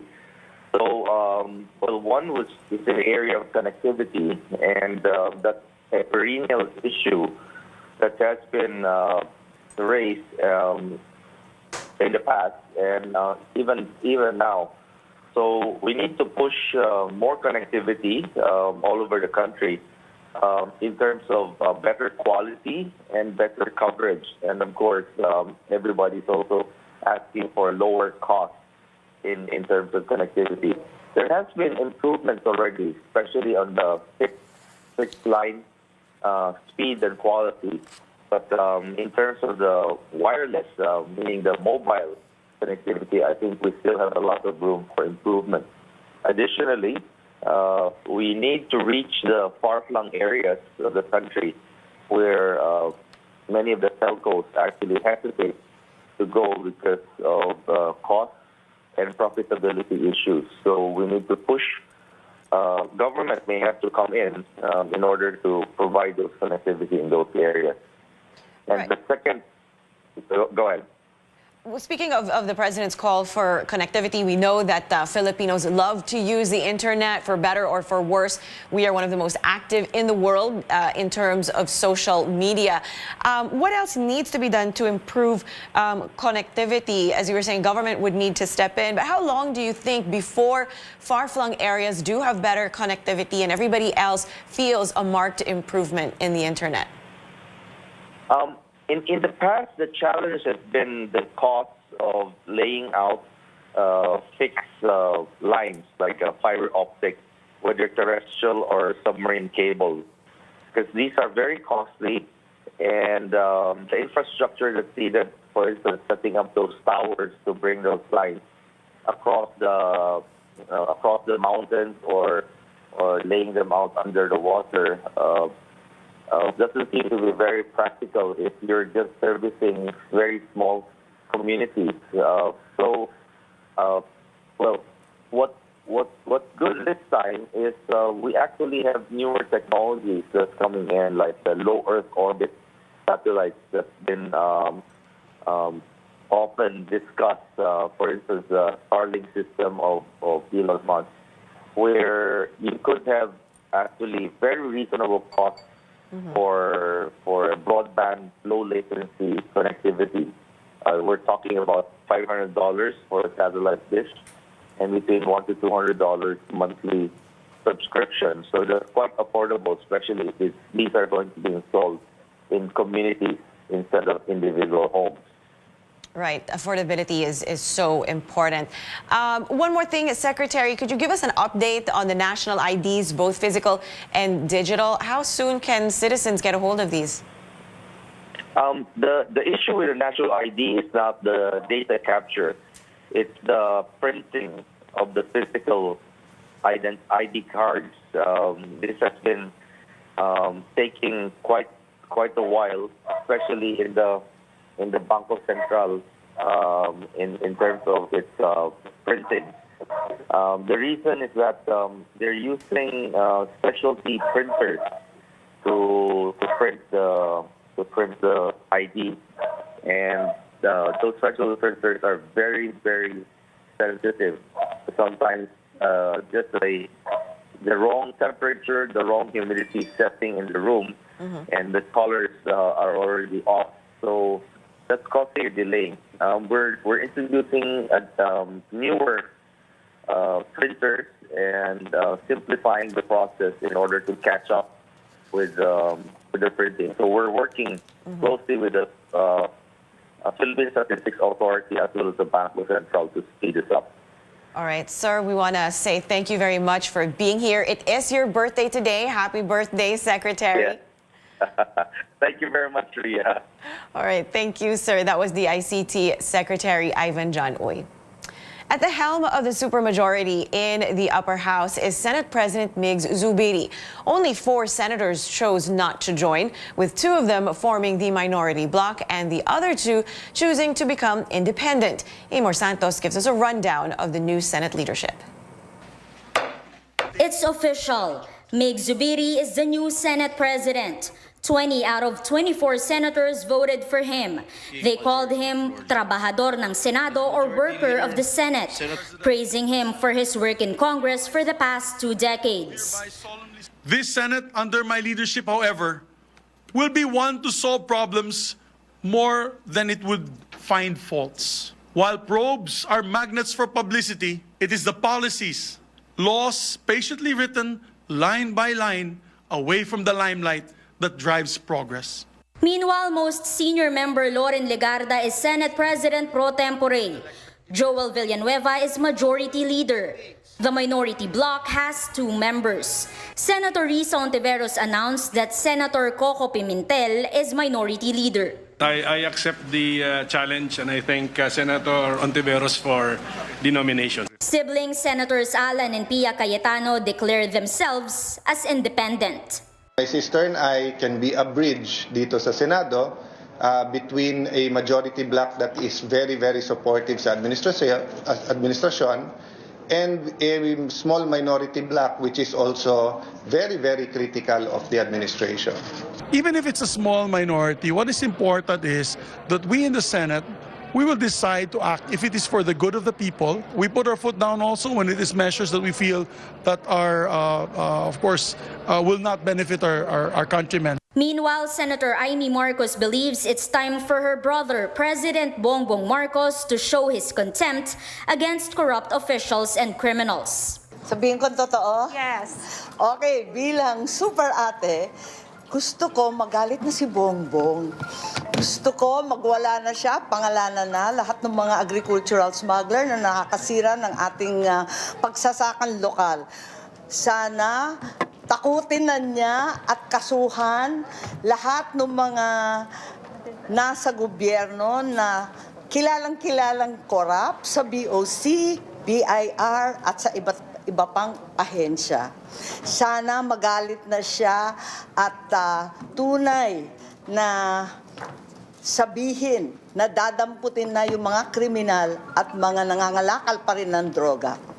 Marcos was offered 4 committee chairmanships, but she wants to prioritize foreign relations and electoral reforms.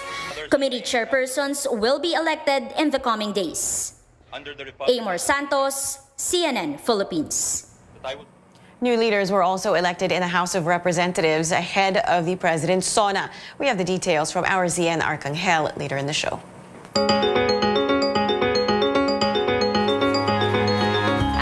Weather, do prepare for rainy days in some parts of the country. That's right, Pagasa says that's still because of the low pressure area that is still affecting some areas. That's right. Now, the LPA was last spotted northeast of Iraq at Tanduanes. The good news is, well, Pagasa says there's a low chance of this developing into a tropical depression. The LPA is expected to bring cloudy skies with scattered rain showers and thunderstorms over the Visayas, Bicol region, and Mimaropa. Meantime, Metro Manila and the rest of the country will have generally fair weather, but with isolated rain showers due to localized thunderstorms. Let's now see what we can expect about the weather conditions here and across Asia from the CNN World Weather Center in Atlanta. Hello, CNN Philippines. Tom Sater here. We've got a lot to talk about. Nothing in the way of any cyclone development, which is good. We are watching a little cluster that is south of Japan. Looks interesting, but the Joint Typhoon Warning Center says, no, not yet. Not well organized. Bigger story maybe, even though we have some heavy rainfall moving in toward Beijing, it's south of this frontal system from Shanghai southward toward Hong Kong and then inland. It's just some incredible heat, but you can see that heavier rain well offshore with that system there, and we'll be watching those thunderstorms move through Beijing as mentioned. So south of this rainfall, the heat has been building. Hong Kong, 3 days in a row, broke their July temperature record, ending with a high of 39 degrees, all-time highest for the month of July. 31 in Beijing, mainly because of the rainfall, but notice Shanghai at 34. Then you get into the interior sections, and you're well into the 40s. So we've got, well over 70 sites that have heat emergencies in effect. Widespread heat there. It's very dangerous as well. In Southeast Asia, more of the same. The rainfall does not look to be heavy, although light, heavier amounts in southern areas of Cambodia. But again, we're not seeing those bright colors, but you will see them in some areas. Not in Indonesia. It's getting into that dry season, as we mentioned, but it's in India. Heavy amounts of rainfall. Karachi picking up a month's worth of rain in just 4 hours. 60 millimeters doesn't sound like a lot, but it's extremely dry there. About 10 provinces in Afghanistan have had problems with flooding as well. So that rainfall with those monsoon rains well to the north. Abu Dhabi 38 degrees. Your numbers a little bit better in the low 30s. Very uniform and still looking at a chance of some rainfall. However, it's so spotty, it's almost hard to detect who's going to see how much. And right now, when you look at the next 48 hours, there's really nothing in Manila, but it is further to the north and again, well down to the south. Just a little bit of weather for you. Enjoy your day, everyone. I'll see you again tomorrow.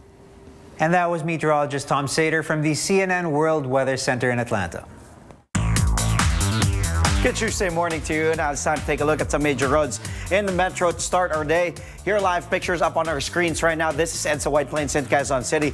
Let's start with the left side of your screens. If you are headed south to Ortigas, Shaw Boulevard, Bonnie Avenue in Mandaluyong City, and if you're headed all the way south to Makati City, taking the southbound lanes of EDSA White Plains right now. Traffic here is building up, so expect moderate volume of vehicles here if you are headed south. And meanwhile, if you are headed north, on the right side are the northbound lanes headed to Santolan, Cubao, and all the way to Quezon City. Traffic here, meanwhile, is still green and go at this hour. Now, here are live pictures of Salis Road in Pasay City on the right. If you are headed south to Villamor, Bikutan, and Sucat, on the left side are the northbound lanes headed to Manila and Makati. Both sides also looking good here. Traffic is fast moving. Just drive safe. Keep your eyes on the road. Don't forget, please buckle up. And the modified vehicle number coding scheme is still in full swing since it is Tuesday today. Vehicles with license plates ending in 3 and 4 should be off the road from 5 p.m. until 8 p.m. Makati still has its own number coding scheme in effect from 7 a.m. to 7 p.m. Another round of fuel price rollback takes effect today, July 26, Tuesday. Diesel prices, as you can see on your screens, will go down by 1 peso and 85 centavos per liter. The same goes for gasoline, which will be cheaper by 40 centavos a liter. Good news as well for many households using kerosene for cooking and lighting. Expect a hefty rollback of 1 peso and 30 centavos per liter. Stay tuned to New Day, only here on CNN Philippines. Congratulations are in order for EJ Obiena once again. And we tell you more about the pole vault superstar's latest achievements on the international stage. Plus, we take a look at the Cinemalaya entry, Batsoy. Its director and one of its lead actors will join us here on New Day Live. Stay tuned for that interview and for all the news you need and more, only here on CNN Philippines.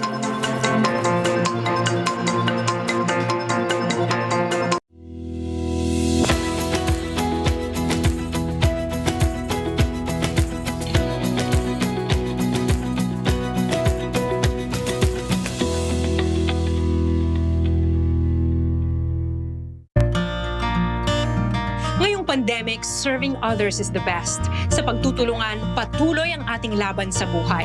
Kaya dapat always healthy. With proper diet, exercise, and MX3 coffee mix to ignite my day. Hi guys! Lagi akong focused, active, at extraordinary. Because the most important things in life deserve nothing less. MX3 coffee mix, my choice. Baby, I'm home! Happiest ako kapag listo at ganado siyang kumain. Happy and healthy siya sa Nutri-Chunks. Recommended by my vet. Nutri-Chunks is the only one with active boost and prebiotics na pampalisto. Made with real meat and fortified pa with essential nutrients that help keep him strong, healthy, and happy. Listo ganado sa Nutri-Chunks. Ang isa pang tinutulong po kasi ng mga construction projects, bukod po doon sa mga construction sectors, once natapos na po lahat ng proyekto, it attracts investments, and more investments would mean more employment opportunities for all of us. It is one of the purposes of San Miguel Infrastructure to provide more jobs to our fellow Filipino workers through these infrastructure projects. Partnering with local contractors means supporting the Philippine workforce as a whole, since these projects, big or small, truly help and provide jobs.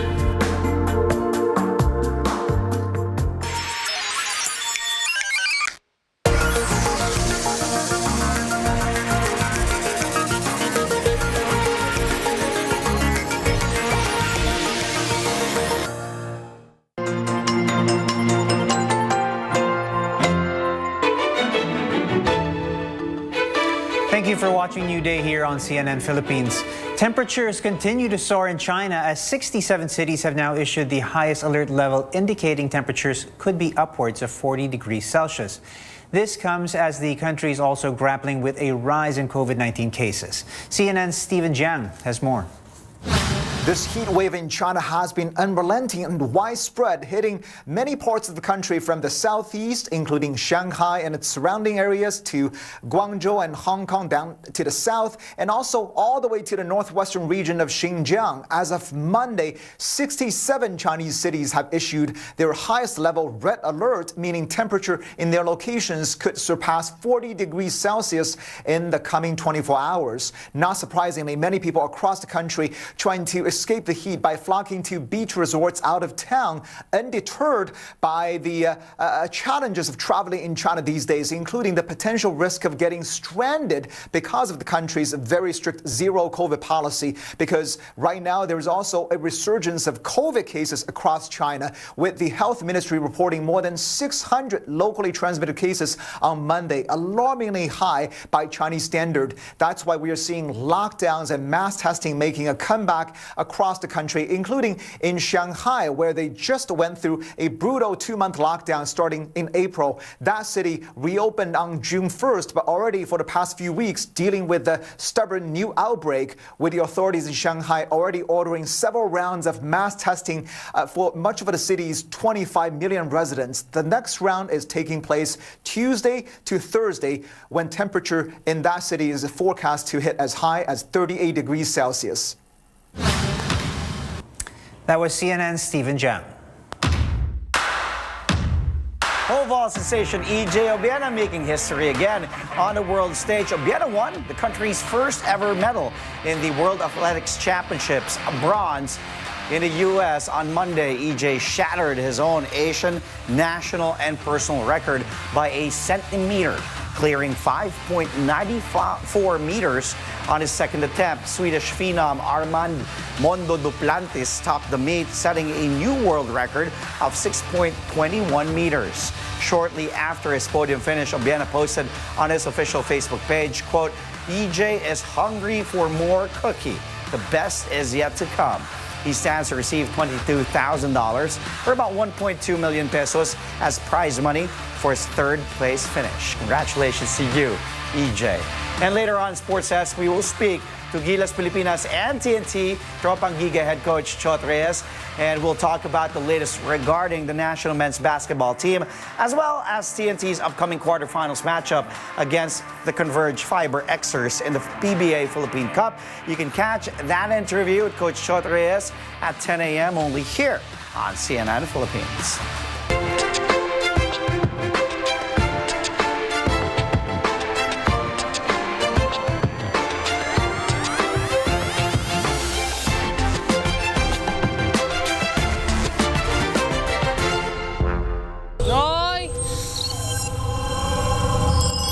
Namit? Noy! Ano ka? Na. Tapusin mo man! To! Ang tumagol mo! Paida! Sigan lagan! Now, two siblings go on a fantastical adventure to satisfy their cravings for the local delicacy, batchoy. The Ilonggo film is an official entry to this year's Cinemalaya Film Festival. Joining us now, we have director Ronald Batallones and one of the lead actors, Sean Ethan Soto. Good morning to you both. Thank you so much for joining us. Good morning, Miss Christine. Ayan po. Good morning, good morning. Okay, so for the benefit of our viewers, our guests here are both Ilonggos. So Direk, let me start with you first. I mean, you have had a fantastic journey. I mean, it has always been your dream to become a director. You worked first as a medical laboratory scientist all the way, I mean, in Kuwait, of all places, no? But eventually you found your way to making film. So anong pakiramdam mo, Direk, na ngayon kasama na yung film mo in this year's Cinemalaya? Sobrang happy po, Miss Christine, kasi po 8 times din po ako sumali sa Cinemalaya, tapos 2 semi, tapos ngayon na po ako nakapasok. Tapos yung I remember po na may nagsabi po sa akin na tigilan ko bang Cinemalaya. Sabi ko hangga't may Cinemalaya at hangga't may buhay ako, sasali ako sa Cinemalaya. Kasi pag sinunod ko siya, walang batchoy ngayon. That's right. And speaking of batchoy, Direk, tell us a little bit more about the story and your inspiration behind this movie. It's quite an interesting film. Yes, yung batchoy po isa iconic food ng Ilonggo. Ito yung pinagsama-sama yung mga lamang loob ng baboy o kaya baka. In correlation po sa sa karakter ng dalawang bata is yung buhay nila is mayroong parang pinagsama-sama yung yung spices ng may masaya, may malungkot, may adventure at saka yung fantasy.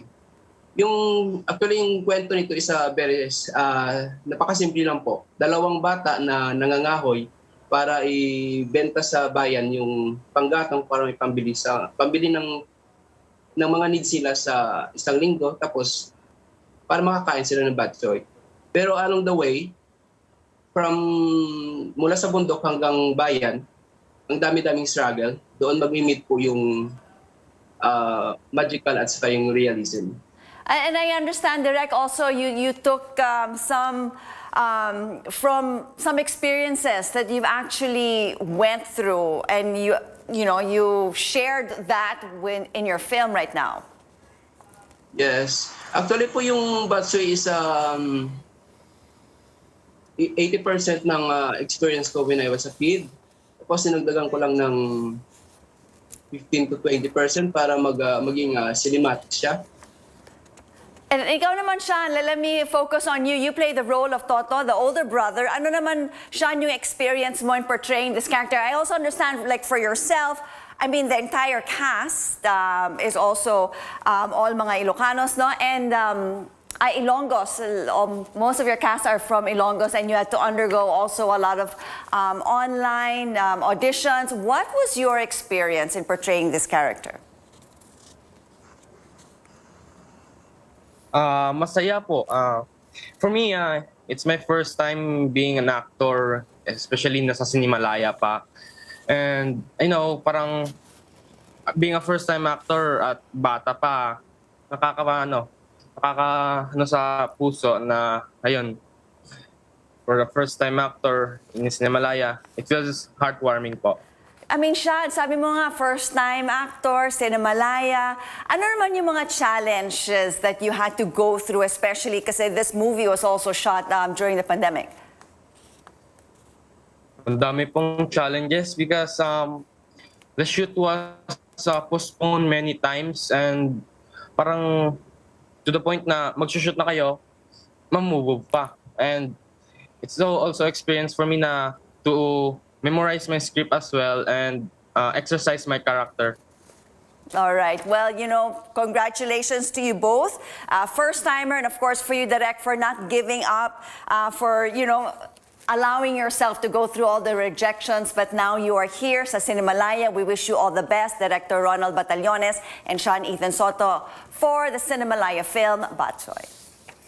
And with that, we'll take another look at our top stories when we return. What did the public think of President Marcos's first SONA?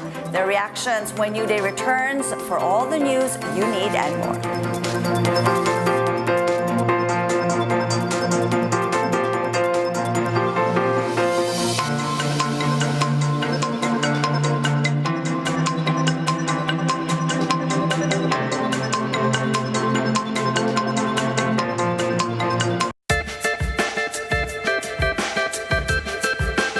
If all-out action is what you desire, then head to the forest heartland of Cagayan Valley, Quirino Province. It is tagged as the basket of happiness because in Quirino Province, you can experience the enjoyable and breathtaking from waterfalls, bountiful caves, river system, and landscape, and the richness of its culture. Being situated in the Cagayan Valley has its perks. These include bountiful harvests and foliage that provide livelihood to the people of Quirino Province. Talagang maipagmamalaki namin yung talent namin na ganito kasi ang probinsya natin ay napapakilala dahil sa kagalingan ng mga tao natin dito sa Quirino. Mga customer natin, binabalikan naman, nagugustuhan yung handmade natin.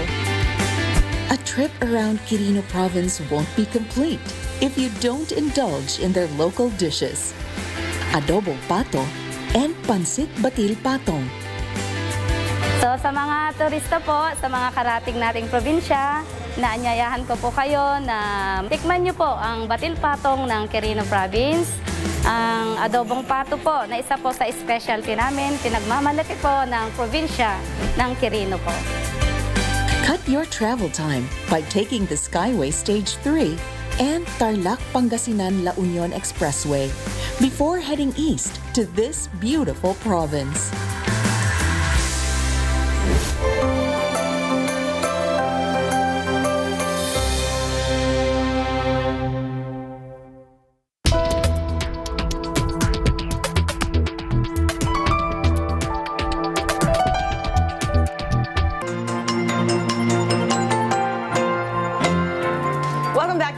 We've got all the news you need and more. Tuesday today, July 26th, and it's great to have you. We've got so much more in store for you in the next half hour, so stay with us.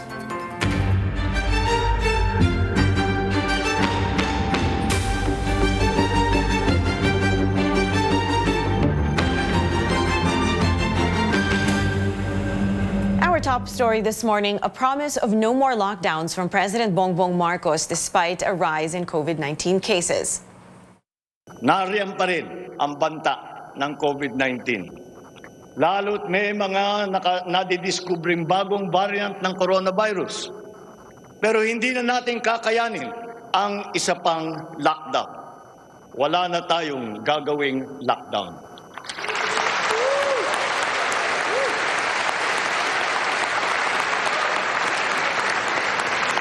Dapat natin balansehin ng maayos ang kalusugan at kapakanan ng ating mga mamamayan sa isang banda at ang ekonomiya naman sa kabilang banda. The president's statement comes after the country logged over 19,000 new COVID-19 cases during the past week. That's 33% higher than the previous week and the highest daily average since February 14. Most people are also getting admitted, or more people are also getting admitted into hospitals every week. Non-ICU bed use reached 26% on July 25. That is the highest since 18.1% recorded on June 26, while ICU bed use is now at 21.7%. That is the highest since June 19. CNN Philippines spoke to Dr. Tony Leachon. He shares his views on the president's plans for the health sector. Well, I fully agree with the president that the economy is the priority right now, since the COVID or the Omicron cases right now are manageable at home. And I think this is one important thing. That's why the Advisory Council on Experts have joined hands together with the business sector led by former advisor Joey Concepcion, so that we can really prioritize the economy while managing, of course, the health coming from the inputs of the health advocates. So I think this is a welcome, a very comprehensive, detailed report of the healthcare system, and I fully agree with the President on this particular aspect. All eyes and ears were on President Marcos's first State of the Nation address. What do our kababayans have to say about the new administration's plans? Melissa Lopez reports from Marikina City. We spent the afternoon in a bustling salon in Marikina, and the area quieted down just before the clock struck 4 p.m. Everyone there, stylists and customers alike, focused on the screen to hear what President Marcos had to say to the people. Now, there was some of the workers continued their business, while some of the customers stayed to finish the SONA. Even though they're already done with their visit, there was a collective sigh of relief when they heard Marcos announce that there will be no more COVID-19 lockdowns, as well as for his push for full face-to-face classes. Oo, mas malaki matutulong no, kasi kumbaga yung mga tao hindi na mapipigilan para pumunta ng salon, tapos yung mga face-to-face na eskwelahan, mas matututo ang mga estudyante. Many were pleased too with the recent focus on food prices. Amid recent increases, others were candid with their thoughts as the speech stretched beyond an hour. There was also quite a reaction when Marcos said he wants a law requiring the ROTC or military training for students, and that part on nuclear energy. Still, some have noted that certain national issues were left out. Sana lahat ng sinabi niya matupad niya lahat. Kasi dito kasi sa parlor kasi yan lagi ang mga usap-usapan na sana ang bigas bumaba, mga ganun. Sana yun nga matupad niya yung sabi niya na ganun. Sabi niya maging high-tech na to. Yung pinakaano ko nagustuhan ko yung ating sovereignty. Territory natin kasi yon. So kailangan ma-preserve natin dahil Pilipino tayo. So atin yung bansa natin. Sa drugs, medyo, kasi ngayon talamak na yung drugs. So parang hindi niya natackle yung drugs. Marami kasi ako nakikita, talagang sobra na. People also collectively nodded to the president's plan to keep and expand the Build, Build, Build program and to help farmers better. One of the well-received parts of President Marcos's speech was his statement on foreign policy. The chief executive vows to fight for every inch of Philippine territory as the country continues to be a good neighbor to other nations. Let's listen to that portion of his State of the Nation address. I will not preside over any process that will abandon even 1 square inch of territory of the Republic of the Philippines to any foreign power.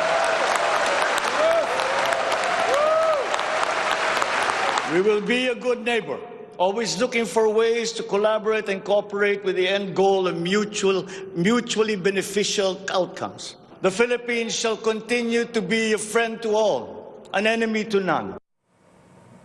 On CNN Philippines, the final word, analyst Enrico Gloria breaks down the pros and cons of President Marcos's friendly stance in his independent foreign policy. It was really refreshing to hear that commitment, if you will, to basically protect the rights of the Filipinos in West Philippine Sea. But at the same time, you also have to consider, kasi we've come from that context where in the past 6 years, really the rhetoric that we've been hearing is to basically sideline the arbitral ruling. But with respect to how it will look like, considering that we're also committed in deepening the relations with China, it really remains to be seen. And for me, I hate to sound like an idealist, but it's really trying to get the best of both worlds at this point, which is for me not really a bad thing to aim for. On to the lower house, President Marcos's cousin Martin Romualdez is elected speaker, while former President Gloria Macapagal-Arroyo clinched a top post. CN Arcangel has more.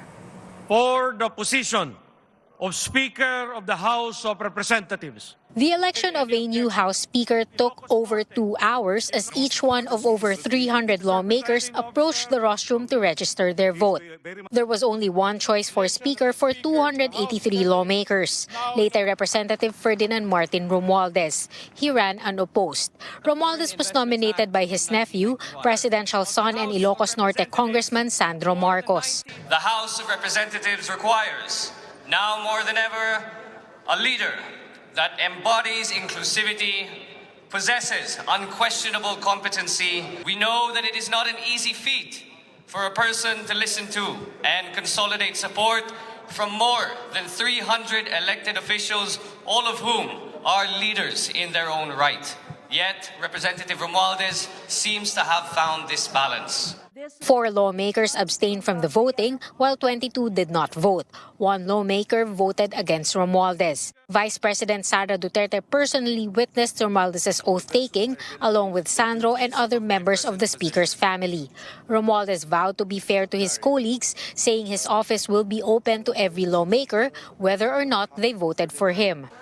I shall try to be as fair as possible and to favor no one.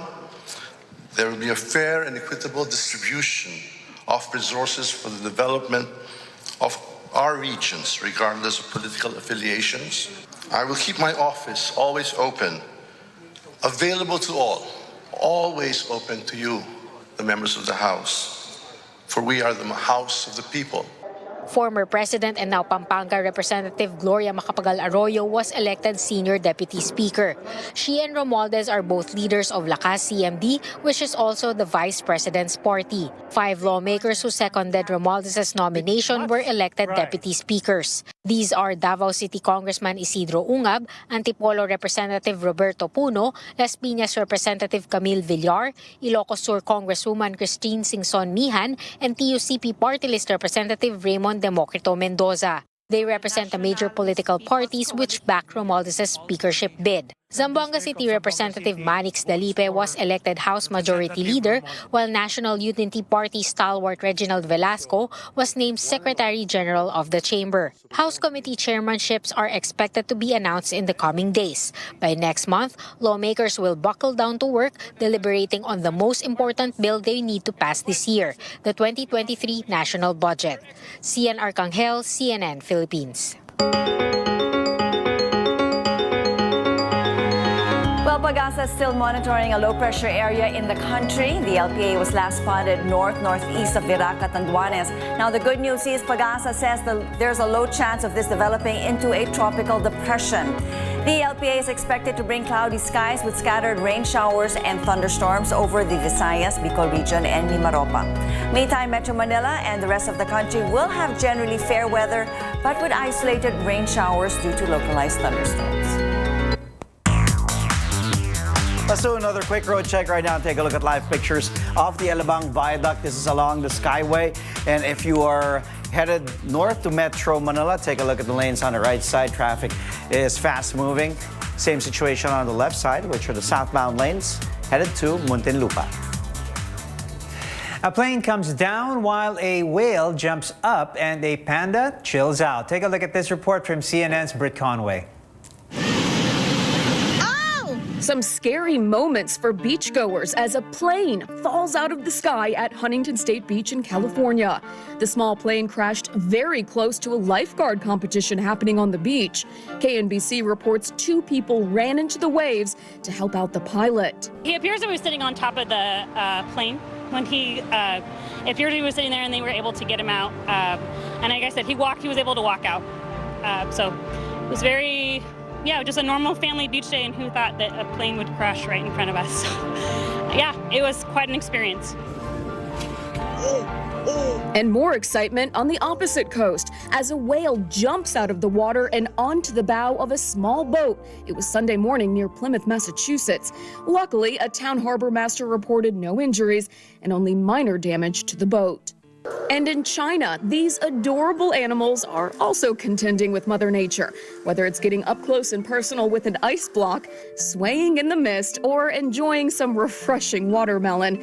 Everyone at the Guidong Zoo is looking to beat the heat. The China Meteorological Administration warned of temperatures above 104 degrees Fahrenheit in at least 50 Chinese cities Monday. For Take a Look at This, I'm Britt Conway. This is New Day on CNN Philippines. British chart topper Adele is saying hello to her fans in Las Vegas again. Details of her return to the stage coming up. We'll be back with more stories, so stay tuned.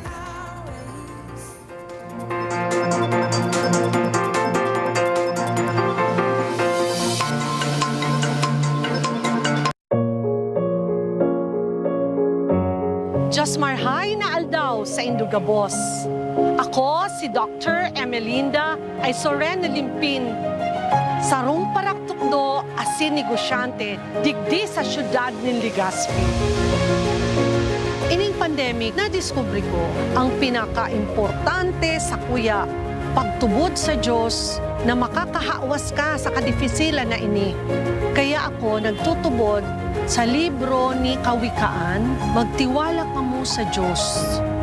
Nintudok sa buot, ano man ang mga agyat sa buhay, maririsolveran ang. Dakbulaon ang pasalamat ko sa mahal na Diyos. Digdi pa rin ako, nakatindog.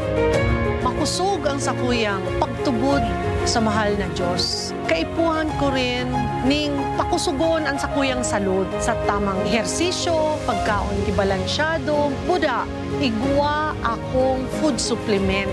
Iyo ini ang MX3. Puon ako nag-MX3, naging magian ang pagmatik ko. Para sa ko, ang MX3, garong man sana negosyo. Sa negosyo, gusto mo iganansya. Ang MX3, ganansya na magkaigwa ka kimaray na salud. Be MXtraordinary with MX3.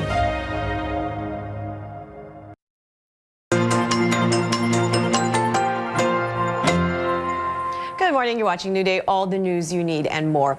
The country has yet to detect a case of monkeypox, which the World Health Organization declared a global health emergency. As Caroline Bonquin tells us, there is a need to fight stigma, which is now clouding the monkeypox response worldwide. This social hygiene clinic in Project 7 Quezon City provides counseling, check-up, treatment, and testing on sexually transmitted diseases. Health workers here, like Nurse Griselda, are reviewing guidance about the monkeypox virus to help them detect it. The outbreak, the WHO says, is common among men having sex with men, especially those with multiple sexual partners. But beyond knowing how to manage monkeypox cases, Nurse Griselda says measures should remain sensitive and devoid of stigma. You treat them as treating like other person. Pag kinausap mo sila, hindi naman po pwedeng in front of maraming persons. Infectious disease specialist Dr. Ron Jean Solantes says other countries face difficulty controlling the monkeypox spread due to the stigma associated with it. They kept it to themselves and yun, pumutok na lang, marami na palang nahawaan. It's important that we focus on the disease. We focus on isolating the patients and not putting other meaning. How did they acquire the infection? Health workers on the ground see its effect firsthand when handling STD or COVID-19 cases.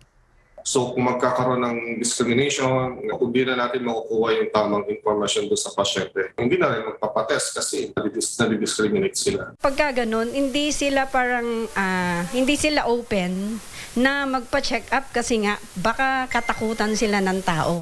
Dr. Solante reminds the public monkeypox is not a sexually transmitted disease and anyone, even children, could get it.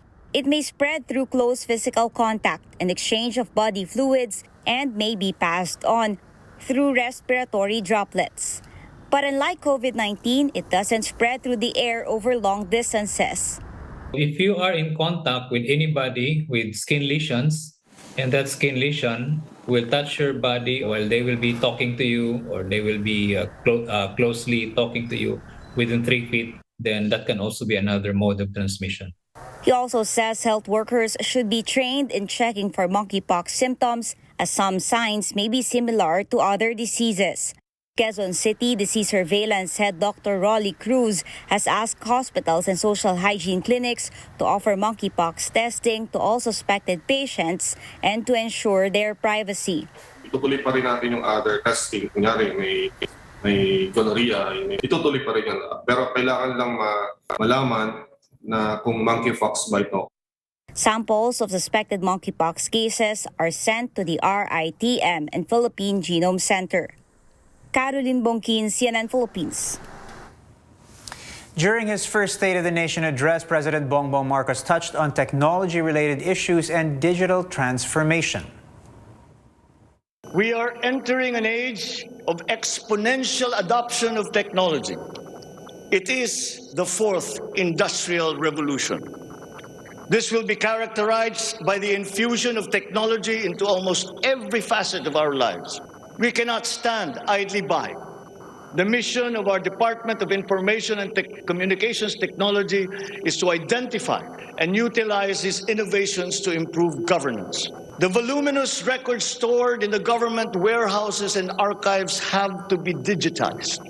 The national ID will play an important part in this digital transformation. We expect to issue 30 million physical IDs and 20 million digital IDs by the end of this year.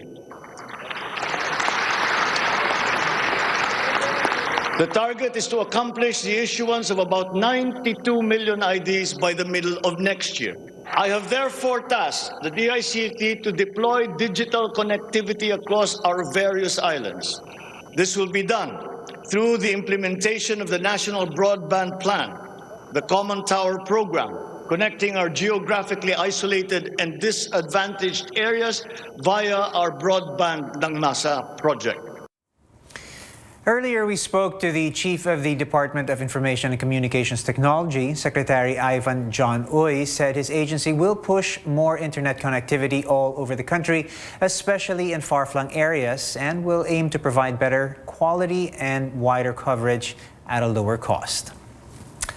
An economist believes President Bongbong Marcos should focus on developing the manufacturing sector instead of agriculture.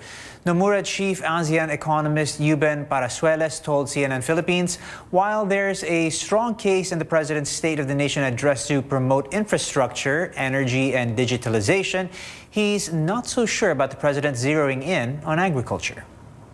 The focus on agriculture seems to be very high in the Marcos administration.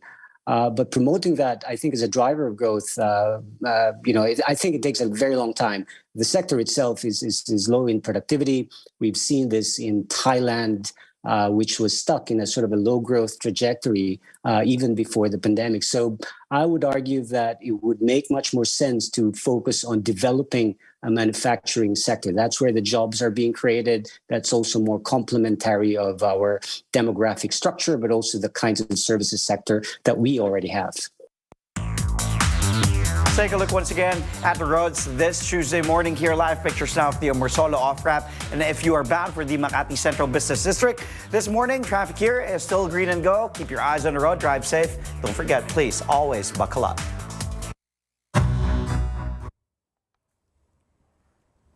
Adele fans are thrilled. The singer announces new dates for her Las Vegas residency. Adele said, quote, "Words can't explain how ecstatic I am to finally be able to announce these rescheduled shows. I truly was heartbroken to have to cancel them." 24 rescheduled shows will now run from November 18 to March 23, and she has added 8 performances. Last January, Adele postponed her residency at Caesars Palace. She said it was due to half her team having COVID and they couldn't finish getting the show ready. Now, actor Jason Momoa is okay after a head-on crash with a motorcyclist. The California Highway Patrol says the accident happened while Momoa was driving a 1970 Oldsmobile near Calabasas Sunday morning. Officers say a motorcyclist crossed the double yellow lines and directly hit Momoa's car. The Aquaman star was able to help the man and flag down a passing motorist to call 911. Momoa didn't have any injuries. The motorcyclist was taken to a nearby hospital for non-life-threatening injuries. Now, who needs to go to San Diego Comic-Con when we can bring you a look at some of the biggest news from the event? CNN's Rick Demigella has the story in the Hollywood Minute. This is a multi-year journey you're about to embark on. Bruce Banner isn't kidding. Hollywood unleashed previews of movies and streaming projects spanning the next several years at San Diego Comic-Con over the weekend. Disney and Marvel Studios announced details and first looks at several upcoming projects, including She-Hulk, Attorney at Law, Black Panther, Wakanda Forever, and I Am Groot. Born out of rage. Warner Brothers debuted new footage from Black Adam starring Dwayne Johnson and Pierce Brosnan, along with a first look at its follow-up film, Shazam! Fury of the Gods. Your waking world is shaped by dreams. Netflix revealed more of its upcoming series from the darker side of the comic book world, The Sandman, streaming August 5th. Have you given any thought to where this ends? This story ends with our first look at Keanu Reeves in John Wick 4, arriving in theaters next March. Geeking out in Hollywood, I'm Rick Damigella. Here's another look at our top story before we go. A promise of no more lockdowns from President Bongbong Marcos despite a rise in COVID-19 cases. The country logged over 19,000 new COVID-19 cases during the past week. That is 33% higher than the previous week and the highest daily average since February 14. More people are also getting admitted into hospitals every week. Non-ICU bed use reached 26% on July 25. That is the highest since the 18.1% recorded on June 26, while ICU bed use is now at 21.7%. That is the highest since June 19. So all be safe, and that's it for us this Tuesday here on New Day, July 26. We'll see you again tomorrow. Bright and early right here on New Day. All the news you need and more. I'm Ria Tanwat Cotrillo. I'm Andre Felix. I'm Christine Jacob Sandejas. And I'm Paolo Abrera. You're watching CNN Philippines.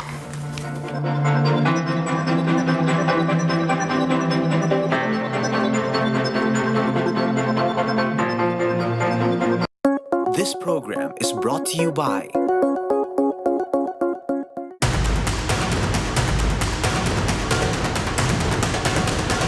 Bawal muna ang pakikipag-usap sa loob ng mga tren ng MRT.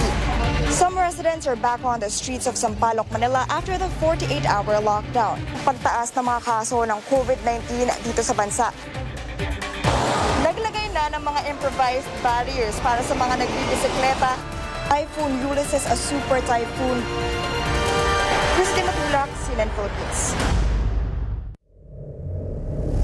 Mission accomplished. 4 Gilas Pilipinas claimed their first win in the FIBA Asian Cup. Tapos ngayon, nandito ako para manalo. Filipino pole vaulter EJ Obena just wrapped up a series of indoor pole vault competitions. A warm hero's welcome greeted the new breed of Filipino world champions.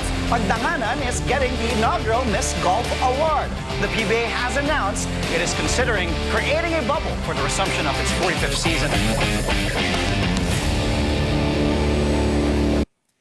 Every night, we take a hard look at the stories and provide you with multiple points of view from here and around the world. Now, we'll bring you more news you can use from the trading floor and the global markets, and bring you more news you can trust in business and finance. Buy, sell, hold on The Final Word, weekdays at 9 p.m. only on CNN Philippines. So many questions about what is the federal government doing. Do you get the anger that is out here? How concerned are you about the front line? You don't believe that there's a racial divide here? Looking back, as president, did you tell the story of race in America enough, do you think? All the places I've been and all the things I've seen, all the people I've talked to, I carry with me. They're a part of what I do right here, holding the powerful accountable, keeping them honest. AC 360, Tuesday through Saturday only on CNN.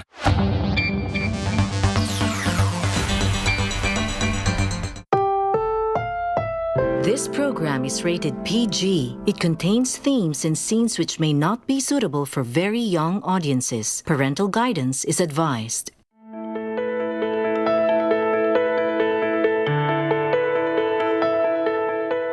Bacteria and viruses are always present, and they spread faster with the change in weather.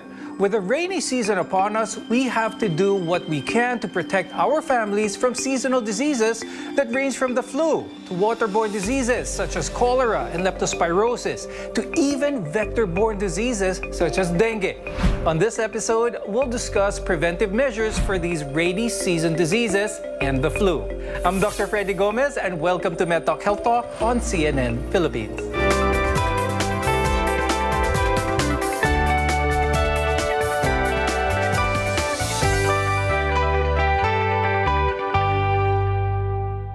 With us today is Dr. Alexander Huson, an infectious disease specialist from the Binyan Doctors Hospital and the Philippine Society of Microbiology and Infectious Disease.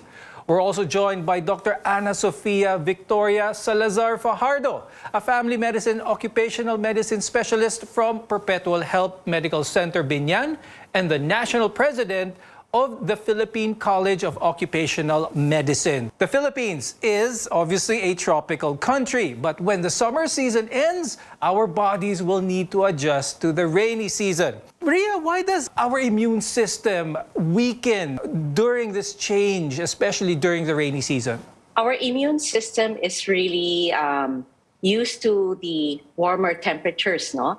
Since we're here in the Philippines, our climate is always warm and humid, and any change in extreme temperature can always weaken the immune system. Now, I'd like to ask Dr. Alex, during this rainy season, it's upon us already, what should our viewers watch out for? Ano yung mga diseases that should be prevalent or common ngayon na may change in temperature? The most common diseases that we will be seeing during this season is the respiratory illnesses. So, most common yung mga trangkaso or the usual flu that we encounter. Also, in the advent of rainy seasons, of course, may mga flooding. We also encounter dengue, leptospirosis.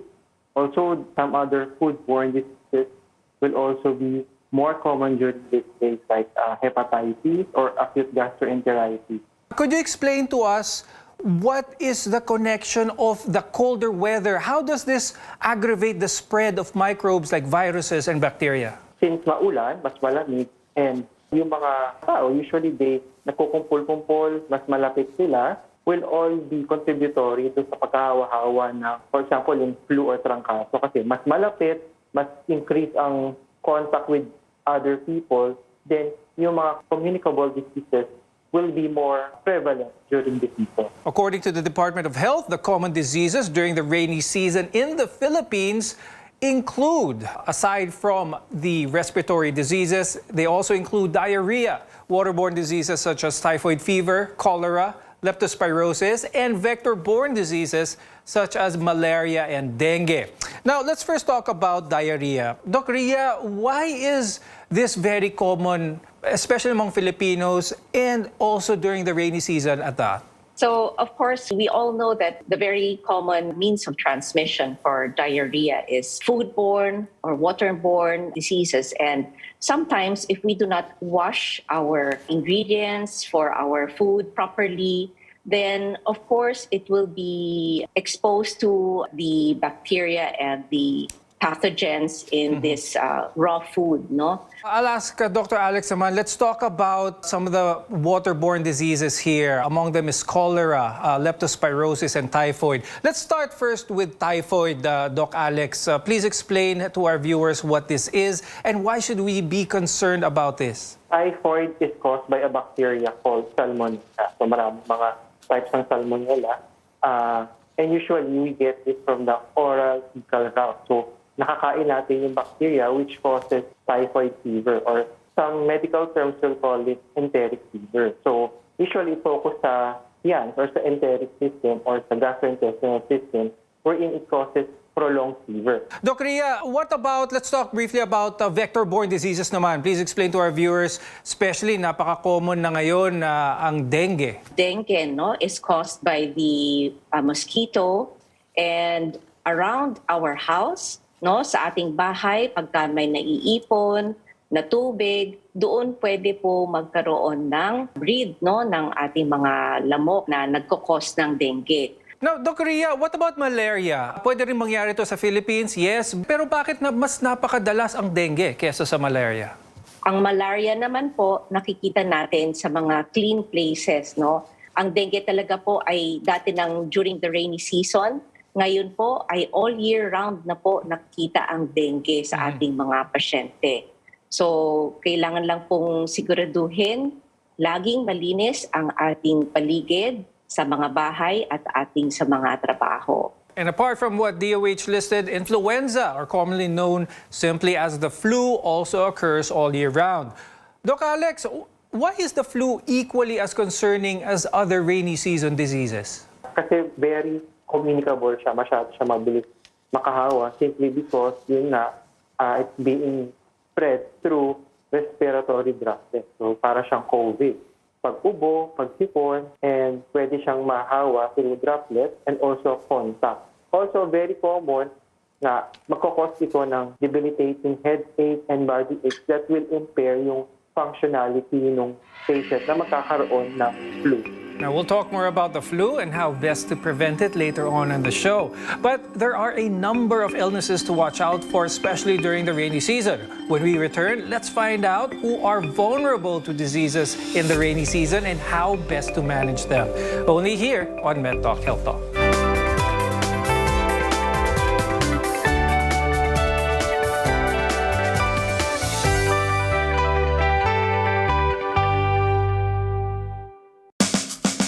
Dubbed as the heart of the Philippines because of the shape of its island, the province of Marinduque is definitely picturesque and breathtaking. Dito po sa amin, sa Marinduque, is talagang dinadayo ang aming mga food. Tinawag tong butterfly capital kasi 80% ng supply na dinadala sa ibang bansa ay dito nanggagaling sa Marinduque. This heart-shaped island might have the answer to your heart's desires. You have to check your priorities in life, because even if you read a lot of articles, if you do a lot of exercises, if you don't get the right reasons for getting healthy, you're gonna fail. In having a fitness plan, you need to have a SMART goal. It should be specific, measurable, attainable, realistic, and time-bound. After all, fitness is a lifestyle change. We have to be aware emotionally and psychologically. Mas nagiging kalmado yung ating pakiramdam and the state of mind whenever we have a good environment. Define your priorities in life, and if you have defined that, you want to live longer, healthily with your loved ones, then you have to eat right and exercise right, and you won't go wrong. The focus should be on developing healthy behaviors when we are going on a diet, and it is not merely about the appearance. I'm Dr. Freddy Gomez, and welcome to Med Talk Health Talk on CNN Philippines.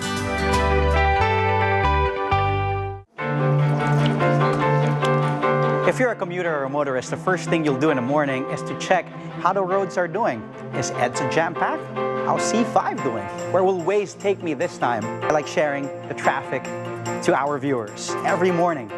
And we keep you updated to where is it not okay to pass, where is it okay to pass going to your location. Filipinos also share an undeniable love for sports. To some, it's even considered a way of life, whether it be basketball, boxing, volleyball, gymnastics, billiards, weightlifting, or martial arts, or whatever your sports is, they always have an impact. That's why our viewers really check on what's happening in the world of sports every morning.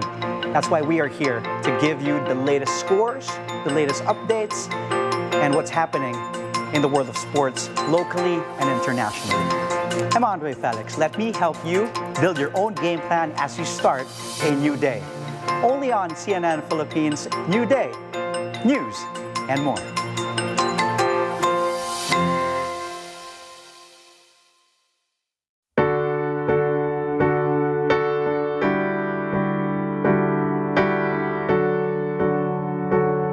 Bago pa lang mag-lockdown, pumunta na ako ng Lipa, Batangas. Nag-set up na ako ng kitchen doon. It was a lockdown kitchen.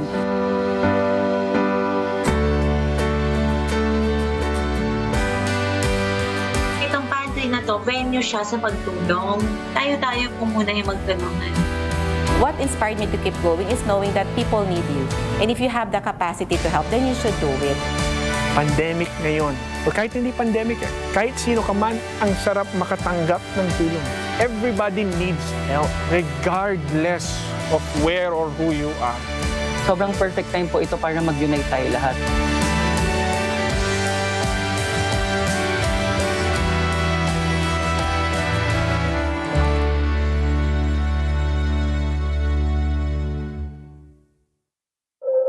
We all get information all the time. What we pay attention to is what makes the difference. What are you afraid of? Really being seen, being judged, being hurt. I like being called a she sometimes. I'm non-binary. I use they, them, and he, him pronouns. This addiction that we're seeing is not by accident, it's by design. It's psychological terrorism.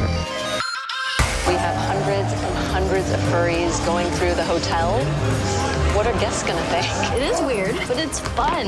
It is an exciting time to be a woman right now. I am not ashamed of being mentally ill.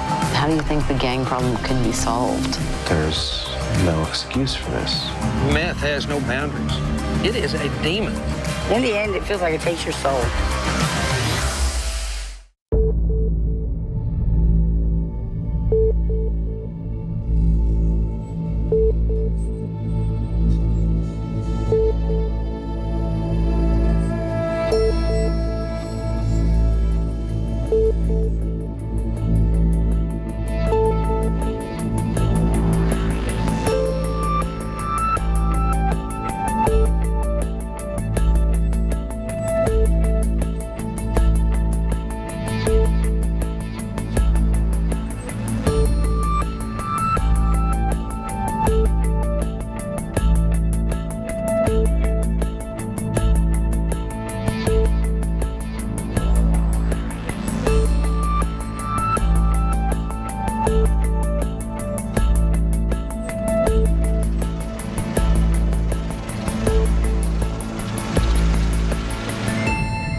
I'm Dr. Freddy Gomez and welcome back to MedTalk Health Talk, where caring is our calling. Earlier on the show, we discussed what the most common rainy season diseases are in the country. Now let's talk about who are prone to these infections. Now, as we approach the latter half of the year, people are more likely to leave their houses to work than before. Now, this also includes children returning to school as we slowly return to face-to-face classes. Let's talk more about who are the most vulnerable during this rainy season. Doc Ria, is there a specific age group most likely to get sick, lalo na ngayong tag-ulan? Our seniors, those who are 60 and above, and our children as well, the very young. We would like to also consider the most vulnerable, those adults or those patients who have immunocompromised conditions or yung mababa ang kanilang resistensya. Is there any connection kung bakit ang mga senior citizens, bihira sila actually magkasakit, pero kapag nagkasakit sila, it is more likely na mas matindi ito. Kumbaga, trangkaso talaga. Why is this so? What should our senior citizens watch out for really? Please advise them para mas maintindihan nila. As we age, the normal defenses of our respiratory system, no, yung meron kasing nagpo-protect sa ating respiratory system during our younger years. But as we age, etong mga defense mechanisms na ito ay medyo bumababa na ang kanilang function. So the more that we should be careful na hindi po tayo magkasakit, and because the more that they are prone to other diseases, other respiratory diseases such as pneumonia. And this is why we would like to encourage all of our senior citizens to have their flu and pneumococcal vaccination. Now, Doc Alex, do you also have tips for workers who travel to and from their work, even students, especially those in university na madalas bahain? Iwasan po natin yung mga possible sources of infection. So, it's good thing that wearing mask is mandatory because of the COVID-19 pandemic. So, that piece of cloth, that mask will protect the mga estudyante, mga workers na mahawa from other people who might have, for example, sipon, ubo, or mga flu, trangkaso. Now, Doc Alex, pag-usapan natin the vector-borne diseases, especially dengue. Binanggit ni Doc Ria na talagang dito sa mga cities, no, big cities, mas common talaga ang dengue. How can we protect ourselves, lalo na sa mga mosquito bites?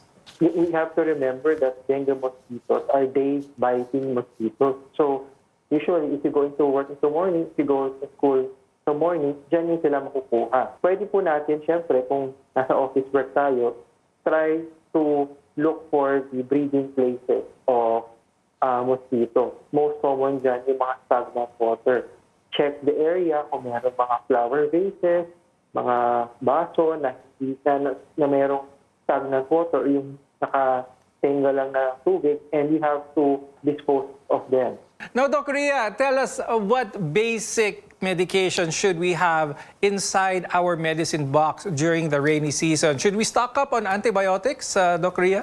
So with regards to antibiotics, I would advise our viewers to please consult your doctors first before buying your antibiotics. But some of the common medicines that we should have at home are paracetamol, probably some cough medicines, some medicines to also address your runny nose or your colds, no, yung para sa ubot sipon, and even for let's say a tummy ache, no, yung ating mga para sa sakit ng tiyan, just in case meron nga po tayong mga sakit tulad ng diarrhea. Now, Doc Ria, pag-usapan naman natin ng nutrition. What kind of food should we be consuming, especially now sa rainy season? Food that will increase or make our immune system more robust. So we should drink enough water every day, around 8 to 10 glasses of water or more if you are in a hot environment. And of course, we'd like to increase our vitamins and minerals through fruits and vegetables, and making sure that our diet is well-balanced, no? Having the right amount of protein, calcium, carbohydrates in the food that we take. Now, Doc Alex, let's talk about, earlier on the program, we talked about typhoid, we talked about cholera. Please remind, especially parents of young children, how important it is to seek consult whenever they suspect na yung anak nila ay meron ito. Yung common symptoms kasi nila for cholera, super dami na diarrhea that will cause dehydration. Also, typhoid naman will cause fever, prolonged fever, and late complication, pwede makaroon ng bleeding sa loob ng tiyan or ng intestine. So, very important magpa-consult po sa doctor po natin para mabigyan ng correct antibiotics. So we've learned really a lot from both of our experts today when it comes to rainy day diseases. Thank you so much, Dr. Alexander Huson and Dr. Ana Sofia Victoria Salazar Fajardo, for sharing your insights about rainy day diseases. Coming up, we'll give you tips on how to boost your immune system against a year-round disease known as the flu or trangkaso. Only here on MedTalk Health Talk.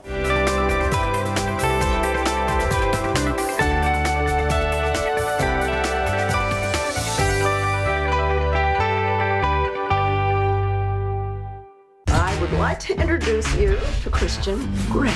Oh, no. We started this book club to stimulate our minds. From what I hear, this book is quite stimulating.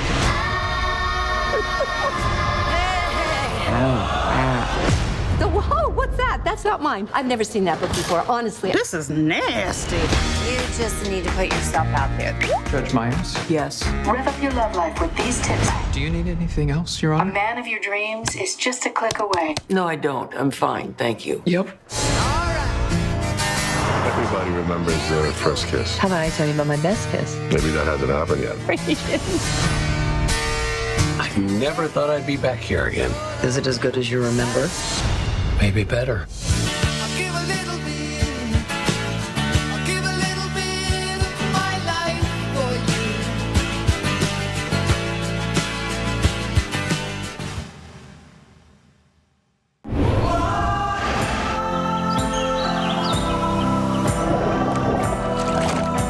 Nung nangyari yung pandemic, sobrang naapektuhan yung tourism industry, naapektuhan yung livelihood ng mga tourism workers.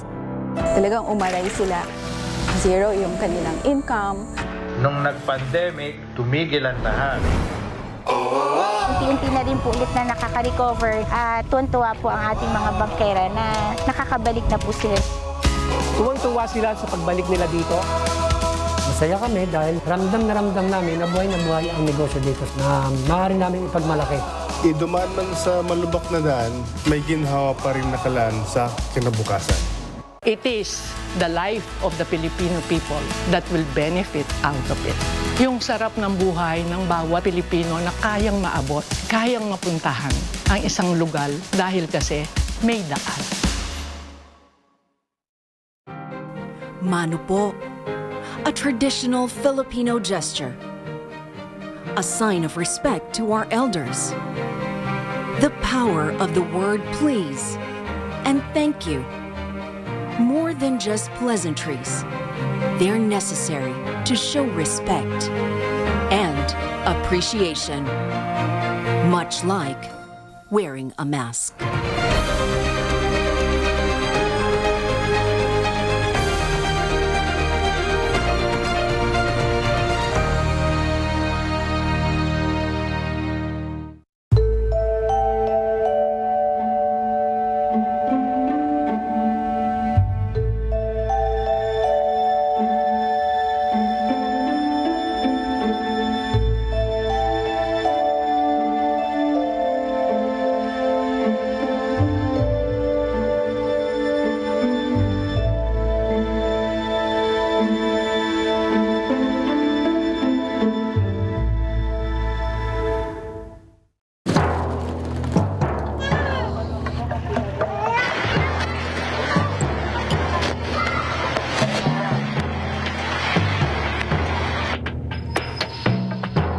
Ang mga residente ay stranded pa rin. Lahat halos ng mga bahay dito ay sira. Lampas tao na yung tubig. Overnight, Pinky, binantayan din natin ang sitwasyon. A portion of the Orten Bridge here in the Botas was destroyed. Nakikita nyo sa likod ko ngayon, malakas na yung agos ng Banano River. Ang resulta, lagpas taong taas ng baha. Agabi, takot na po kami. Ilang minuto lang po na ang taas na po ng tubig. Merong mga outsiders na nananamantala. Wala pa nga rin daw tumutulong sa kanila. Kahit yung mga bahay dito sa paligid, lubog na sa baha.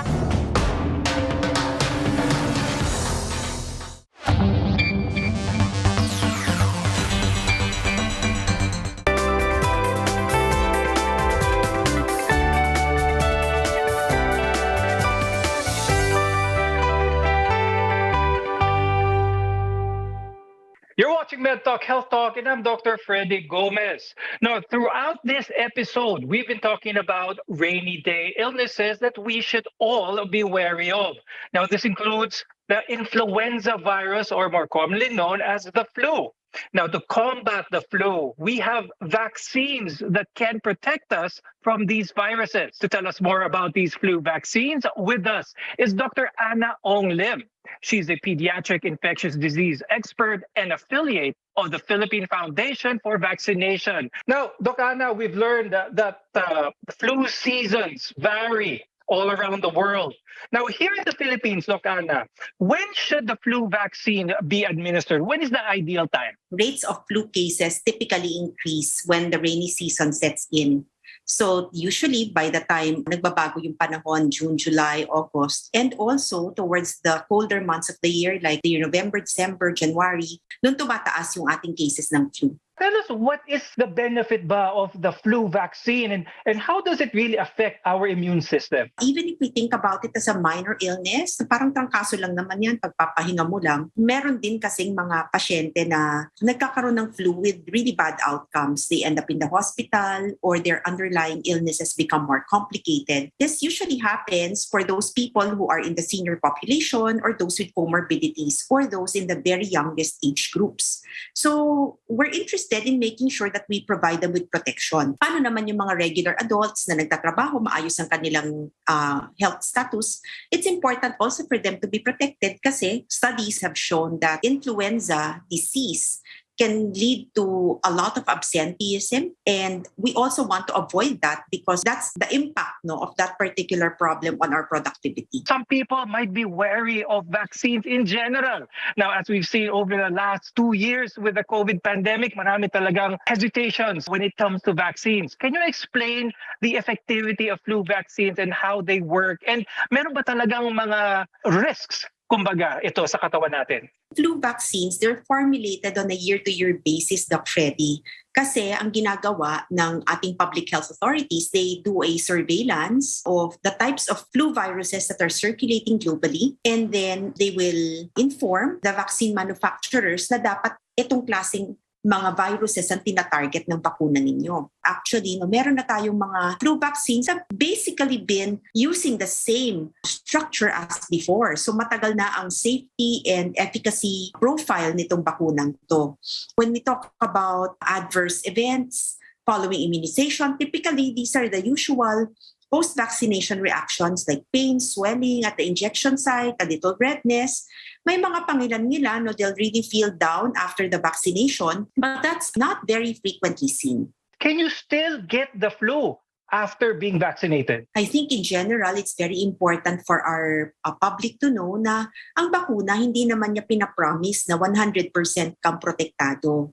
But it will really decrease the chances of you getting the illness. And in many cases, if you do get the illness, you'll probably get the more minor form. Now, apart from vaccination, Doc Anna, we can also strengthen our immune system with proper nutrition as well as exercise. In the context of the pandemic, Doc Anna, how important is it to boost our immunity against the flu virus specifically? Mas konti ang kalaban mo kung bakunado ka. So those who have been vaccinated against flu and eventually got COVID fared better. They had better outcomes compared to those who were unvaccinated. Boosting our immunity against COVID, of course, involves all of these measures that you mentioned. But of course, wag natin kalimutan dahil meron namang bakuna, why don't we benefit from these vaccines? Can you share with us some tips on how to boost our immunity against illnesses, especially during the flu season? The stuff that we remind people about to focus on during this pandemic, like physical distancing, wearing your mask properly, staying in well-ventilated areas, and hand hygiene are actually the same things that will help prevent influenza. Eating properly, engaging in exercise, sleeping enough every day is really going to help their general health and will help them resist lots of infections, including the flu. Now, before we let you go, Doc Anna, I would like to give you the chance to encourage our viewers to take their flu vaccines ASAP and let them know where can they get their flu shots, which is very important. In the past 2 years, our focus has really been on COVID, but we should really not lose sight of all of these other vaccine-preventable diseases that we can avoid by being up to date with our vaccines. So I'd like to highlight influenza, lalo na we're already in the midst of the rainy season, and some of the infections that we think might be COVID can actually also be flu. So being protected will provide extra security and also, as I mentioned earlier, prevent these more complicated forms of COVID as has been shown in studies. So these vaccines are readily available for seniors. Our local government units have programs that provide them for free. And for other age groups, you can readily access these from your doctors, who will always know or usually have these vaccines available because it's really part of our routine schedule. Thank you for being with us, Dr. Anna Ong Lim, and for sharing your insights and, of course, your expertise as well as your time. I'm Dr. Freddy Gomez, and thank you for watching Med Talk Health Talk. We'll see you again next time.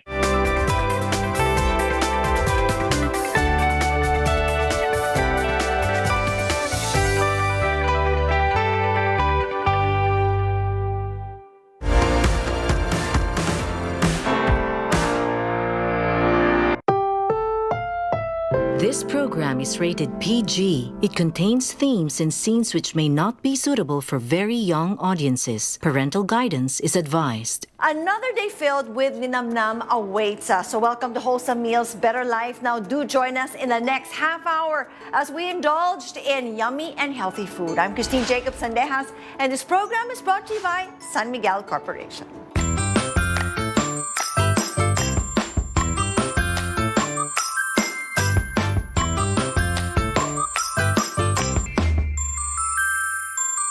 As a mapiling ina, our everyday goal is to bring a whole new level of dining experience to our family. But when it's a work day, it can truly be so challenging. That is why today we'll share easy to prepare dishes that will save you the time and save you money as well. At syempre, katakam-takam din. And to help us out, please welcome Chef Randy. Bagong kasal, Chef Randy. Hi, Chef. Nice to see you Welcome again, Christine. Always nice to have you, and I'm so excited to know more about the dishes that you prepared for us, Chef. Today we have buttermilk glazed fried chicken with mashed potatoes and beef salpicao, made even more special with Magnolia Dairy Cream, ang pinipili ng mapiling ina. Ayan, Chef. I can't wait to try them. Sa pangalan pa lang, Chef, naku, masarap na. Also, you know, there's that comforting aroma that I can smell all the way from here, and I'm so excited. Two of my favorites is right in front of me. That aroma is brought to you by Magnolia Dairy Cream. Kilalang-kilala natin yan. It also makes any dish truly katakam-takam. Ang masarap, masasarap pa. And that is why Magnolia Dairy Cream comes in two variants. Now there's the Magnolia Dairy Cream Classic and Magnolia Dairy Cream Buttermilk. Both are available in 100-gram and 200-gram packs. So grab yours now in all leading supermarkets and grocery stores nationwide. And you can also order online and have it delivered to your home. Just visit thehub.sanmiguel.com.ph or San Miguel online store. Magnolia Dairy Cream ang pinipili ng mapiling ina. So Chef, let's kick it off with the buttermilk glazed fried chicken and mashed potatoes. Tell us how you came up with this. Fried chicken is a family favorite, okay? So lalong-lalo na ng mga kids. But we added our secret ingredient para mas maging masarap at katakam-takam. It is also paired with creamy mashed potatoes.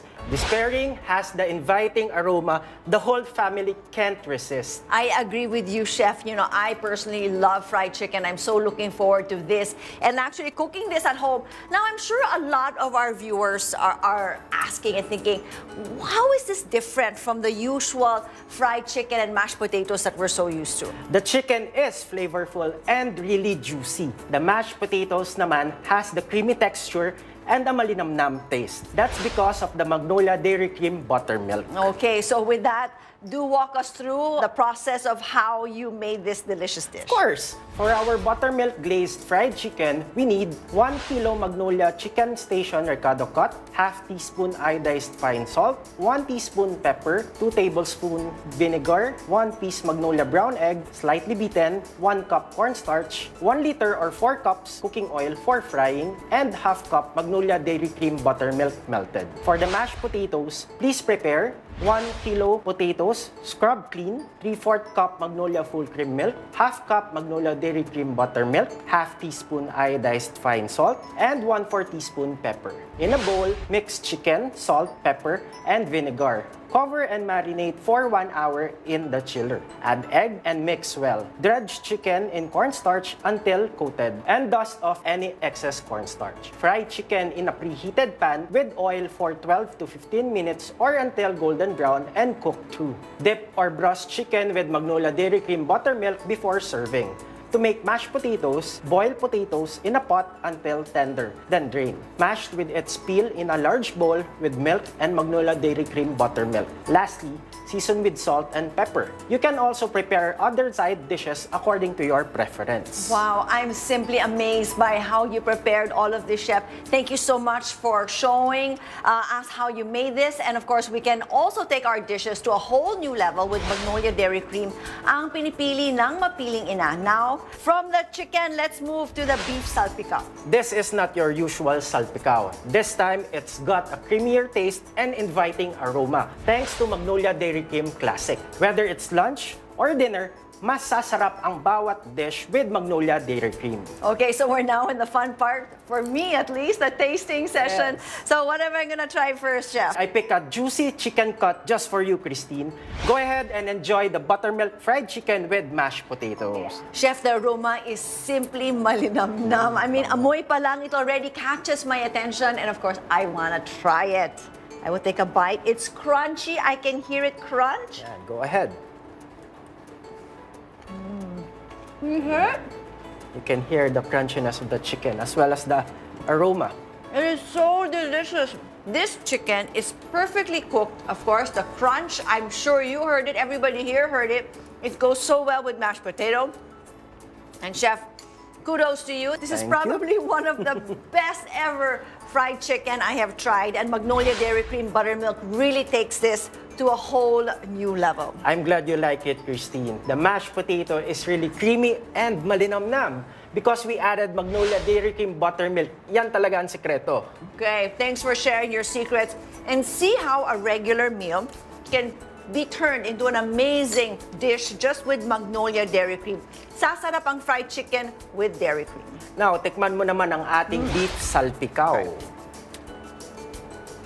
It's very tender. It is so tender. It's like actually melt in your mouth type goodness. But what really, Chef, stands out in this dish, for me at least, is the creaminess and of course the aroma of the Magnolia Dairy Cream Classic. I can't wait to serve this to my family. It is super irresistible. Very, very tasty. At talagang mapapadami sila sa kain, just like myself. It's so delicious. Talagang flexible ang Magnolia Dairy Cream. You can also use it in breads, pastries, and even viands like this. Every dish will turn into a new level of linamnam. Masasarap ang kainan at home with Magnolia Dairy Cream. So again, what were our dishes for today? So we have buttermilk glazed fried chicken with mashed potatoes and the beef salpicao made extra special with Magnolia Dairy Cream. Ang pinipili ng mapiling ina. Magnolia Dairy Cream is also available in two variants, the classic and the buttermilk. It comes in 100-gram and 200-gram packs. So just go to any leading supermarket near you. You can also order online and have it delivered to your home. Just visit thehub.sanmiguel.com.ph.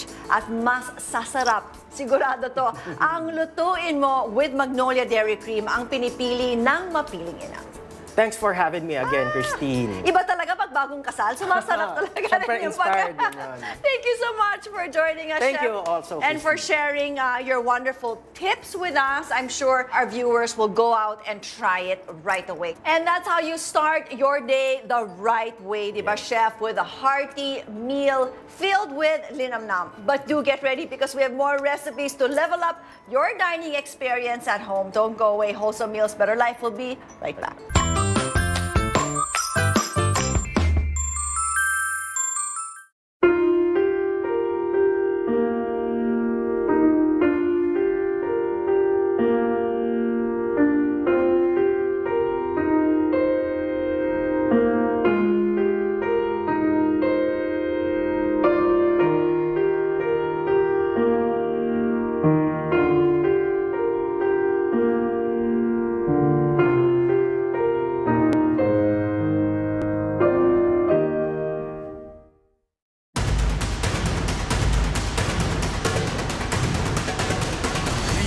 4 Army men who died in that controversial police operation are now here in Manila. Sanay na raw, no? This is not unusual para sa mga taga dito ang ganitong klaseng sitwasyon. They did not hold it in their traditional protest grounds amid the coronavirus pandemic. David Santos, CNN Philippines.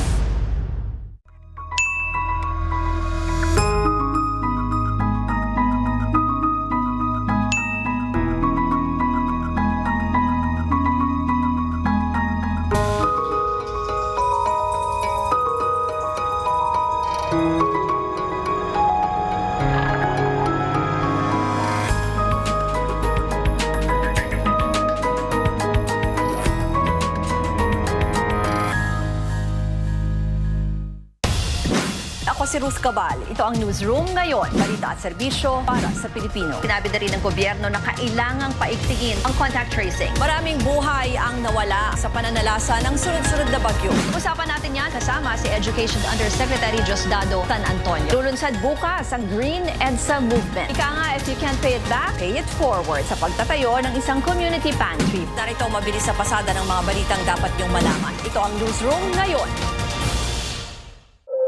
We all get information all the time. What we pay attention to is what makes the difference. What are you afraid of? Really being seen, being judged, being hurt. I like being called a she sometimes. I'm non-binary. I use they, them, and he, him pronouns. This addiction that we're seeing is not by accident, it's by design. It's psychological terrorism. We have hundreds and hundreds of furries going through the hotel. What are guests gonna think? It is weird, but it's fun. It is an exciting time to be a woman right now. I am not ashamed of being mentally ill. How do you think the gang problem can be solved? There's no excuse for this. Meth has no boundaries. It is a demon. In the end, it feels like it takes your soul.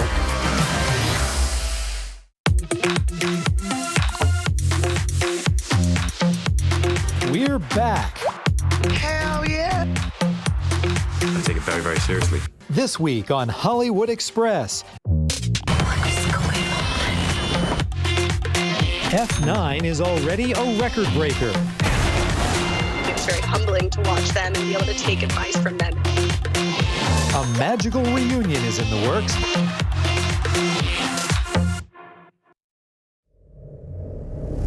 Mission accomplished. 4 Gilas Pilipinas claimed their first win in the FIBA Asian Cup. Tapos ngayon, nandito ako para manalo. Filipino pole vaulter EJ Obena, he just wrapped up a series of indoor pole vault competitions. A warm hero's welcome greeted the new breed of Filipino world champions. Pagdanganan is getting the inaugural Miss Golf Award. The PBA has announced it is considering creating a bubble for the resumption of its 45th season.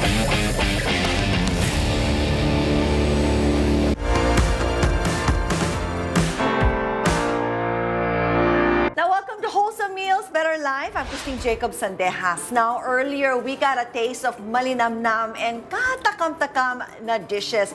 Now, this time, why don't we go all out with creaminess with our next batch? On our busiest days, we deserve only the best meals. Kaya nga, it's time to go all out without creating a fuss in the kitchen. So today, we'll be preparing quick and easy meals made with Magnolia All-Purpose Cream. Now, here to help us out is none other than Chef Yan. Hi, Chef. Welcome to the show. Hello, Christine. Thanks for having me. Okay, so Chef, let's go straight to it. What do you have for us today? Christine, what's in front of us are dishes that are simply hearty and comforting. Once you get a taste of it, you'll just keep coming back for more. So we have here the creamy pork steaks and the creamy garlic shrimp pasta. These two are made better with the all-out goodness of Magnolia All-Purpose Cream. Chef, sa tingin pa lang, Chef, napakasarap at so delicious and very creamy. I'm sure my kids and all the kids out there will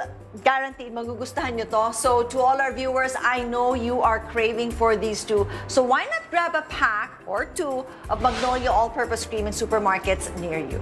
And whether you're preparing a big meal or just a small serving, you have 2 sizes to choose from. We have Magnolia All-Purpose Cream available in 250 ml pack and 110 ml pack. And by the way, you can also shop for Magnolia All-Purpose Cream via Lazada or Shopee in the comfort and safety of your own home. And you can also visit thehub.sanmiguel.com.ph, your San Miguel online store.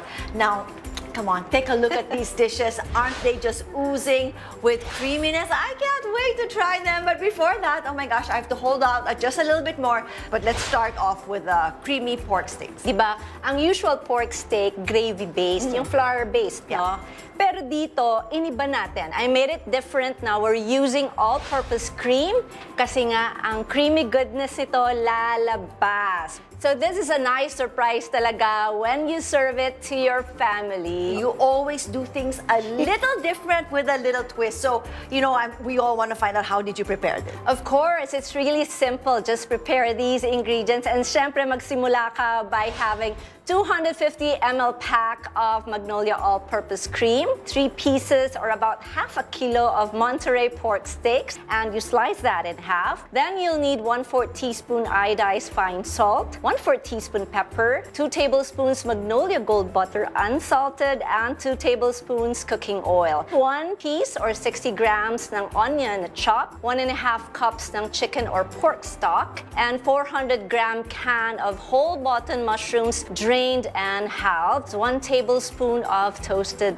garlic. So ang una nating gagawin is to season pork steaks with salt and pepper, melt butter in a pan, and then brown the pork about 3 minutes per side. Then we set this aside. In the same pan, we add oil and saute onions until tender. We add back the pork and its juice and stock. Then we cover and simmer for 30 minutes or until the pork is tender. Once pork is tender and stock has reduced in half, gently add mushrooms and Magnolia All-Purpose Cream and let simmer while stirring until sauce thickens. And lastly, top with toasted garlic just before serving. It just sounds divine and heavenly. I never thought something like this is so easy to prepare kahit na busy ka pang working from home or kahit na maraming ka mga chores sa bahay. You know, this is something that you can make quickly. Okay, Chef, moving on to the next dish. It also looks creamy and delicious. Tell us how you made naman this creamy garlic pasta. We Pinoys love our spaghetti, pero di ba, love din naman natin ang cream-based pasta. And this has a wonderful touch to it because of the creamy, flavorful base na may garlic, di ba? And added shrimps for that. Who can resist that? Ako, favorite ko ang shrimps. I cannot resist everything here in front of me right now. Ang secret talaga niyan is the Magnolia All-Purpose Cream that brings out the best in this dish. The sauce is thick and creamy. Yan ang magic ng Magnolia All-Purpose Cream. There you go. You heard that right. Magic. And I am ready for you. Okay, Christine. So let's start with our creamy pork steaks. Kailangan yung may kanin ka. Can we just dance with this? It is so good. You know, Chef, you know, actually it's better than what I imagined or even expected. At syempre nga, Chef, di ba, sauce pa lang pwede mo nang gawin ulam. And that's because of our winning ingredient, which is the Magnolia All-Purpose Cream. Very versatile talaga ang Magnolia All-Purpose Cream. Pwede siya magamit sa iba't ibang klase ng ulam. O, try mo naman ang ating creamy garlic shrimp pasta. Okay, so, Chef, while I take my bite, tell us about the dish. How easy, di ba? Very, very easy. So, importante lang you have the shrimps. Actually, sinotay lang yan with a lot of garlic. And then, nilagay natin ang ating shrimps. Tapos may konting parmesan. You know, sabi na bawal parmesan and seafood, no? But ako, I put because it adds extra flavor. Yeah, don't stop because it's so good. Actually, sa first bite pa lang, nako, the creamy goodness of Magnolia All-Purpose Cream, Chef, really, truly stands out. My family will love this. Not only my family, but I'm sure your kids and the whole family will love it as well. And talagang secret ingredient natin dyan ay ang Magnolia All-Purpose Cream na any home cook can bring out the creamy goodness in every meal with this product. I like that. Totoo lang. That is really the secret, di ba? True. So to recap, the dishes we have today are the creamy pork steaks and the creamy garlic shrimp pasta made special with Magnolia all-purpose cream. Ah, Chef, it is so good, mga viewers. If you could only taste it, it's so good. So make this at home.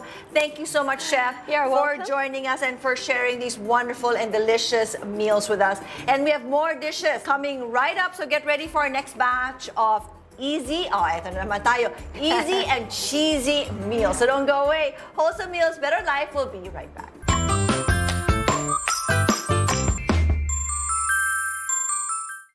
Save time and shop online at the SMC Hub, San Miguel Corporation's e-commerce platform that delivers your groceries and more straight to your door. It's easy to order. Step 1. Choose your delivery location. Step 2. Check out your most trusted San Miguel quality products and add to cart. Step 3. Choose your payment method and check out. The SMC Hub delivers to anywhere in Metro Manila and to select municipalities in Cavite and Rizal. Same-day delivery is available Mondays to Saturdays if you place your order before 12 noon. Spend more time doing the things you love. Just hub it delivered. Visit us now at thehub.sanmiguel.com.ph. Your home made better with San Miguel.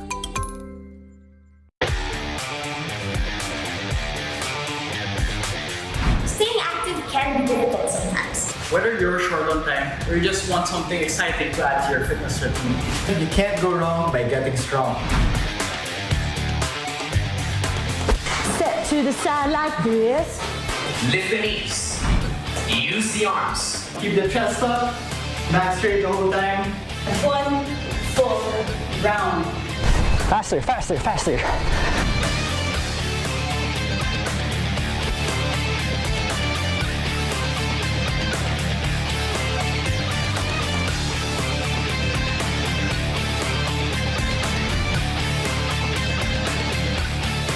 So what are you waiting for? So let's push ourselves to the limit. And have some fun. Get off your seat and let's get fit. On CNN Philippines.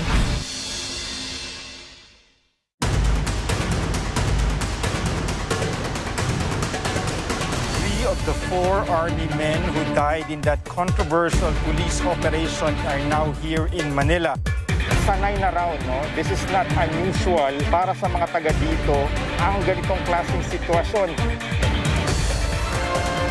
They did not hold it in their traditional protest grounds amid the coronavirus pandemic. David Santos, CNN Philippines. Mano po, a traditional Filipino gesture. A sign of respect to our elders. The power of the word please and thank you. More than just pleasantries, they're necessary to show respect and appreciation, much like wearing a mask.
watching Wholesome Meals, Better Life. I'm Christine Jacobs-Sandejas. From malinamnam to all-out creaminess, we've tasted amazing dishes so far. But mommies, we're not done just yet. It's time to indulge in quick and easy meals filled with cheesy goodness. Now let's cut to the chase and welcome Chef Rene. Hi, Christine. I'm back. Yes, I love having you. So what did you prepare for us today, Chef? For today, gumawa ako ng dalawang dishes na pwede nating gamitin for breakfast or merienda. Cheesy and ham quiche and mini cheesy tuna empanadas made cheesier with magnolia cheesy. Sa mga mommies, you can turn simple everyday moments into fun bonding moments with Magnolia Cheesy. Magnolia Cheesy is loaded with vitamins and minerals like vitamin A, D, and zinc, and it also has vitamin B1 and B2. Kaya bagay na bagay for growing kids. And, taste the creamy and cheesy goodness of Magnolia Cheesy. Magnolia Cheesy block comes in 3 sizes, the 165 gram, the 440 gram, and the 900 gram block. These are all available in supermarkets and grocery stores nationwide. And you can also order online and have it delivered to your home. Just visit thehub.sanmiguel.com.ph, your San Miguel online store. So, Chef, tell us more about the dishes. Okay, we know one is a quiche and one is like an empanada, but how did you prepare them? Let's start with the cheesy and ham quiche. Alam mo, napakadali lang gawin ito. You can make at home and that's thanks to Magnolia Cheesy. There you go. I'm very intrigued. And of course, we understand, Chef, na meron itong pastry base that you have a cheesy filling. So, let me show you how to make this one. For the crust, you need 1/2 cup plus 1 tablespoon Magnolia Gold butter unsalted, plus extra for greasing, 2 tablespoon cold water, 1 piece Magnolia browned egg, 2 cups Magnolia all-purpose flour, 1/2 teaspoon iodized pine salt. For the filling, so you need 165 grams pack diced Magnolia Cheesy, 1/2 cup Magnolia full cream milk, 1/2 cup Magnolia all-purpose cream, 3-piece Magnolia browned eggs, 1 teaspoon nutmeg powder, 2-piece or 100 grams onion, slice and saute in a little of oil, and 2-piece Pure Foods sweet ham diced or at least 1/4 cup. Okay, so let's start. So ang una nating gagawin, igigrease lang natin yung ating 3 pieces 6 by 1 inches with 1 tablespoon of butter. Then, isa-set aside. In a mixing bowl, combine naman natin yung cold water and eggs. Iwiwis lang natin and then isa-set aside din natin. In another bowl naman, ikukumbine natin yung ating flour and salt. Pagkatapos, i-add na natin yung 1/2 cup of butter. Irarab natin yung butter into flour mixture until yung texture niya maging coarse. Tapos ito, i-add na natin ang ating egg and water mixture. Slightly, i-blend lang natin until mag-form na siya into dough. After that, ika-cut nyo lang into 3 and then i-roll natin isa-isa until mag-form siya into circle. Lay out rolled dough into prepared pan. So after that, ititrim natin do sa mga sides and then i-chill natin yung ating dough for 20 minutes. After 20 minutes, i-bake na natin yung ating dough at preheated oven to 350 degrees Fahrenheit for 15 minutes or until maging golden brown. Then set aside. That's it. So ngayon, gagawin naman natin yung ating filling. In a mixing bowl, combine milk, cream, eggs, and nutmeg. Mix manually until the eggs are well blended. Arrange onion, Magnolia Cheesy, and ham on top of the pre-baked crust. Gradually pour milk egg mixture. Bake in a preheated oven set to 350 degree Fahrenheit for 15 minutes or until golden brown. Set aside. That's it! Chef, that is one quick and easy recipe. Now, what's nice also is you can make this actually a bonding activity with your kids. Hindi lang yan, siguradong masarap at healthy ang isi-serve mo sa iyong pamilya. Naku, tama ka, Chef, because Magnolia Cheesy is loaded with vitamins and minerals. Now, this dish really has everything. Now, from that dish, let's move on to the next. And this is the empanada. Parang proud na proud ka sa empanada mo, ha, Chef? Oo naman. Siyempre, it's a mini empanada na nilagyan natin ng konting twist. Okay, so what makes this so special? At ano, Chef, yung twist na yan? Ginamitan natin to ng healthier protein San Miguel del Mar tuna. So, alam ko naman, Christine, excited ka na tikman yung ating ginawang mga dishes. So first, itry muna natin yung quiche, chef.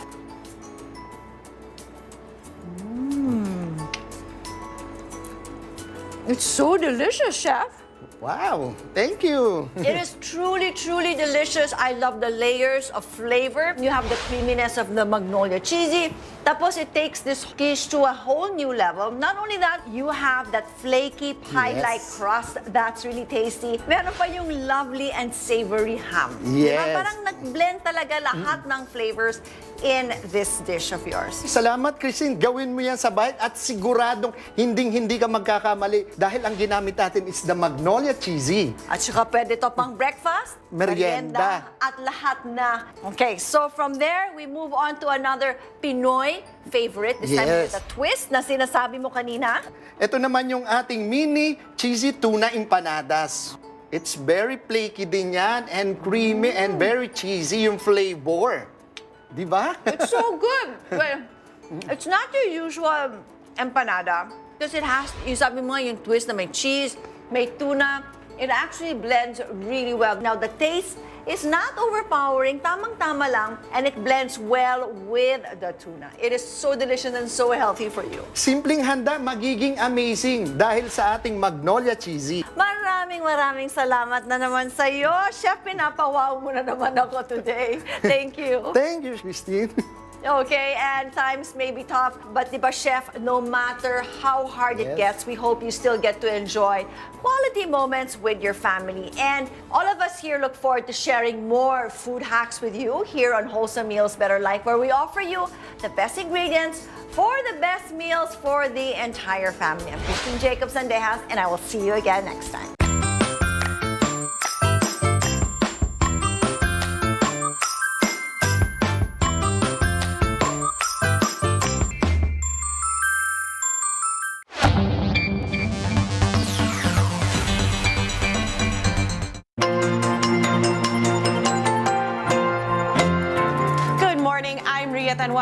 Welcome to New Day. Great to have you this Tuesday, July 26th. I'm Paolo Abrera. And we have a lot in store for you in the next hour. I'm Christine Jacobs-Sandejas. I'm Andre Felix here on New Day. We have all the news you need and more. That is right. The biggest stories this morning. President Bongbong Marcos with a promise to revitalize the country deeply hit by the pandemic. We have the highlights of the president's first State of the Nation address. Major leadership changes in both the Senate and the House as the 19th Congress opens. Senator Migs Zubiri takes over as Senate President, while Congressman and the President's cousin, Martin Romualdez, takes charge as House Speaker. And in sports, history in more ways than one for EJ Obiena. The pole vault superstar sets a new Asian record en route to the country's first ever podium finish at the World Athletics Championship.